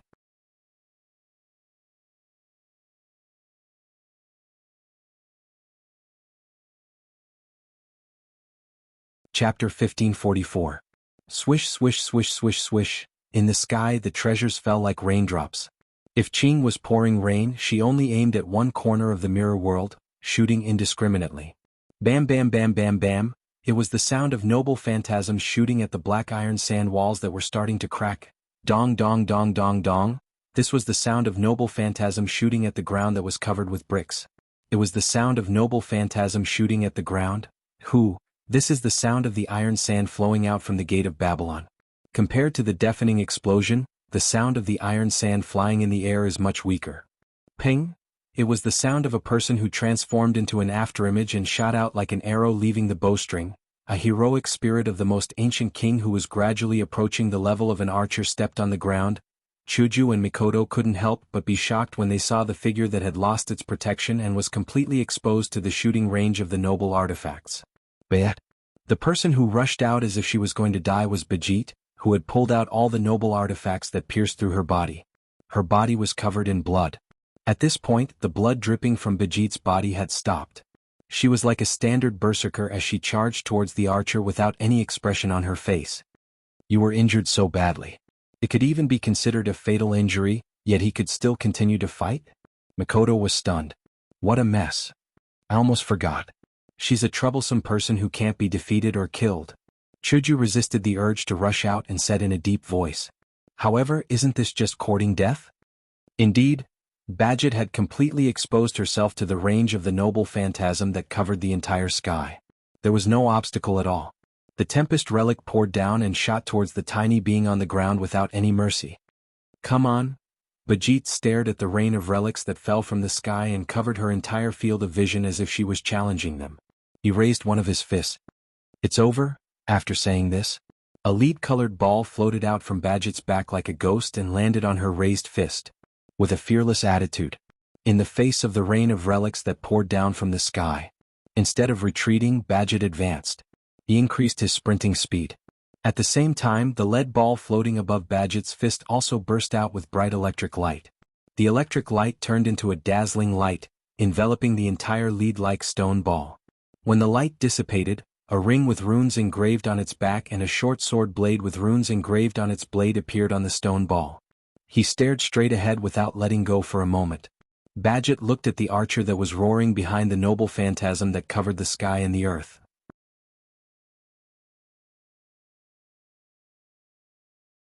He accumulated all the strength in his fist, until Badget and the noble phantasm that covered the sky and the earth collided within a meter of each other. On his fist, the real form of the Flagellac was displayed. The magic formation on his fist shone brightly. Flagellac slash. It was as if he was declaring that he was overestimating himself. Badget used his only noble phantasm that was at an absolute disadvantage against the noble phantasm that covered the sky and the earth. It was as if he was throwing a heavy punch. In an instant, a stream of light shot out from the Flagellac, passing through space and time. In a thousandth of a second, it hit the noble phantasm that covered the sky. It was the intersection of a point and a surface. There were all kinds of noble phantasm that covered the entire field of vision. A stream of light that was only 2 fingers wide was heading straight for him. It was as if the tip of a needle was pointing at a tall city wall or a harpoon was aiming at a stormy sea. It was so overconfident and ignorant. It was indeed a small and sharp phosphorescent light that was as small as a needle. However, this streak of phosphorescent light was not even worth mentioning when compared to the torrential storm formed by tens of thousands of noble artifacts. The phosphorescent light that was quickly submerged passed through the ocean-like waves of noble artifacts and flashed out from within. The lightning-fast attack was as if it was invisible from the start. None of the noble phantasm could touch it. Therefore it turned into a deadly beam of light, splitting the space in half. Before anyone could react, the beam of light pierced into the archer's heart. The archer's roar that made people uncomfortable stopped abruptly. The noble phantasm called Flagellac had the ability to reverse time and distort cause and effect. It pierced through the archer's heart before he used his noble phantasm, destroying his heart. Ding! There was another sound that sounded like a door being unlocked. All the noble phantasms that covered the entire mirror realm disappeared. Everything returned to its original state. This was because the Flagellac had returned to the time when the archer had not released his noble phantasm and pierced through the archer's heart. Therefore the archer's noble phantasm was erased. All the noble phantasms that were used by the archer disappeared. At the archer's heart area, everyone could clearly see it. A small hole appeared right there. It was the size of a pebble. It was an insignificant hole, but it froze the muddy mud man that was surrounded by a storm-like mana mist. It could no longer move. Dong! The abandoned stone ball, which had lost its lead color, fell heavily to the ground with a dull thud. Mikoto looked at the motionless archer and said with uncertainty, It's over? It's over? Wu Yen focused his attention on the archer. If it's that easy, then it's best. Before he could finish his sentence, everyone present felt as if their scalps were about to explode. Their faces were filled with shock as they took a step back. The archer, who couldn't move at all, suddenly raised his head and grinned from what seemed to be his mouth. Then a stream of black mud suddenly appeared around Wu Yan, Chuju, Mikoto, and Badget and surrounded them. Not good. Wu Yan's pupils shrunk as he shouted. Retreat. She still couldn't finish her sentence. Weapons began to emerge from the black mud that surrounded everyone. The sharp tips of the weapons were aimed at Wu Yan, Chuju, Mikoto, and Badget's heads. Cold, sharp glints flashed on top of the weapons. Then all the treasures that emerged from the pitch-black mud that surrounded everyone attacked everyone's heads from all directions. Bam! Different types of treasures collided with each other. Some struck the ground and some shot out, but they shot into the pitch-black mud. The four figures were instantly covered by the luxurious rain of treasures, and rings of flames exploded. A small portion of the dark magic mist flowed into the archer's body. When the dark magic mist flowed into the archer's chest, his heart that was pierced by the flagellum instantly recovered. Not only could the dark magic mist be used for defense, but it could also be used for attack. It was extremely useful for both offense and defense. Now it had taken on a completely new role. It could heal its master's body.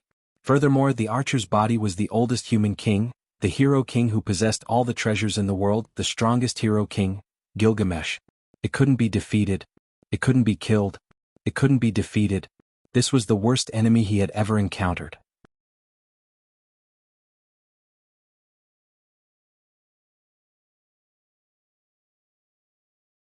Chapter 1545.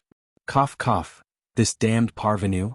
In the midst of the dense flames that exploded from the noble phantasm, a scolding voice rose together with a magical whirlwind. The voice was transmitted into everyone's ears, and it also swept away the flames that covered everyone. Inside, Wu Yan, Chuju, Mikoto, and Badget were coughing rather miserably. Each of them was surrounded by a pitch-black sword wall with holes of various sizes. At the critical moment, Wu Yan built a wall of swords to block the attacks. At the same time, he used his space teleportation magic to move the rest of the wall of swords to the other three ladies, saving them. If it wasn't for Wu Yan's timely reaction and actions, Chuju and Mikoto, who were protected by the moving church, would have been fine, but Badget would have been dead for sure. After all, Badget had just used a resurrection rune not long ago. She might not be able to resurrect yet. Of course, Wu Yan didn't consciously save Badget, who wanted to kill Chuju and Mikoto. He might have even left her alone, but the situation at that time didn't give him time to think so much, so he subconsciously saved her as well.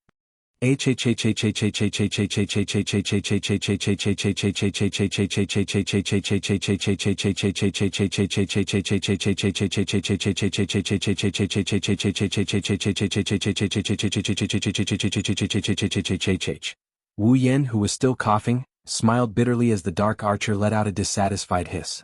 Even if you lose your rationality, you will still be able to do it.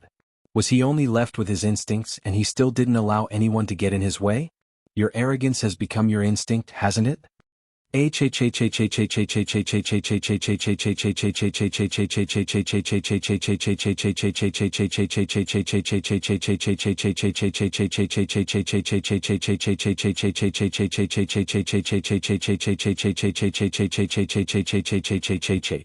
The archer, the ancient king, roared again. Black mud started to rumble around his body. Damn it. Even Badget couldn't help but curse in the face of this situation. There has to be a limit no matter how much he messes around. The number of noble artifacts and the pitch-black magic mist that can heal the body. I really hope that this is just a nightmare. Unfortunately, this is not a nightmare. Wu Yan waved his hand. All of the pitch-black iron sand swords immediately disintegrated and surged into the air, forming pitch-black precious artifacts. From now on, don't act on your own. Let's work together. Join forces? Badget frowned. Then he nodded. But if that's the case, we can't be sure if we can defeat this monster. Who should the rank card belong to? But now isn't the time to think about the card. I agree. Of course we have no objections. Chuju and Mikoto answered without hesitation.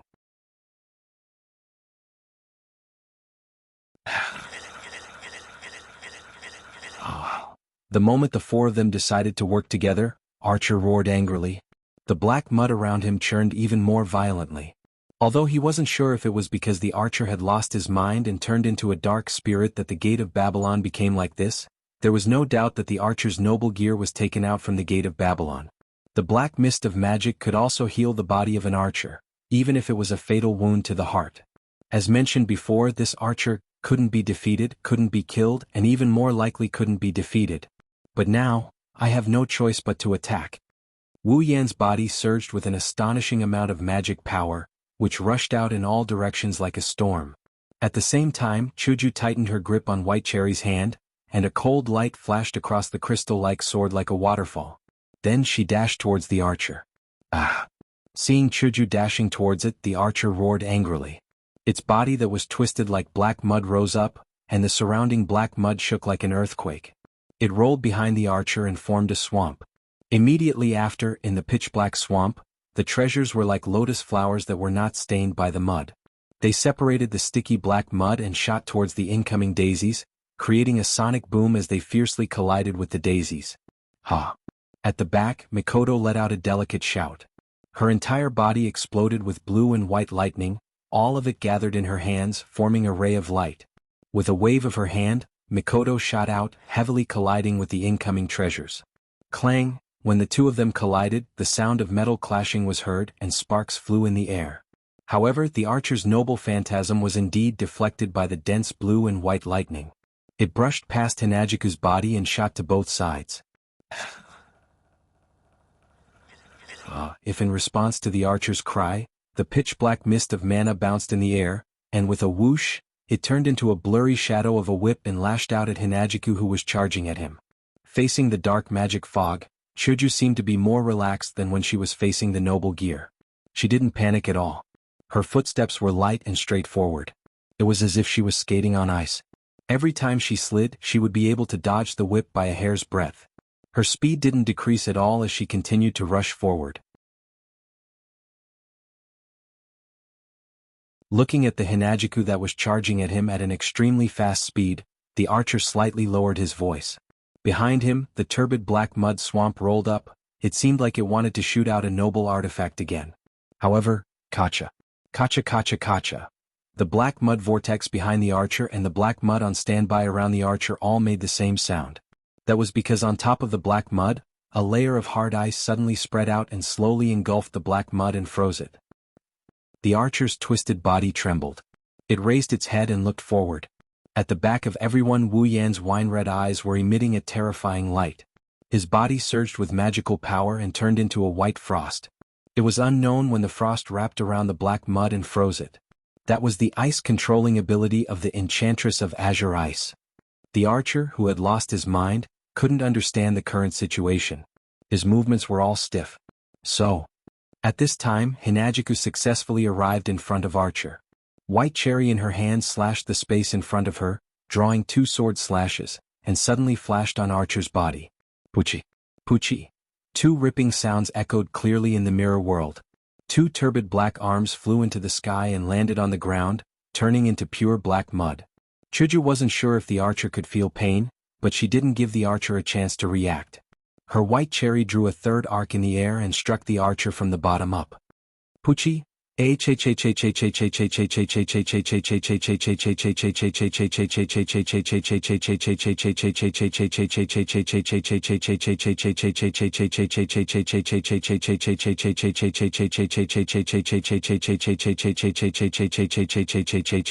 Whoosh! Then another air-piercing sound came from behind the archer. Shortly after, a green fist with a majestic force landed squarely on the back of the archer. Bang! After receiving such a heavy blow, even if the archer didn't die, his turbid body was still sent flying. At the same time, an orange beam of light shot straight at the archer's face, aiming straight at his face. Boom! Following the explosion, the super railgun landed on the archer's body at zero distance without any deviation, causing a fiery explosion in midair. In an instant, black dirt flew out from the flames and scattered in all directions.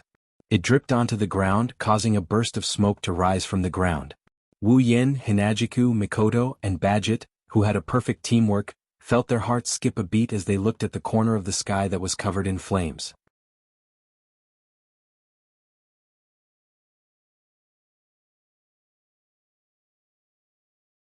Chapter 1546. Did you win? No one cared who asked this question.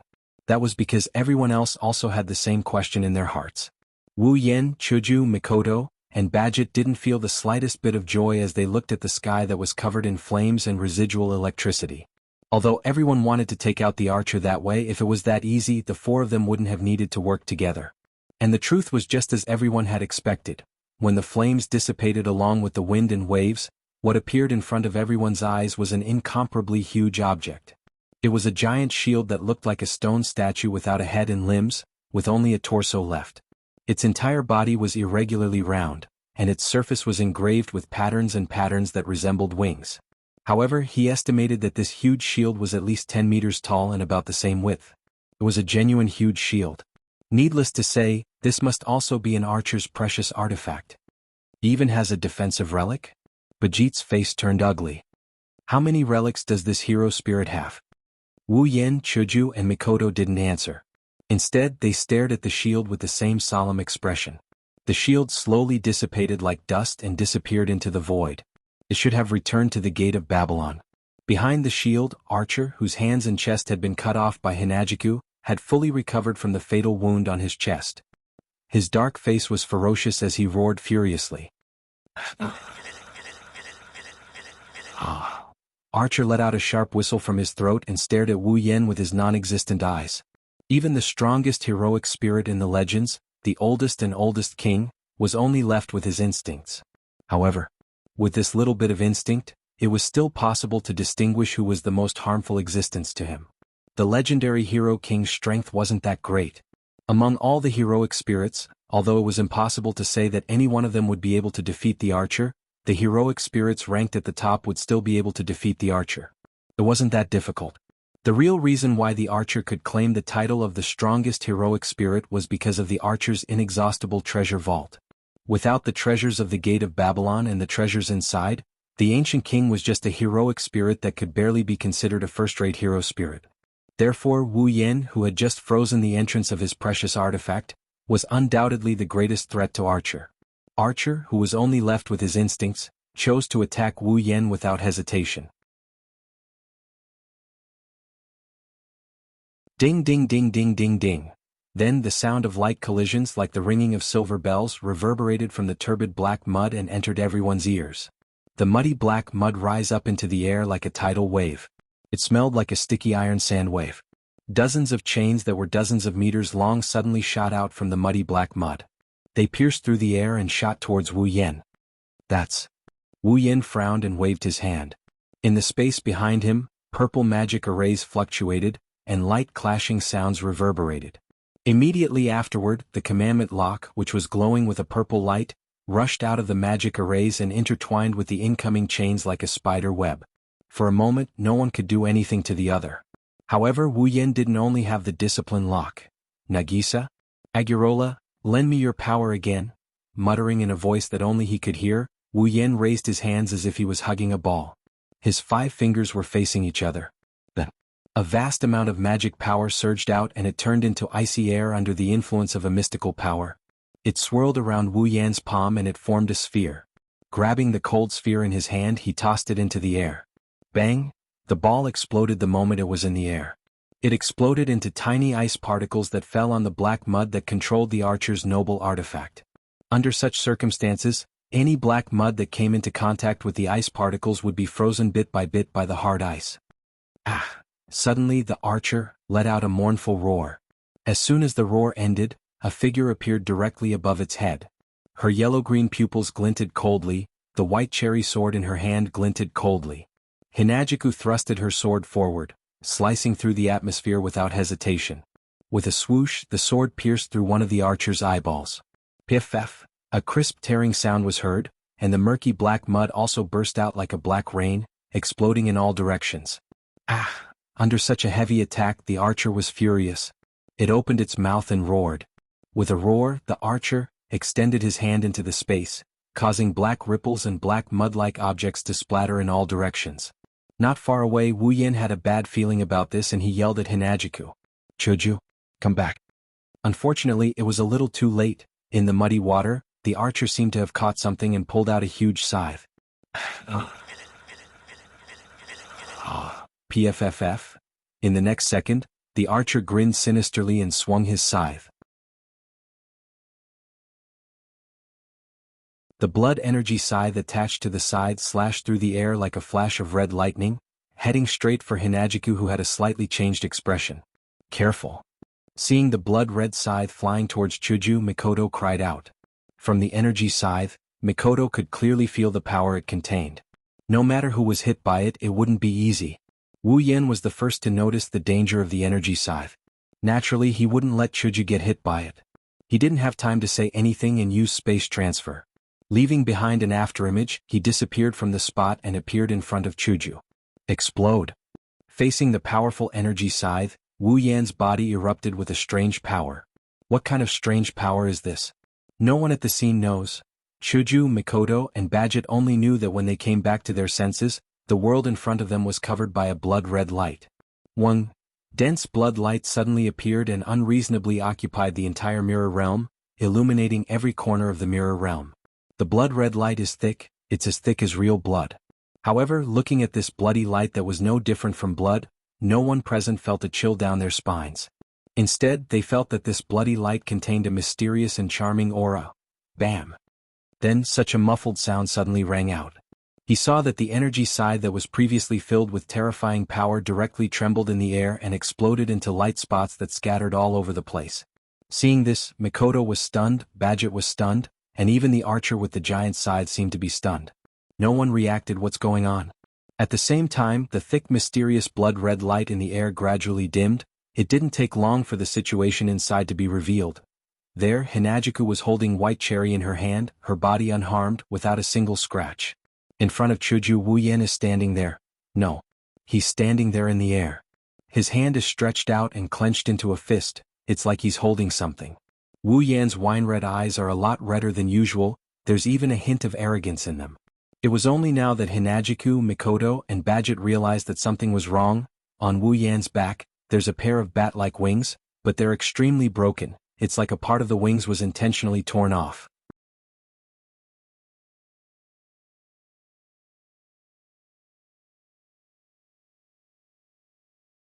Chapter 1547.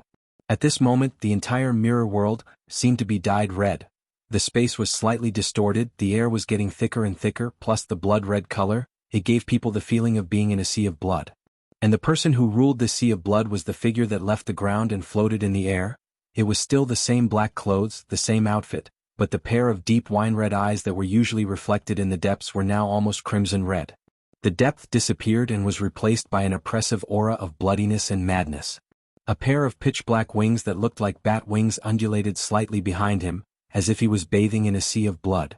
The surface of the wings was tattered and looked somewhat unbearable to look at, but it also seemed to be the way it should be. It added to the oppressive feeling of arrogance. Looking at the figure floating in the air, Bajit's eyes couldn't help but tremble, her face was full of shock. Death Apostle, yes. Although this form wasn't 100% similar, Bajit, as the designated executor of the seal, saw the oppressive aura of blood. It wasn't the first time she saw it. It was exactly the same as those death apostles who have been drinking human blood to increase the number of their companions. Even if the appearance was different, the feeling wouldn't lie. The man in front of her who suddenly changed is definitely a dangerous person. At least that's what Bajit thought. Yen? As for Chuju and Mikoto, seeing this form of Wu Yen, she felt a bit relieved. Compared to the normal Wu Yen, the Wu Yen in front of her at most had a darker color in his eyes and a pair of broken wings on his back. It wasn't a big deal. But Chuju and Mikoto, who were familiar with Wu Yen, knew. The current Wu Yen could already use a dangerous ability that would make anyone tremble in fear. Bajit's feeling. It wasn't an illusion. Second red jade mode. Looking up, Wu Yan's scarlet eyes looked straight at the archer. Activate. Surrounded by pitch-black mist of magic and surrounded by pitch-black mud, the archer held an energy scythe in his hand. He roared at Wu Yan. That voice was exactly the same as before. However, upon closer inspection, one would notice that there was something else in this roar that was exactly the same as before, a little hesitation, or rather, a little fear. The archer's beast-like roar sounded like a bluff now. He stared straight at the archer who was roaring at him. A bloody light flashed in Wu Yan's eyes, and the corners of his mouth curved into a cruel arc.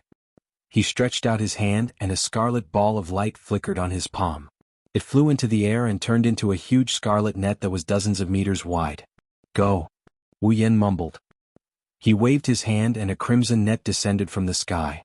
It enveloped the archer's murky black body. The sudden restraint caused the archer to go crazy. He started to struggle without caring about the consequences. However, if the archer used his noble phantasm, he might be able to cut the net open. However, with its own strength, no matter how much it struggled, the huge net was like a maggot in its bones, firmly adhering to its muddy body and firmly trapping it. Wu Yan's crimson eyes narrowed into a happy arc when he saw this. It was a subconscious emotion. He's not sure if it's due to the influence of Flandrechan or the owner of the Red Jade mode. Wu Yan felt like he's getting a bit more violent. Driven by such feelings, Wu Yan flicked his finger. The forbidden cranberry trap. As his voice faded, a row of dazzling light bullets appeared in the air in front of Wu Yan. They extended and turned into light vines that descended from the sky. Then, like whips, the vines landed on the archer's body with a shrill cry. Thud.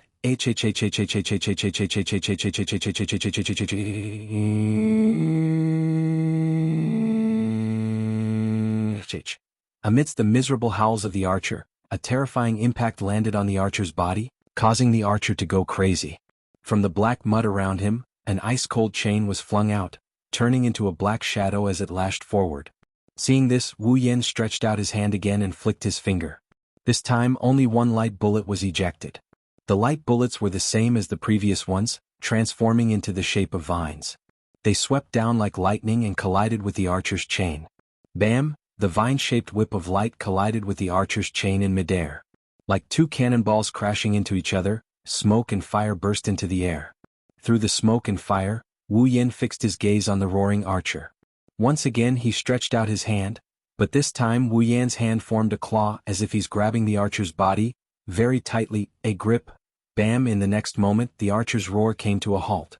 His body suddenly swelled up, and with a muffled sound, he exploded into a cloud of black mud. Amidst the splattered black mud, a card floated above the archer's original position. There was no warning at all. There was no warning at all. There was no warning at all. The King of Heroes, who was known as the strongest heroic spirit, was crushed in the blink of an eye. Wah! Badget's pupils shrunk to the size of a needle. She was stunned. We did it. Chuju and Mikoto were overjoyed. Phew! Wu Yan's expression also relaxed. He let out a sigh of relief. As expected, even a peak Tier 8 powerhouse was not enough to look directly at the eye of an existence, transfer the eye into one's hand, and crush it to destroy everything in its path. Flandrechan's ability is indeed a cheat when compared to other combatants of the same tier. This time, the archer shouldn't be able to repair his body, right?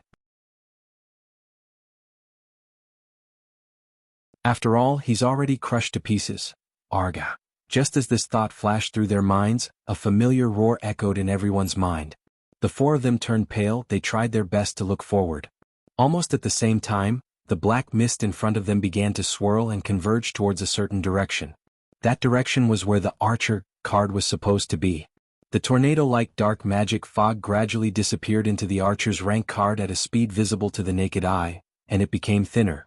And where the card was, a layer of turbid black mud slowly emerged as if there was a spring in the sewer. That's Hinajiku, Mikoto, and Badget shuddered. It's still not dead? Sigh, sigh. Wu Yan sighed helplessly. It's not that simple, huh? Of course, no matter how difficult it was, the black, filthy soil that was wriggling and emitting a disgusting smell wouldn't tell anyone. Amidst a series of strange noises, the squirming black mud stacked on top of the archer, rank card and covered it up, forming a human figure. A while later, the archer returned to the battlefield without a single scratch on his body. Arg! It's still the same roar. However, when they heard that roar, everyone's heart sank.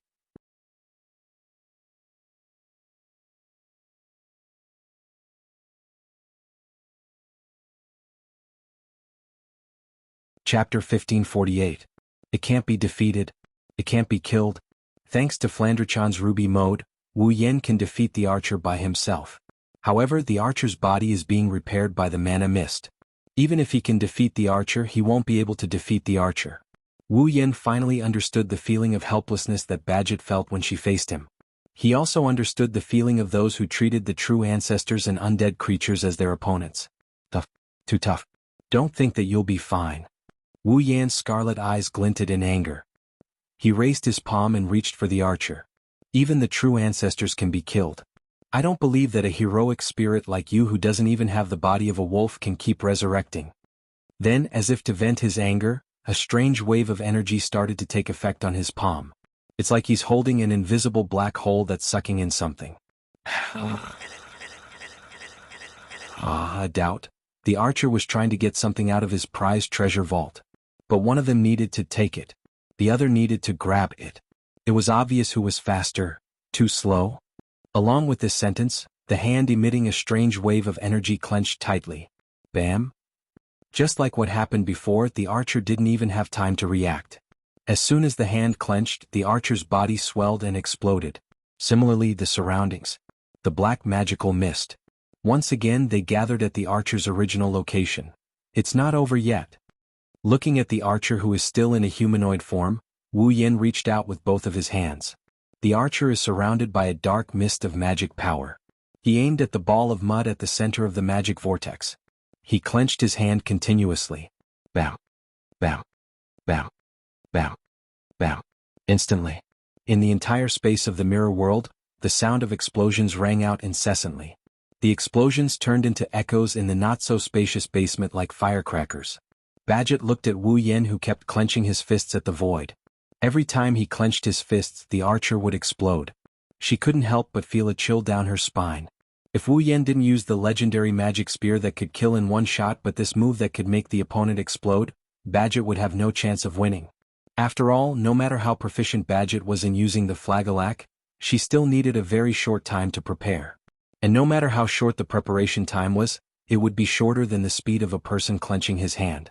At that time, if Wu Yan used this ability, Badget wouldn't even have time to use the flagellak before she exploded and died. Badget's resurrection rune wouldn't work against this kind of power that could make the opponent explode. Badget's resurrection rune magic was activated the moment her heart stopped beating, but it couldn't be resurrected under any circumstances. For example, if Badget's head was chopped off, the resurrection rune wouldn't be able to connect her head back to her neck.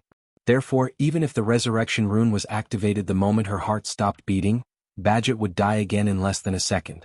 As for her body exploding, it would be even more impossible to reverse the situation. Who the hell is this man? Badget clenched her fists as cold sweat dripped down her face. Is there a death apostle with such a terrifying ability? Chuju and Mikoto, who heard Badget's subconscious words, looked at each other and shook their heads helplessly. Didn't we already say that? Wu Yan wasn't a death apostle.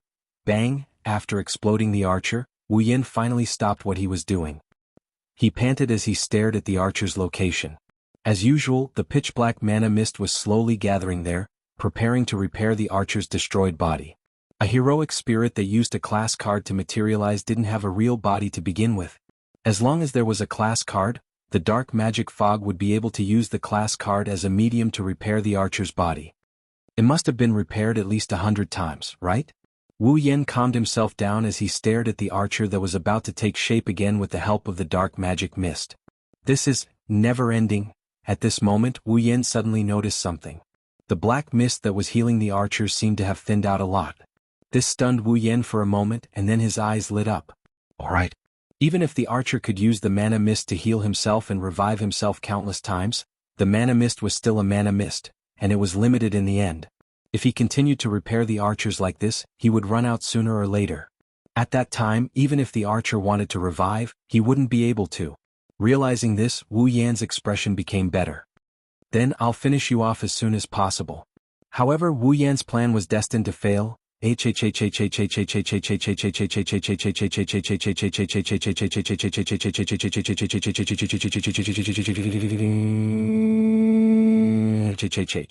Archer, who had just repaired his torso, head, and one of his hands, while the other hand and the lower half of his body hadn't been repaired yet, let out an unprecedentedly ferocious and shrill cry. The murky black mud on his body was like boiling water, violently rippling.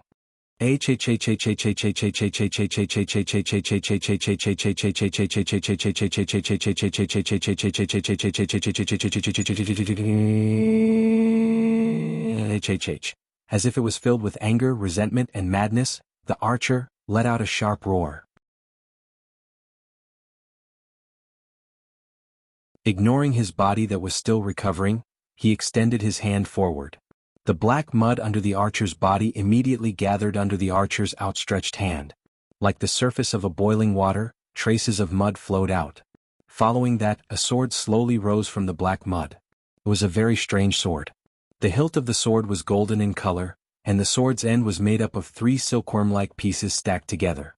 The silkworm-like pieces unfolded on the left side of the sword's end, and they were covered with strange patterns. As for the blade, it was the strangest part. It was not sharp and flat. Instead, it was made up of 3 cylindrical rotating blades that were connected to each other.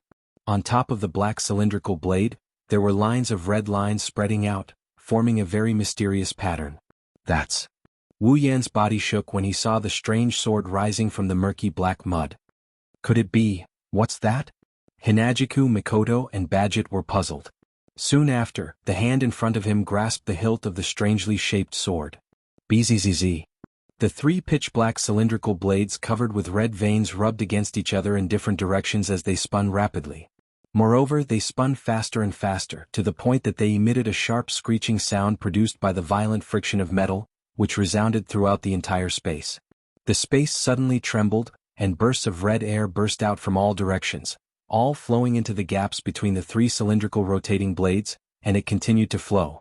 In an instant, the entire mirror realm was filled with red streams of air like a typhoon. The space trembled, the ground collapsed, even the sky and earth screamed as if they couldn't bear the burden. Wu Yan, Chuju, Mikoto, and Badget were alarmed. A deadly sense of danger rose in their hearts.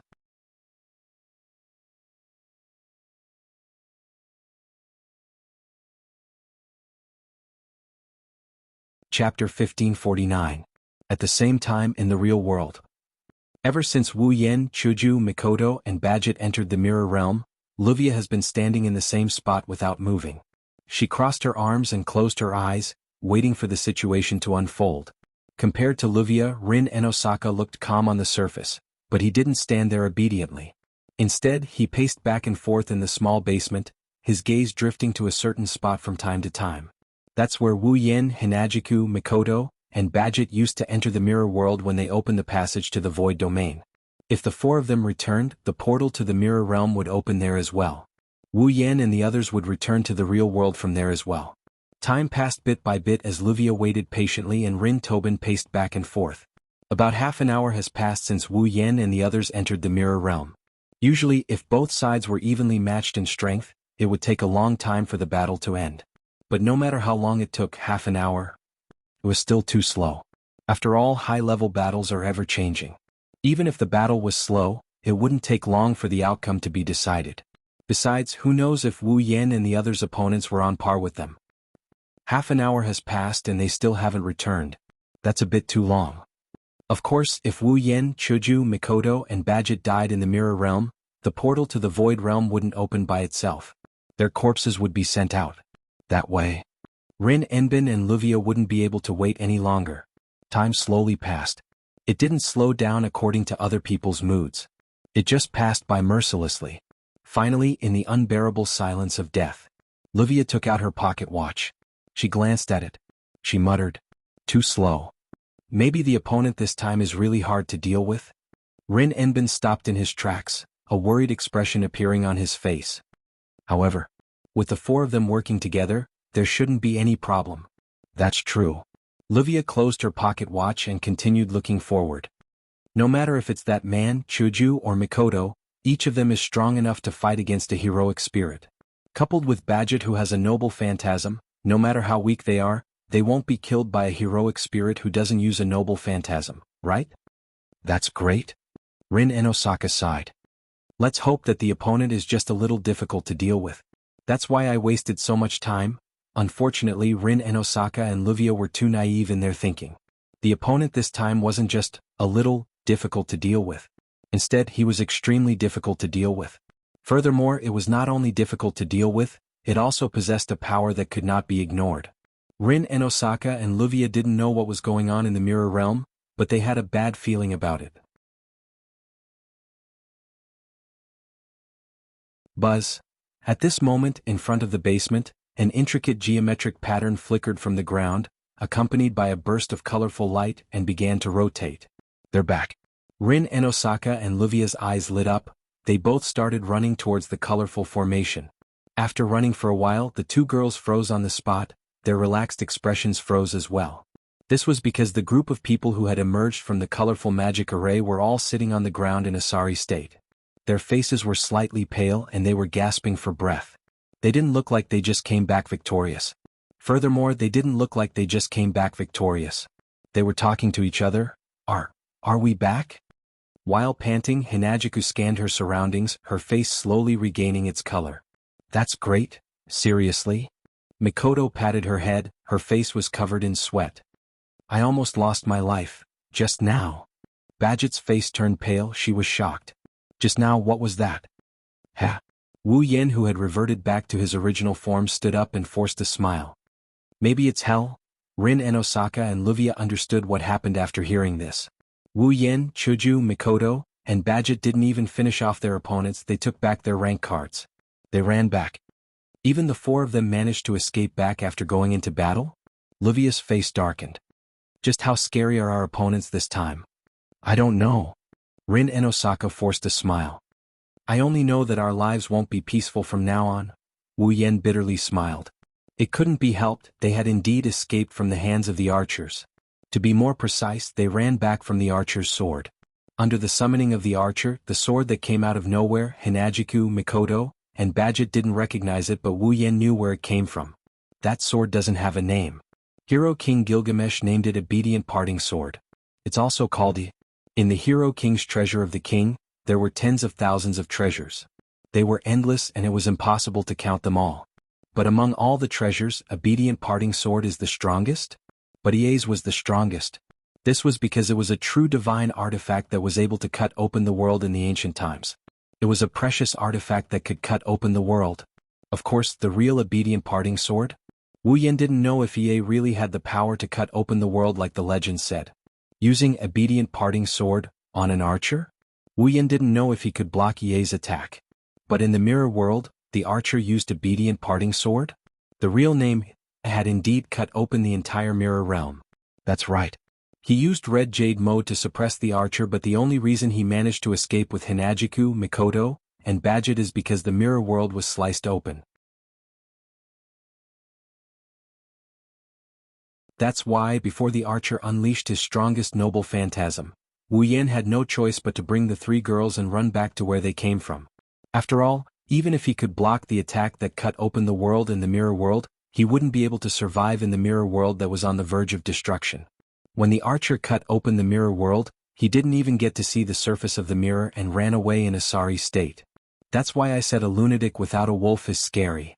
Wu Yen sighed. Now the archer must have been banished into the space turbulence and obliterated into nothingness. His class card must have been destroyed too, right? Yeah. Yen? Chuju and Mikoto thought of the same thing and walked to Wu Yan's side. I'm fine. Wu Yen shook his head and took a deep breath when he saw the worried looks on the two girls' faces. Don't worry, I haven't given up yet. Only then did Hinagiku and Mikoto's expressions lighten up and they nodded. No matter what. Badget stood up and calmed herself down. She glanced at the others. We can't defeat a monster like that no matter how many of us there are. That's for sure. Rin and Osaka and Luvia looked at each other and fell silent. Even though I don't know how scary this monster that even Badget thinks is a monster is, but since the four of them managed to escape together, it's not too much to draw such a conclusion. Let's go back. Badget turned around with her dusty and torn suit. As for the Flagelac cylinder, it was long lost in the mirror realm that was split into two.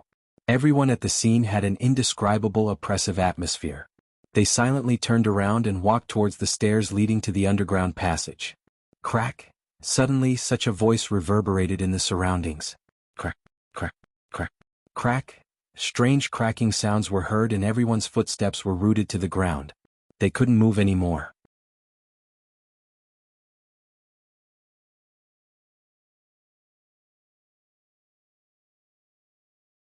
Chapter 1550. Bang! The group of people who had not reacted at all had just realized that something was wrong when the sound of glass shattering entered their ears. Immediately after, a violent gust of wind suddenly blew from behind the group of people. Like a shock wave, it spread out in an instant and hit the whole place. The sudden gust of wind caught everyone off guard. Their bodies were almost blown away. When they finally managed to stabilize themselves, they turned their heads and looked in the direction of the gust of wind. An expression of shock appeared on everyone's face. Kacha. Kacha. Kacha. The sound of glass shattering continued. The violent wind continued to blow. In this not-so-spacious basement, the wall at the front was slowly crumbling. The shockwave was caused by the shockwave. However, the scene of glass shattering didn't happen on the wall. It happened on the space. The space at the front of the basement was gradually breaking down like a piece of glass. No, it wasn't just the space that was breaking down. Some pitch-black substance was seeping out of the broken space like water. Wow. Seeing such a scene, everyone present stood up in shock. Could it be? Wu Yan raised his hand to block the incoming shockwave. He stared at the pitch-black substance seeping out of the broken space. His wine-red eyes were full of waves. It's not over yet? Bang! Under the gaze of everyone present, the shattered space once again cracked open, making the glass-like spatial crack even bigger. It was pitch-black inside like a black hole which made people's hair stand on end.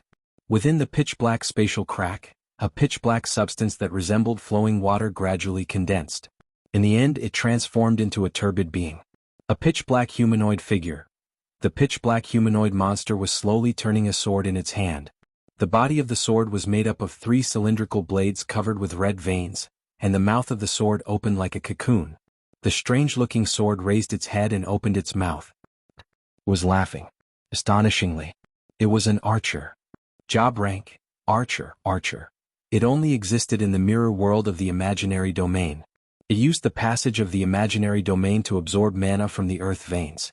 A heroic spirit that maintained its form and power came to the real world of the imaginary domain. How is this possible? Chuju, Mikoto, and Badget were in disbelief. This. Rin and Osaka and Luvia stared at the archer in shock. What is this? A monster? Wind waves. Wu Yan finally noticed. The shockwave that came out of the spatial crack was all red.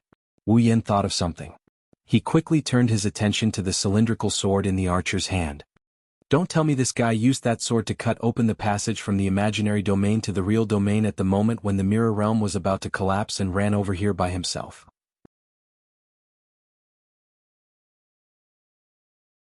It's not impossible.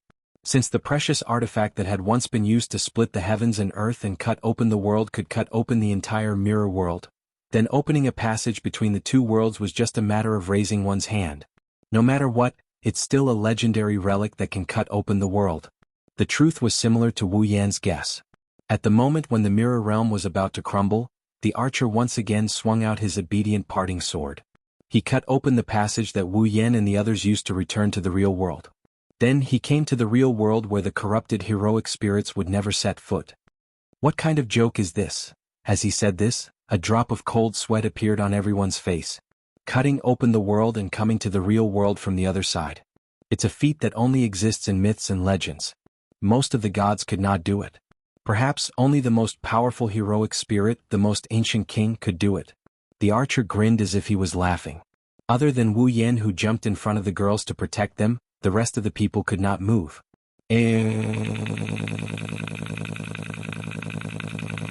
Whoosh, a layer of pitch black. Mud suddenly rolled out from under the archer's body. From within, a huge shadow suddenly shot out and flew into the air. The shadow then stopped in midair. Everyone almost reflexively raised their heads and looked at the sky. What they saw was a huge jet-black spaceship that looked like a fighter jet. This pitch-black flying ship was also a precious artifact. Bang! Archer stomped on the ground and leaped into the air, landing on the pitch-black spaceship. Like the sound of a bugle horn, under the roar of the archer, the pitch-black spaceship shook violently and turned around. It turned into a black shadow and shot towards the entrance of the underground tunnel, above the surface. It wants to go to the ground? Rin and Osaka exclaimed in shock. You must be lying, right? Luvia panicked and lost her head out of fear.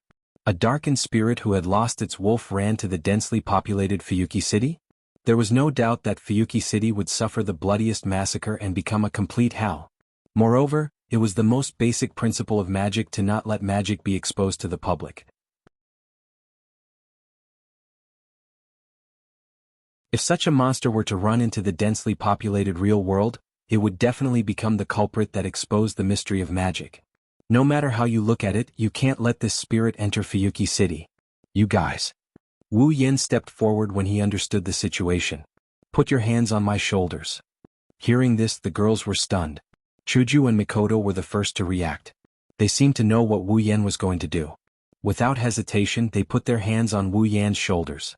Rin Enbin and Luvia seemed to have noticed something as well and immediately put their hands on his shoulders. Bajet hesitated for a moment, but she was also a decisive person. She reached out her hand and put it on Wu Yan's shoulder. Soon after, the six of them disappeared from the messy basement as if they had merged with the space amidst a wave of delicate magic energy. Fuyuki City, beach, bang, in a loud explosion. The entrance of the underground tunnel surrounding the construction wall exploded. A pitch-black shadow shot out from the entrance of the underground tunnel and soared into the starry night sky. A spatial ripple suddenly spread out from the beach around the underground tunnel entrance. By the time it dissipated, a couple of figures had already appeared at this place. Where's that monster? Rin Enbin didn't see the power of the archer, but he didn't hesitate to call it a monster. One can only imagine what kind of impression the archer has in Rin Enbin's mind. He was able to force back Wu Yen, Chuju, Mikoto, and Bajet. He even broke through the mirror realm and came to this world. There. Beside them, Luvia quickly scanned her surroundings. Her eyes stopped abruptly in midair and she pointed upwards. Then everyone saw what happened next. In the sky above the beach, a dark spaceship was circling around for a bit before flying towards a certain direction. That's Fuyuki City's downtown area. Quick. Stop it. Rin Enbin and Luvia yelled at the same time. Wu Yan's eyes flashed. He turned around and teleported again. When he reappeared, he was standing in front of the archer on the dark spaceship. The archer felt a hand pressing on his head. Then he lost consciousness. Under the watchful eyes of the people below, the pitch-black spaceship suddenly disappeared in midair without a trace. You're tuning in to the Han Lee's Wuxia Adventures YouTube channel. We're so grateful for your support, and don't forget to subscribe to join us on this incredible journey through captivating stories.